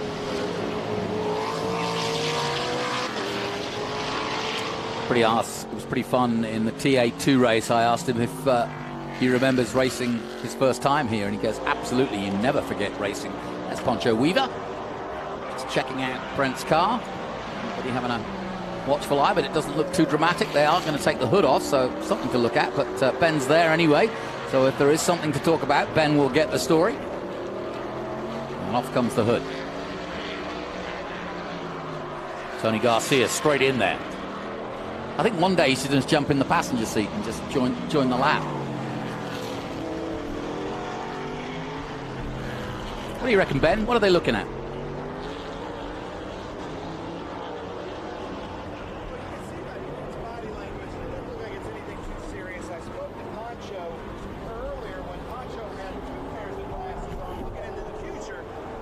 Saying they think maybe just something as simple as a plug wire is gone or something like that, but you can just tell by their body language that it doesn't seem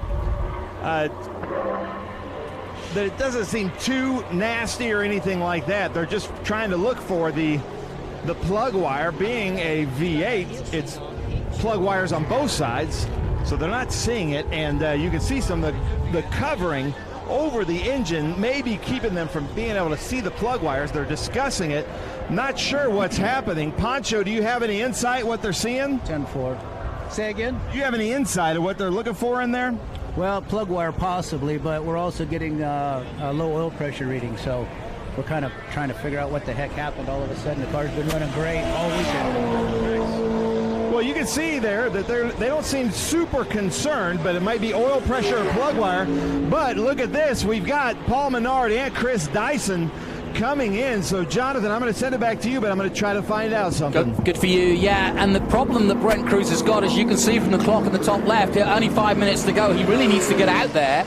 Dyson still provisional pole with a 202.3, 202.37 for Menard, so it's close. Adam Andretti in third with 203.5, and then Keith Grant, and then Amy Ruman. That's your top 5 at the moment. But the question is, can Cruz, who's now down to 8, get back out before the end of this?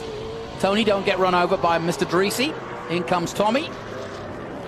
And Tommy Dreese currently in 7th position. He's clocked a time of 206.4.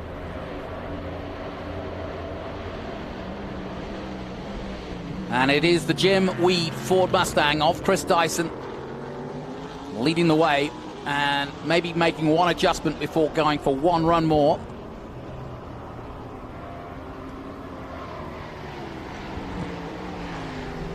Great character. Tommy came and joined us in commentary in Mid-Ohio. Just loves his racing and really enjoying the fact that the team is being run by Ken and the rest of his team and allowing him to concentrate on the racing. And out goes Dreese for another run.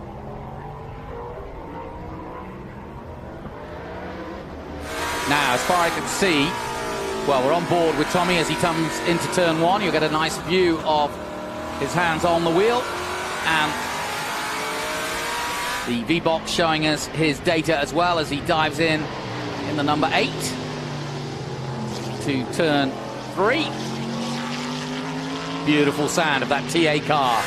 150 brake horsepower of pure American muscle. What have you got about Tommy, Ben?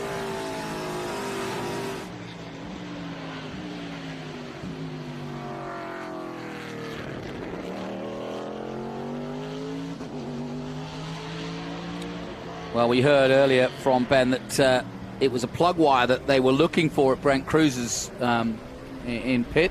And I don't think they're going to get time to get out there. Just 3 minutes to go in this session, so those out on track now may improve. Richie Grant just did his best lap. That's good enough for 9. In comes Amy Ruman in the 23 Nichols and Valley sponsored number 23 Corvette, her traditional color and car.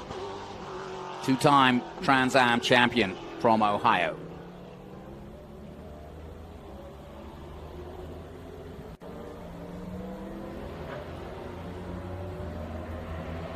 Just looking out of my commentary position, I'm trying to see if they've managed to get Brent back out. Here comes Tommy. On board with Hollywood's Tommy Dreese, another former champion. We are blessed in TA to have so many great former champions involved. And just a great character, Tommy Dreese. Famous for his selfies. There's that blind left-hander that Andretti says he loves so much at 13. And then the final corner, 14. So important to get the power down early as you head up the hill. It's a long, long way to turn 1 from there. Now, does he improve from 7th? No, he doesn't. That was a slow lap from Tommy, but he now will go on a flyer because he's just come out. Of course, he come out of the pits, so he wasn't going to get a cracking lap. Into turn 1 he goes. Now, let's start seeing him do his work here.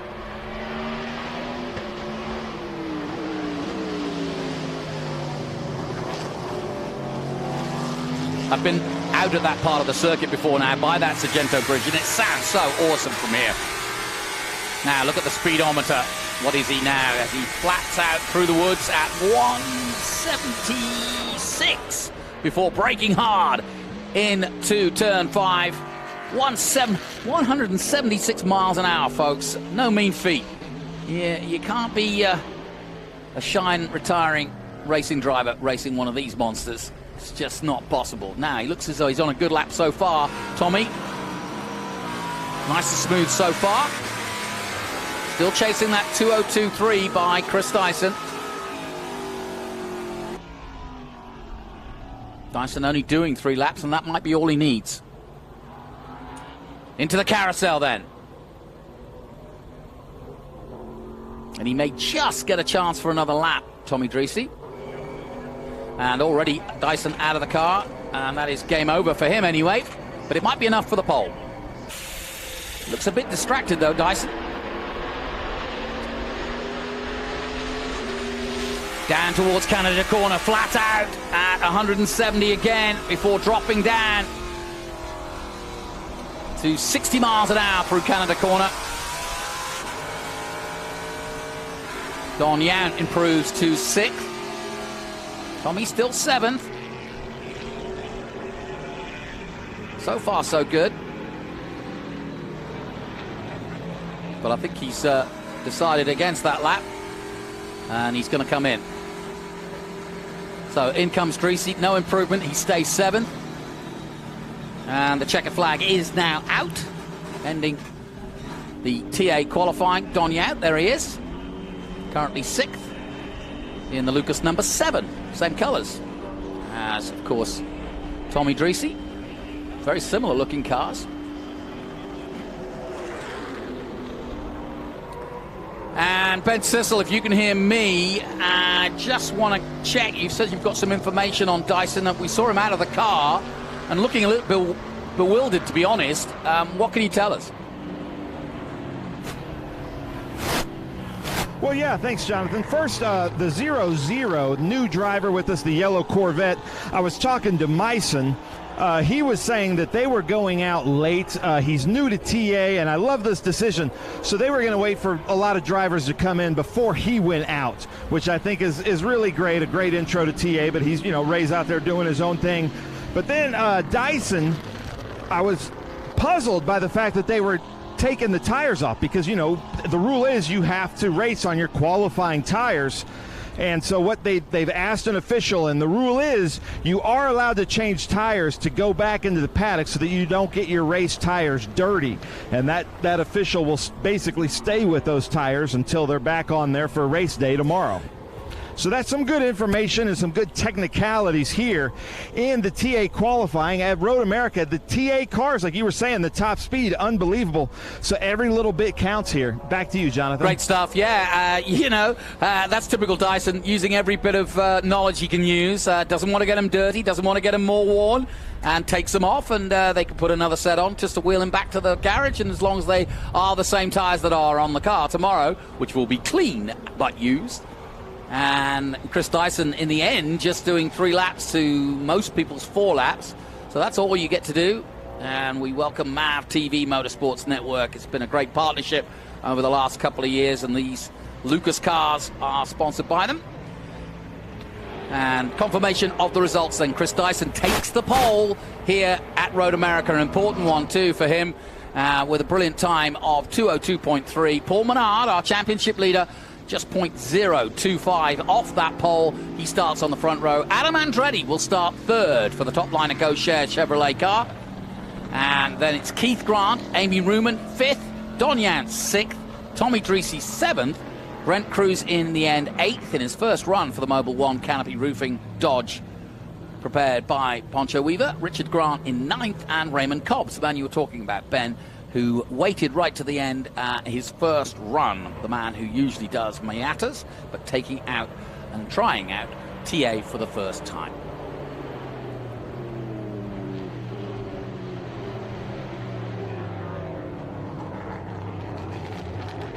And a minute, our other production classes will be out to go for their qualifying, so we do it in 2 groups. The TA, obviously, with so much more power, get a chance to race alone.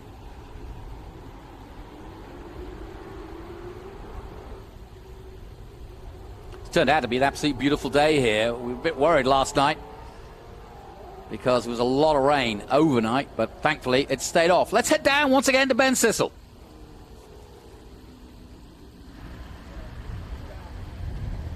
All right, well, thank you. I'm going to talk to Gary Seelix here because Gary is over 3 cars here. He's got the Don Yount car, Keith Grant, and then we've got Tommy Dreesy, Keith Grant, who just came out of his Formula Atlantic. But I saw Don Yount get out of here. He looked like he was a little bit disappointed. What's going on, Gary? He's just a typical race car driver. They always want to do better. I think he's, doing really well in this car. It's the first time he's been in it in a race situation, and I'm very impressed. Well, Road America, known for its super long straightaways, the top speeds in TA. We don't really see these very often in the season, so I guess the setup here is so important. But with you and your history with your dad, you've probably got a notebook this thick on Road America. Yeah, I've got a pretty big notebook. We've been here, I've been coming here since 84, 85, so it's almost like a second home, and we're good. We're just looking for some speed. We're down a little bit on speed. The cars are handling well. It's just we need some speed on the straightaway. Nice. Well, hold on a second, Tony. If you'll indulge me, I see Keith Grant here. Let's go talk to Keith Grant as these cars roll out. So, Keith Grant, I'm going to put you on the spot because your body language, you look pretty good. You look pretty relaxed. You just came out of your Formula car, just came out of this. How you feeling? Feeling really good right now. So, wasn't real happy with the car this morning. Team made some changes and got a little quicker in qualifying, so I'm happy with 4th. I wish I was up there with the front 2, but I think they're in a league of their own today. Nice. I love it. Well, that's Keith Grant, and you can see there David Hampton, who just came out of the IGT race. His crew was asking if they can just come into pit lane and then go out last, but the GT cars are going out there right now, Jonathan, so I'm going to send it back up to you in the booth. Great stuff, Ben, and as I said, here is the second group, if you will, which is all the production-based cars. That's XGT, SGT, and GT. They now are starting their qualifying. And there's Kaylee Bryson in the 02 Corvette. She's had a phenomenal year, really, and winning an SCCA, also getting a scholarship. And there's Danny Lowry leading in XGT. Didn't race at Mid-Ohio, but he's back here in the AMG. Once again, the Mercedes, beautifully prepared. Got a close look at that car, and it really is beautiful. And he's got the Reeves of America, if I've got that right, on the hood. And it's a very special concept of basically taking wreaths to the graves of veterans, and they produce and deliver millions over the year for veterans, and lest we forget. So a very honorable charity to remember the veterans that have given up their lives in order to preserve the safety of the USA.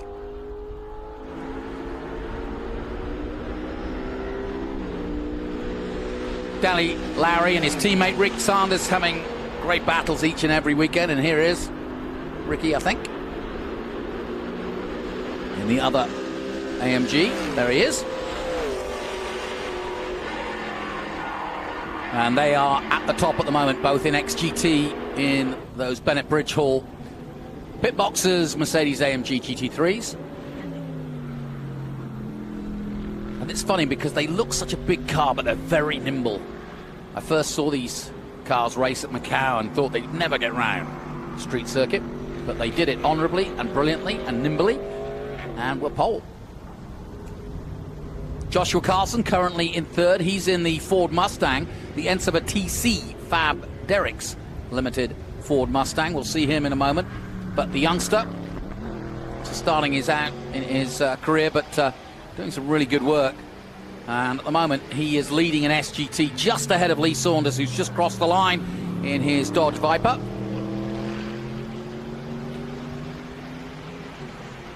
And it's going to be a straight fight between Danny Lowry and Ricky Sanders, the two teammates in XGT, just the two of them out there this weekend.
Behind him, but quite some distance, so they're pacing themselves in terms of letting him have as much free space to deal with. Just going for that quickest lap last time out. Let's head down to Ben Sissel. Well, thank you, Jonathan. This is a little bit different, but we were talking about Mike and his crew here, the safety team, the EV workers here at Road America. So obviously somebody dropped some fluids here. Aaron, our official, called. So they're dropping this stuff that's basically like kitty litter, and it absorbs the oil down here, and they're going to sweep it up. But the EV crew here at Road America some unbelievable workers there. But Jonathan, I'm hearing there's some action out there. I'm going to send it back to you. Yeah, Ricky Sanders just did a 2:15.4 in the number 43, so just beat both Carlson and his arch rival. And that, of course, is Danny Lowry.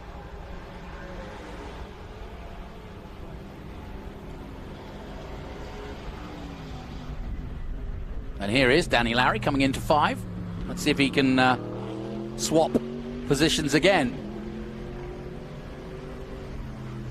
Danny Lowry now in 3rd position as Josh Carlson just went 2nd, and of course he's in SGT, so really good work by the young Josh Carlson in the Ford Mustang.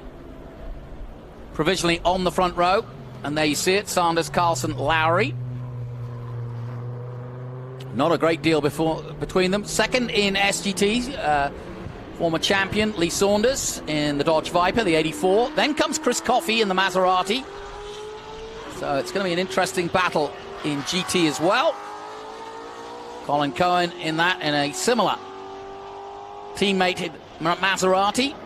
And then Kaylee Bryson looking to improve to try and get on level terms with Richard Forsyth. And a great battle at Mid-Ohio between Kaylee Bryson and Richard Forsyth. And after the race, Forsyth was very complimentary about racing the 22-year-old. She really is just starting out in her career. She is one of the recipients of our Tony Pirelli Motorsports Diversity Program, and delighted to have her on board.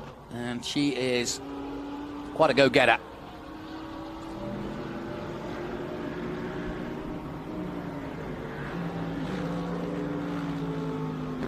Here is your pole man for now. I say that. Sanders, Danny Lowry's just gone quicker. He just did a 2:12.4. And now does Ricky Sanders improve? No, he does a 2:13.2. So he hasn't got quite to Lowry's pace yet, but Lowry now goes to the top again for the Bennett Bridge Hall Mercedes-AMG GT3. Josh Carlson drops to 3rd. Lee Saunders now 4th. Chris Coffey leading GT. So it's kind of starting to pan out as you'd expect, which is XGT is the fastest, SGT, and then GT. And if you're wondering why these production classes are out there and as such, well, this championship goes back to 1966, does Trans Am.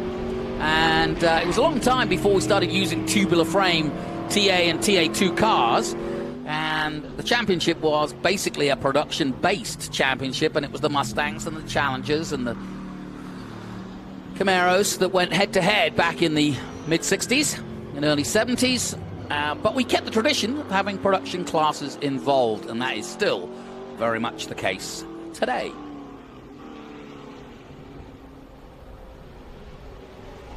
And it also makes for some very interesting racing. Here's Lee Saunders. He loves the Dodge Viper. And of course, in a straight line, it's an absolute monster.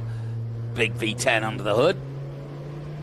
But it's funny, Lee Saunders tried TA for a bit, and yeah, I don't know, I think he enjoyed it, but I just think he's so much more comfortable in the SGT car, and he's had so much success. And I think he just likes taking that 84 out. Doesn't do the full season, does the man from Florida.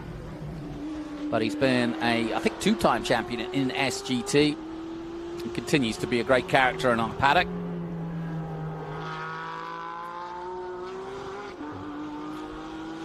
Let's head down and talk about our top 2, Lowry and Sanders, as they are battling it out for pole position. Down to you, Ben.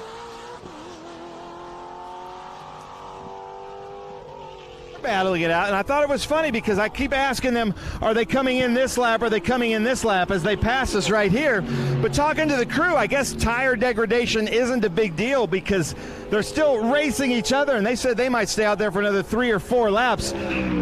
So is there a tire strategy? Are they coming in, or are they just trying to out-qualify each other? I'm unsure as far as out-qualifying each other. We're not going to try and run a lot of laps. We're going to try and save a little bit, as much as we can. It's going to be a long race. It's a long track, and the more tire we can save, the better.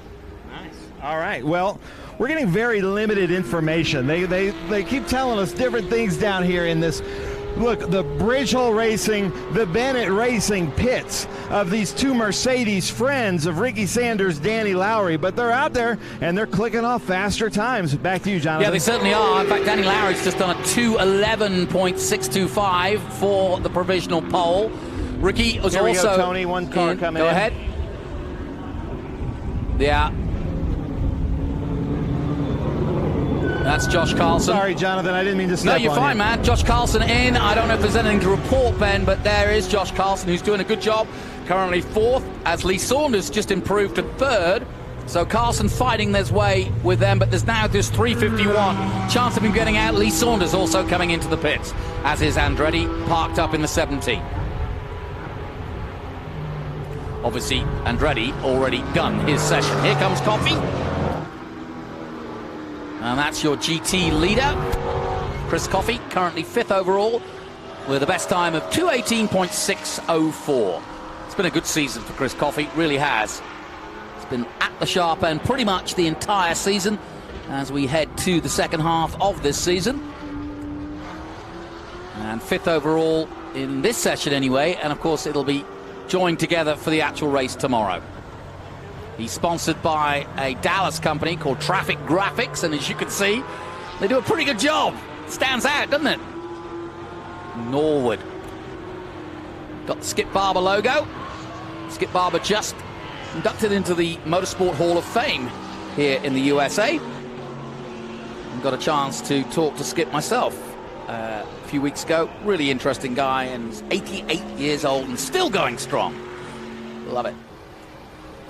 Now, the Lowry-Sanders battle continues. And Danny Lowry with the Reese Across America car absolutely powering away. His best lap at 2:11.6. So while the team say he doesn't want to do too many laps, I'm not so sure he doesn't, because Sanders has just come back with a 2:11.6 himself.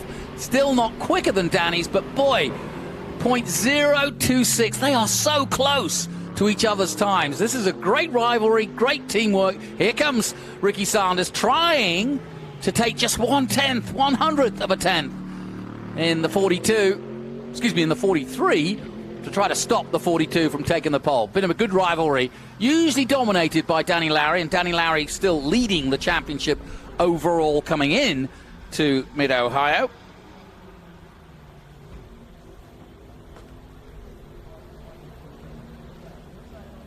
But the clock ticks down, 1:40 to go.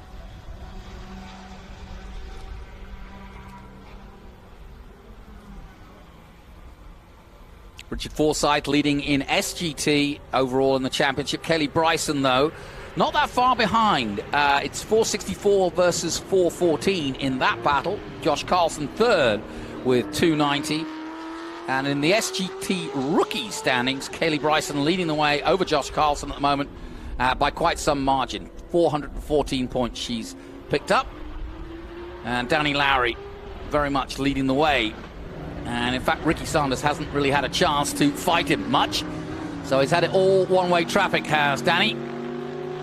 And here he comes. Can he improve on his 2:11.6, we wonder? Clock ticks down. This will be his last chance to do that improvement.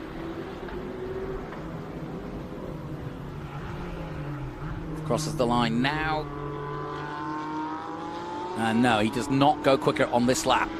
But let's just await Ricky Sanders, who was just behind a moment ago. And he looks as though he's coming into the pits. Yep, he is.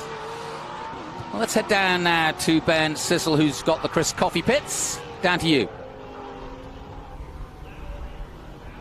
Yeah, Jonathan, you were talking about Chris Coffey and how he's been at the sharp end, except last weekend in the rain. David Hampton, who's here just kind of picking the tracks, our GT champion on the West Coast, our current points leader. So Chris Coffey's got the pressure on him here at Road America. David, are you pretty relaxed? He came in, he gave me a smile. Looks like he's pretty relaxed with the time that he's got so far. Yeah, we're pretty relaxed. We've had a bunch of little gremlins basically all weekend, but I think we're on the backside of all the little gremlins, so it should just be pit fuel in the car and check pressures and go win. So you guys have had a rough couple of weeks here with Chris Covey, Colin Cohen. Then you go from pit race to mid-Ohio to here. So 3 out of 4 weeks, your schedule's been pretty hectic. yeah, I haven't been home for probably 3 weeks, so I think Chris is a little bit longer than that, maybe another week. But yeah, it's been nonstop, just on the road, turning wrenches, just dragging. So. Love it. But Xavier, I know that you love doing this, so you love kind of working with these two Maseratis, so the 3 out of 4 weeks, that's not a big hindrance to you? Oh, not at all. Every day at the track is a lovely day. Loving it. Every day of the track is a lovely day. I hope everybody remembers that. We should put that on a T-shirt from Xavier there. Jonathan, I'm going to send it back up to you in the booth. Well, as Steve McQueen once said, racing is life. The rest is just waiting. Just waiting. Danny Lowry, Ricky Sanders, that's your top two. Lee Saunders, third and leading in SGT. Should be a cracking battle with him and Josh Carlson. And leading the way in GT is Chris Coffey, who we just heard from his team. And they are having fun, it looks like. We're going to take a short break here. But we've got one more big race to show you coming up. But at the moment, it looks as though Danny Lowry is going to be pole in XGT. Join us after this break.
Well, welcome back, ladies and gentlemen. We've got a special guest coming here. That is going to be my friend Rob, who runs tech for this group. Actually, he runs this group. This is the Prototype Sprint Series Association. Rob Elson, longtime staff with us, good friend. Actually, last year we rode here from Road America to Lime Rock together in my truck pulling a trailer. So we might get a little bit giddy here, but I'm a little bit... I don't know so much about PSSA. These are some great cars. They provide for some great races. My son Levi is here, and his favorite car here in the paddock is the car of Ron Fletcher, the Batmobile up front. So I'm going to run you through here a little bit as they come through the Sargento Bridge, and then Rob's going to give us all the great information. But Ron Fletcher is starting first in the number 19. Then Judd Miller, who we've seen in PSSA. Zach Mosley. These are three pretty big drivers in PSSA. Then Chris Hinojosa in the number 62. James French, the 33. That's James French from Road America. So look out. He is very fast in here. Dario Cangialosi. And if you're joining us on SpeedTour TV YouTube, please help us out with the pronunciation. Spell it phonetically if we're getting it drastically wrong, as I am. Clay Keel in the 84. Gobble Newsom in the number 99, starting 8th. Russell Allen starting 9th. And then Harry Colson starting 10th in the 456. So Rob Elson, the tech person with SVRA, but the big boss with PSSA. This is a group that just came to being about two and a half seasons ago. So if you can explain to our audience what these PSSA cars are and their differences. Well, hi, Ben. Thanks for having me here. The PSSA cars are a variety of prototype cars, and many cars are eligible that aren't even represented here yet. We're trying to field more cars, try to build the fields with LMP3 cars, with other prototype cars built by manufacturers and constructors that build these cars specifically for a lot of track day events and also for racing. So in the future, we hope to see Ligier and Ducoin LMP3 cars. We hope to see some Rush SRX. We hope to see some additional Revolutions. The cars we see here today in the Revolution are all the Revolution 500s, which are the supercharged V6 Ford 3.7 liter. They also have a Revolution 425, which is a naturally aspirated V6, a little bit less expensive car, a little bit less performance. These Sebeco cars are very interesting. They are all built in Georgia near the Road Atlanta track, and they are really reasonably priced for the level of car that they are. They're a little bit over $100,000, and then if you want the endurance kit and stuff, that adds a little bit to it. But those cars are very, very well built and should provide some real good racing. And in addition to all those, we are hoping to get some radicals. We have all levels of radical listed in our rules to be able to run with us in PSSA. Well, here they come behind the Corvettes. I love the look. You called it Sebeco? Yeah, I'm not sure exactly how you say it, but I one think of those you're two right ways. But that is Ron Fletcher, last year's championship winning car and driver in that Batmobile up front. Then Judd Miller to his left. Then Zach Mosley, Chris Hinojosa, and then James French. But James French, if that's the James French I'm thinking of, he is very fast here. He knows this track very well. He and his dad both pilot Formula One cars here, but here they go to take the green. Judd Miller looks like he might have a little bit of a jump there on Ron Fletcher. Yeah, you can see he crossed the timing and scoring line first. That's the 500, the American car there of Judd Miller, but Ron Fletcher takes the inside at Cube 3, Turn 1, and these Sebecos going for it there. That's the 84 of Clay Keel, but you can see Fletcher out front there, and then I believe that's Zach Mosley side by side, taking it over Judd Miller. Judd Miller spins. We have a spin and a little bit of a front end. Oh, no. That's the Sebeco there. It hits the back of the Revolutions. That is not what we want to see here at the start of this PSSA race. What happened there? Judd Miller got I'm sure this is going to have to go full course caution because we have red flag. You can see there right on the spot. Red flag from the starter stand. Rob, that is not what we want to see here in the first PSSA race. No, that was a big hit, and certainly we hope that everybody's going to be okay after that. But yeah, someone spinning out like that is a bad thing. Yep. So red flag as the drivers are doing it just as they should. They should stop at the next corner worker station, the people that have a fire bottle. But ladies and gentlemen, we're going to throw to a commercial. We'll be back just after that. The PIR Speed Tour returns to Portland International Raceway July 26th through the 28th, featuring the Trans Am Series presented by Pirelli Western Championship, the Sports Car Vintage Racing Association, Prototype Sprint Series Association, the Optima Search for the Ultimate Street Car, and Saturday you can take part in the Haggerty Cars and Caffeine Car Show with Parade Lab. You do not want to miss the PIR Speed Tour July 26th through the 28th. For tickets, simply go to speedtour.net. You've got a business to run, big and heavy products to ship, and customers who need them now. When you've got the right driver and the right equipment, you can bet on a spectacular result. Bennett understands complex logistics and puts the best team, the most time, and the latest technology into every customer relationship. So you can sit back, relax, and enjoy the race. Let us handle the rest. Together, we can move anything.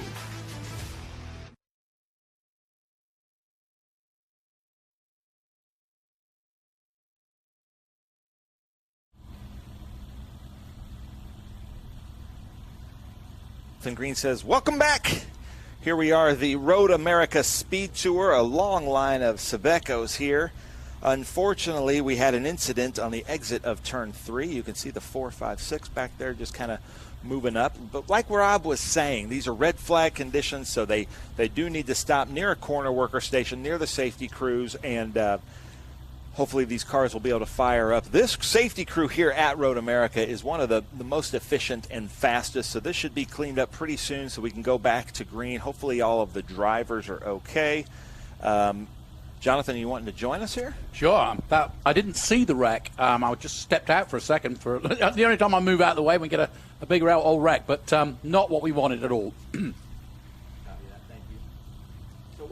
Here is they're going to clean it up. The cars will fire back under. The Corvette will come around, take them under pace. But right now, we've got a Speed Tour Presents Stories from the Paddock. One of my favorite race car drivers, Ernie Francis Jr. Yep. Check this out, ladies and gentlemen. I think if we were out here racing the last 2 years, I think we would have had something to say about that.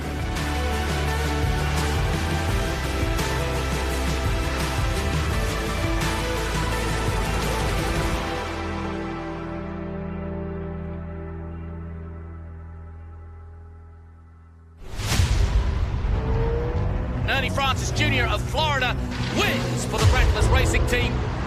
7 for Ernie Francis Jr.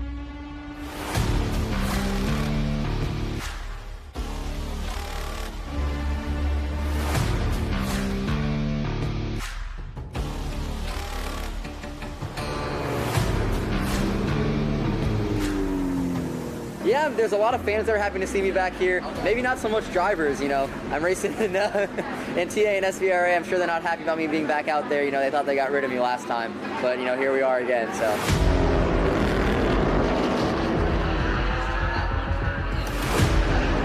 Coming around the paddock again, it's a lot of fun, seeing a lot of old faces, a lot of friends that I've known over the years. So I really enjoy coming back here. Feels like home. You know, it felt a little rusty getting back in the car for the first time, but it clicked pretty good after the first session. So, you know, it's happy to be back around here. I still follow all the Trans Am socials, so I see what's happening after all the race weekends. You know, I see Chris Dyson out there racking up the championships, getting awfully close to my amount of consecutive championships and race wins in the series. So, you know, hopefully I can come in here and at least hold them off for one more race right now.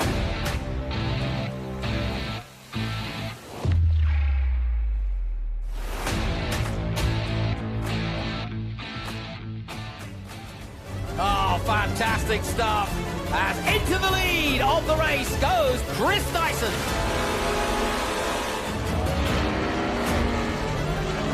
Dyson's going to do it, and he takes the checkered flag and wins yet again. At some point, the torch had to be passed on. You know, I moved out of the series, so of course somebody has to pick it up from there. And Chris does an excellent job. Their team is amazing. They put out good cars, and you know, he does a solid job on the track as well. You know, I think if we were out here racing the last 2 years, I think we would have had something to say about that. But you know, he's been doing a great job, and I'm looking forward to racing with him this weekend. I think a lot of the TA2 guys are pretty quick. Connor Zillage in TA2 has definitely been impressive, watching him come up through the ranks over the past year or two. You know, just won the race today in the TA2 class, so definitely impressive watching him come up. A lot of the TA guys, it's nice seeing the field grow a little bit. I think they're up to over 10 cars this weekend in TA, so it's pretty cool to see that.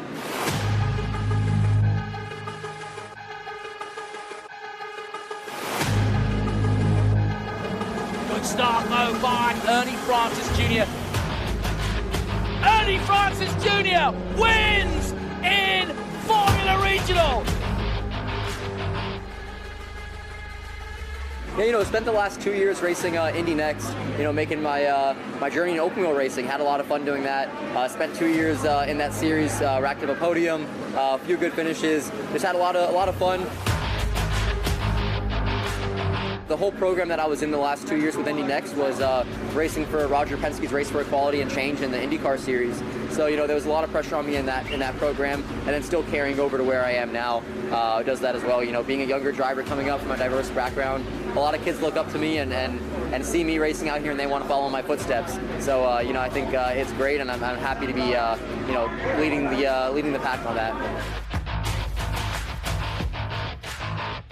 Yeah, you know, right now just doing some sports car racing. Going to be doing this weekend here, and then I'm running the Lamborghini Super Trofeo series in IMSA this year. So going to be doing the full season in that in the pro class. Going to be pretty fun racing sports cars again. Try to get into the IMSA driver market and see where I can go from there.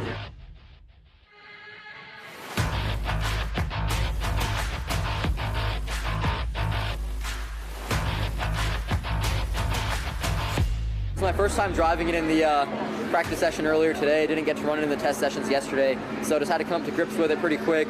But put a lap that was good enough for P4, just about a second out of the guy that's fastest. And you know, we're on some pretty old tires there, so I think we'll be pretty good once we put some stickers on for qualifying. I think we haven't shown everything we got, so I think once we get out there in qualifying, we'll show the field what we have going on with us. So.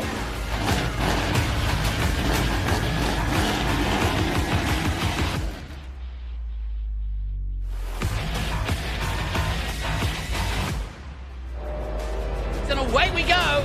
Ernie Francis Jr. in the Challenger, his first ever chance of racing this car. We're on board with, oh no! Dyson was getting aggressive up the inside, but a little too aggressive, and he's taken Ernie Francis out in that beautiful Challenger.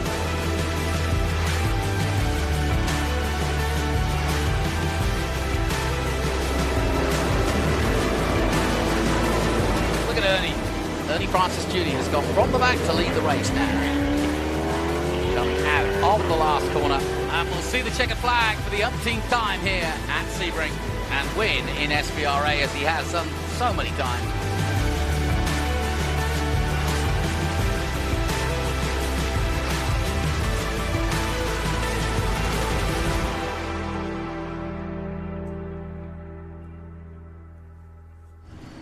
Welcome back here. We are in pit lane. They have lifted the red flag here at Road America and went black flag, meaning the cars can come in. Okay.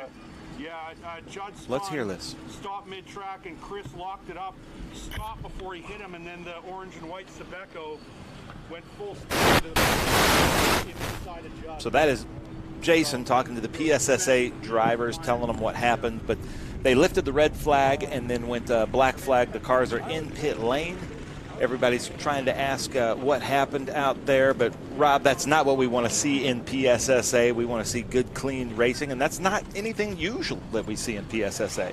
Absolutely, that was a real unfortunate situation. Developed really quickly as those two cars spun and found themselves stopped in the track.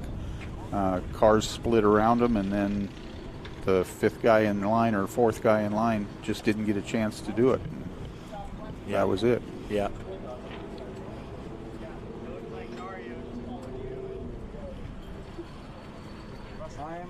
assuming again that I guess there has to be some revolution with the other cars.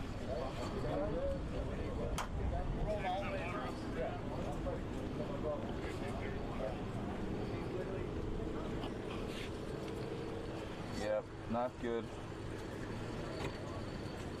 This is my year to prepare myself, get a lot of track time, get a lot of races.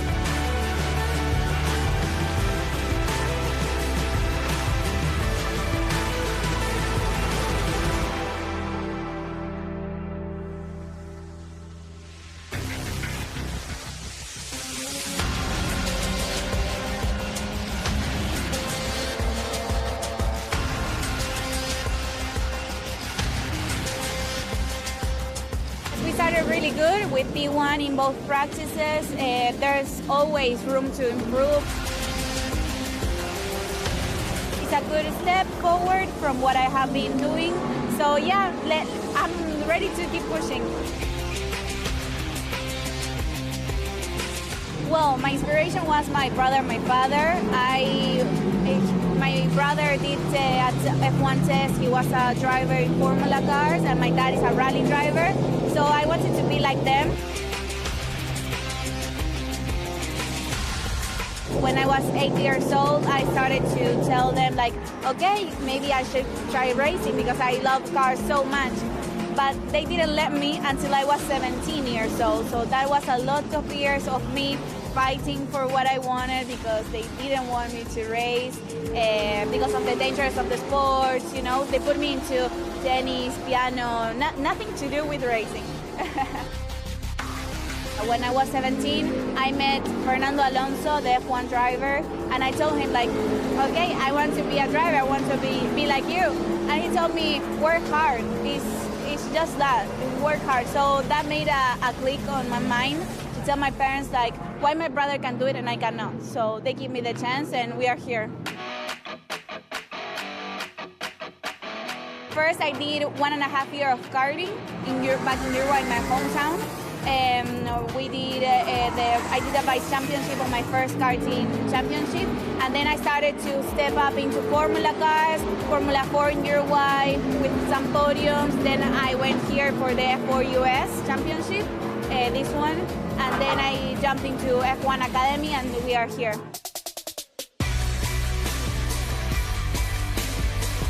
Thanks to the F1 Academy, I'm still racing because last year I didn't have the chance to get the budget for doing a championship. So really the F1 Academy opened the door for me. It was a big jump for the little experience that I had to go to Europe with a high level that the other girls had, but it made me improve a lot.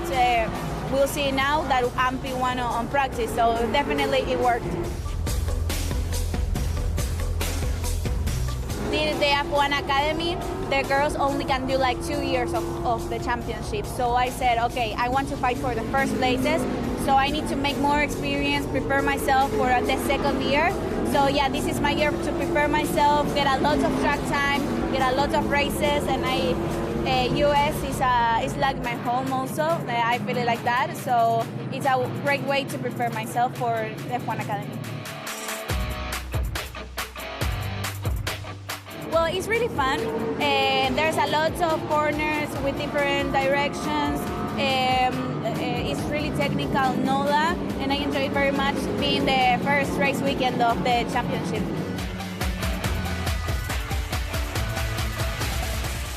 Really is to carry momentum, you know. Momentum is a lot and drive it nice. Momentum with a lot of softness and smoothness, let's say, is what you need. I'm hoping to get a podium at least. No, we have been working really hard with the team, and now is the objective. Or no, seriously, the good thing is to get a lot of points for the championship. That is the main goal for this, and keep pushing, improve myself lap by lap. Yeah, I don't know. They always make comments and they laugh about everything. So, but I have the support that I'm P1, so. well, hopefully racing in one of the highest categories, Formula One, IndyCar. That's my dream, really. I want to become a professional race car driver. That is my ultimate dream. When I was 8 years old, and I'm really grateful to be doing it right now, because starting at 17 years old, this is not common. Usually guys and girls start with 6, 7 years old, so starting for me so late and being here, getting the chance, it's really a dream come true. So just I appreciate to be here, but I look for more.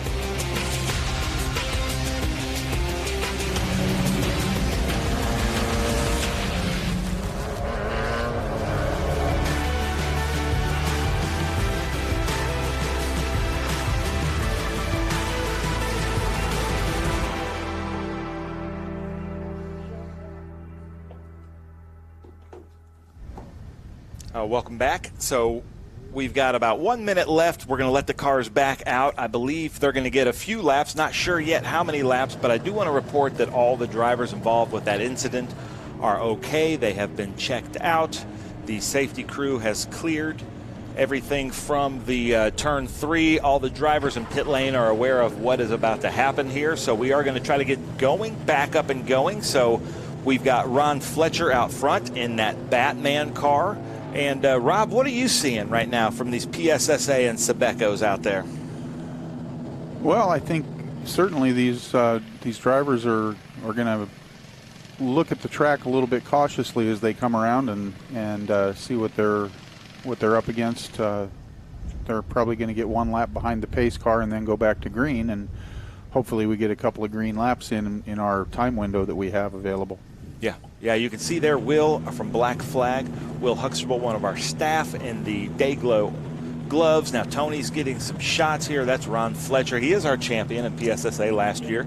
With winning a championship in PSSA, I believe you get a set of hand-cooked tires and $10,000 cash. Is that correct? That was the prize, yes. That's a pretty good deal. So this is PSSA with hand-cooked tires, the Prototype Sprint Series Association, kind of a brainchild of Rob and Tony Pirelli. And, you know, we've come to these events, and it's just kind of slowly growing. But I think a lot of people are just wondering if their cars are eligible. Like last year, we had an LMP3 car here, but I'm not seeing an LMP3 car. There's the Wolves, there's the Sebecos, the Revolutions and Radicals, but name the other marks that are welcome to join us. Yeah, we also have we also have the Rush on the eligibility list. They're not obeying the blend line. The Elan DP02 is available on the eligibility list, and we had a few Elan 02s run a couple of races last year, but they haven't been coming this year. I'm still working to talk with some of those teams and get those cars back to the racetrack. It's just a growing process. But so glad to have Hankook Tires as a sponsor. Hankook, a great sponsor and provider. They also run with us in the Ligier JSF 4 Series, FR Americas, and F4, and now PSSA. So great to have them as we see the cars go under the Sargento Bridge. So we've got Ron Fletcher out front, then Zach Mosley in second, Goebel Newsom third, Clay Keel fourth, Dario Cangialosi. And we've got a lot of Dario fans here on our YouTube page, so thank you for joining us. Then James French in sixth, and then the number 33, Harry Colson in seventh. So we've gone down from 10 to 7 with just one incident at turn 3. So what are they doing here, Rob? Everybody asks why they're going back and forth. Is that to get the heat in the tires? Yeah, it cleans the tires and it gets heat in the tires. Tires have a optimal temperature that they operate at. And when you're sitting in the pit lane, running behind the pace car, you're not keeping those tires at that optimal temperature. So that's what they're trying to do, is just clean the tires off, get the excess rubber, what some people call clag, off of the tires, and heating them up to the appropriate temperature for maximum grip. So if you're wondering, ladies and gentlemen, Rob Elson is joining us, and I was telling everybody that we had a great 3-day road trip from here to Lime Rock last year in my truck and trailer. Got to learn all about Rob. We've worked together for about 2-3 years. He's the chief of tech with SVRA, the head of the PSSA, but you come from a long line of road racing with IMSA, with Grand Am, with pretty much seen it all. I've been in this industry doing technical inspection work and such for quite a while, since 1990. So I'm getting to be an old guy. And then you come into SVRA. So when you're doing tech for Trans Am, or let's say Grand Am, you might need to learn, let's say, 10 years of cars and maybe 10 different marks. But now when you come in as the tech official of SVRA, you need to learn 100 years of motorsports. We had 1914s, 1907s with us at Indy just 2 weeks ago, up to about 2017s to 2019s in SVRA.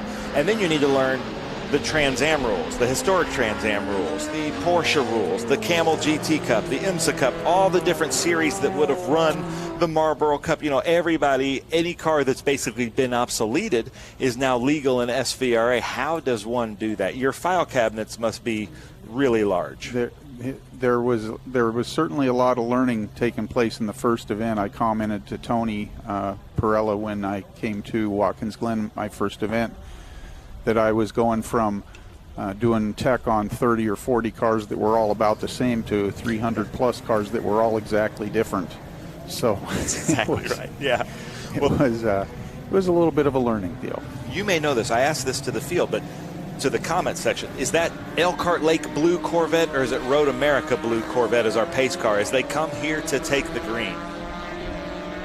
Do you know? I know it's a paint code. I can't remember if it's Elkhart Lake or Road America Blue. I don't know the answer to that.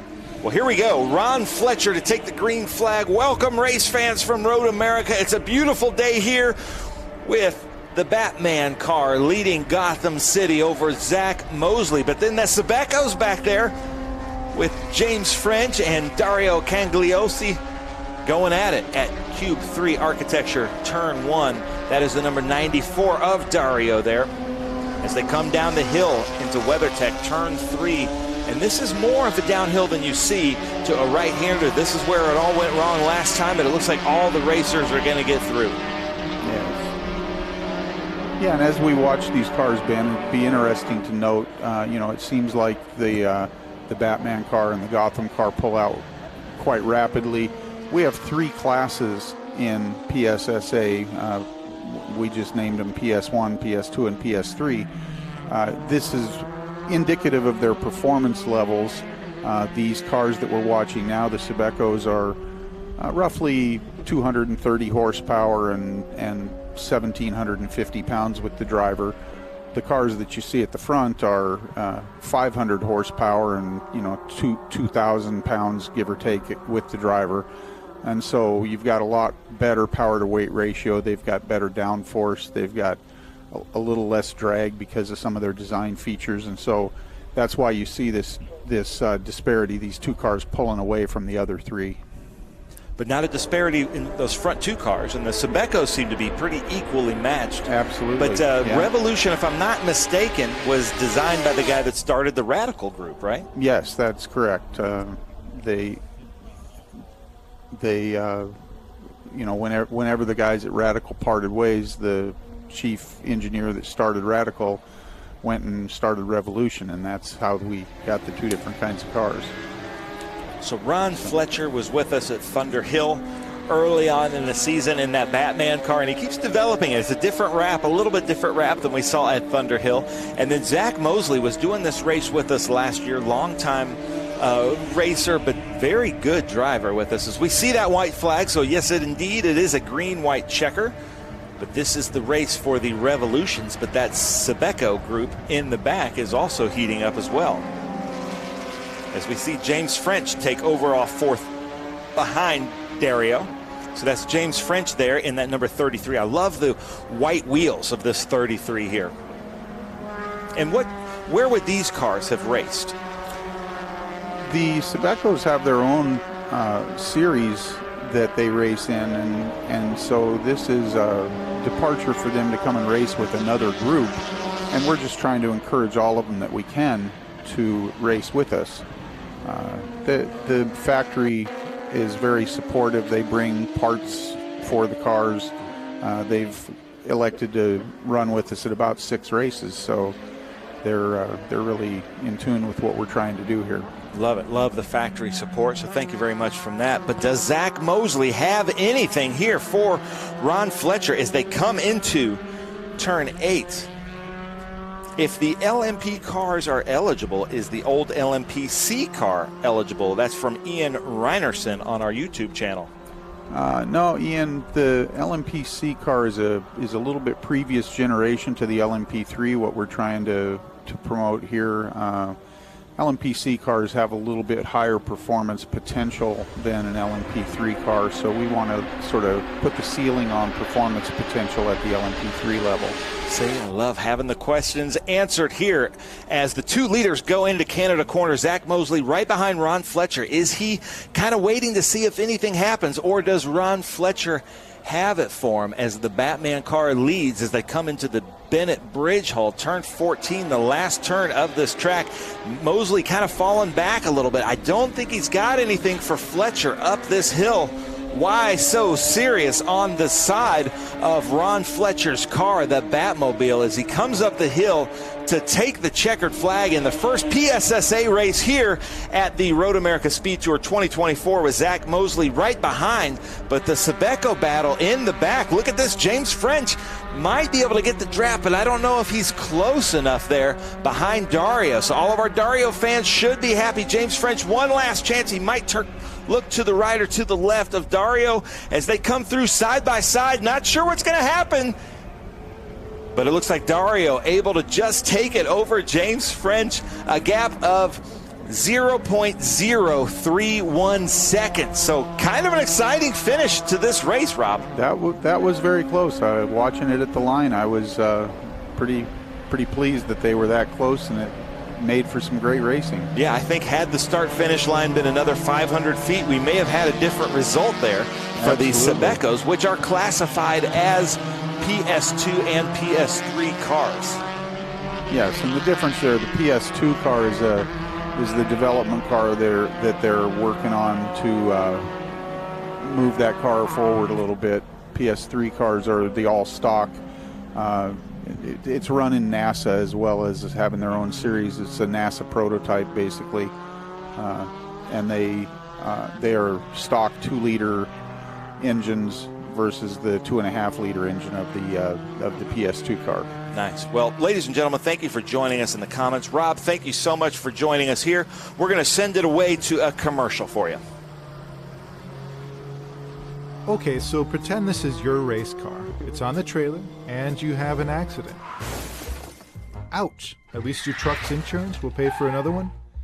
Yeah, not so fast. Standard insurance won't replace your race car, whether it's in the trailer, in the paddock, in the garage, or the repair shop.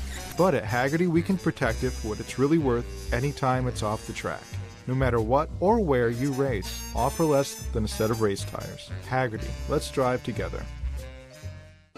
The Mission Foods Austin Speed Tour returns to Circuit of the Americas November 3rd through the 5th, featuring the Trans Am Series presented by Pirelli, the Sports Car Vintage Racing Association, International GT, FR Americas, and F4 U.S. Championship. Saturday, you can take part in the Hagerty Cars and Caffeine Car Show with Parade Lab. You do not want to miss the Mission Foods Austin Speed Tour November 3rd through the 5th. Children 12 and under are free. For tickets, simply go to speedtour.net.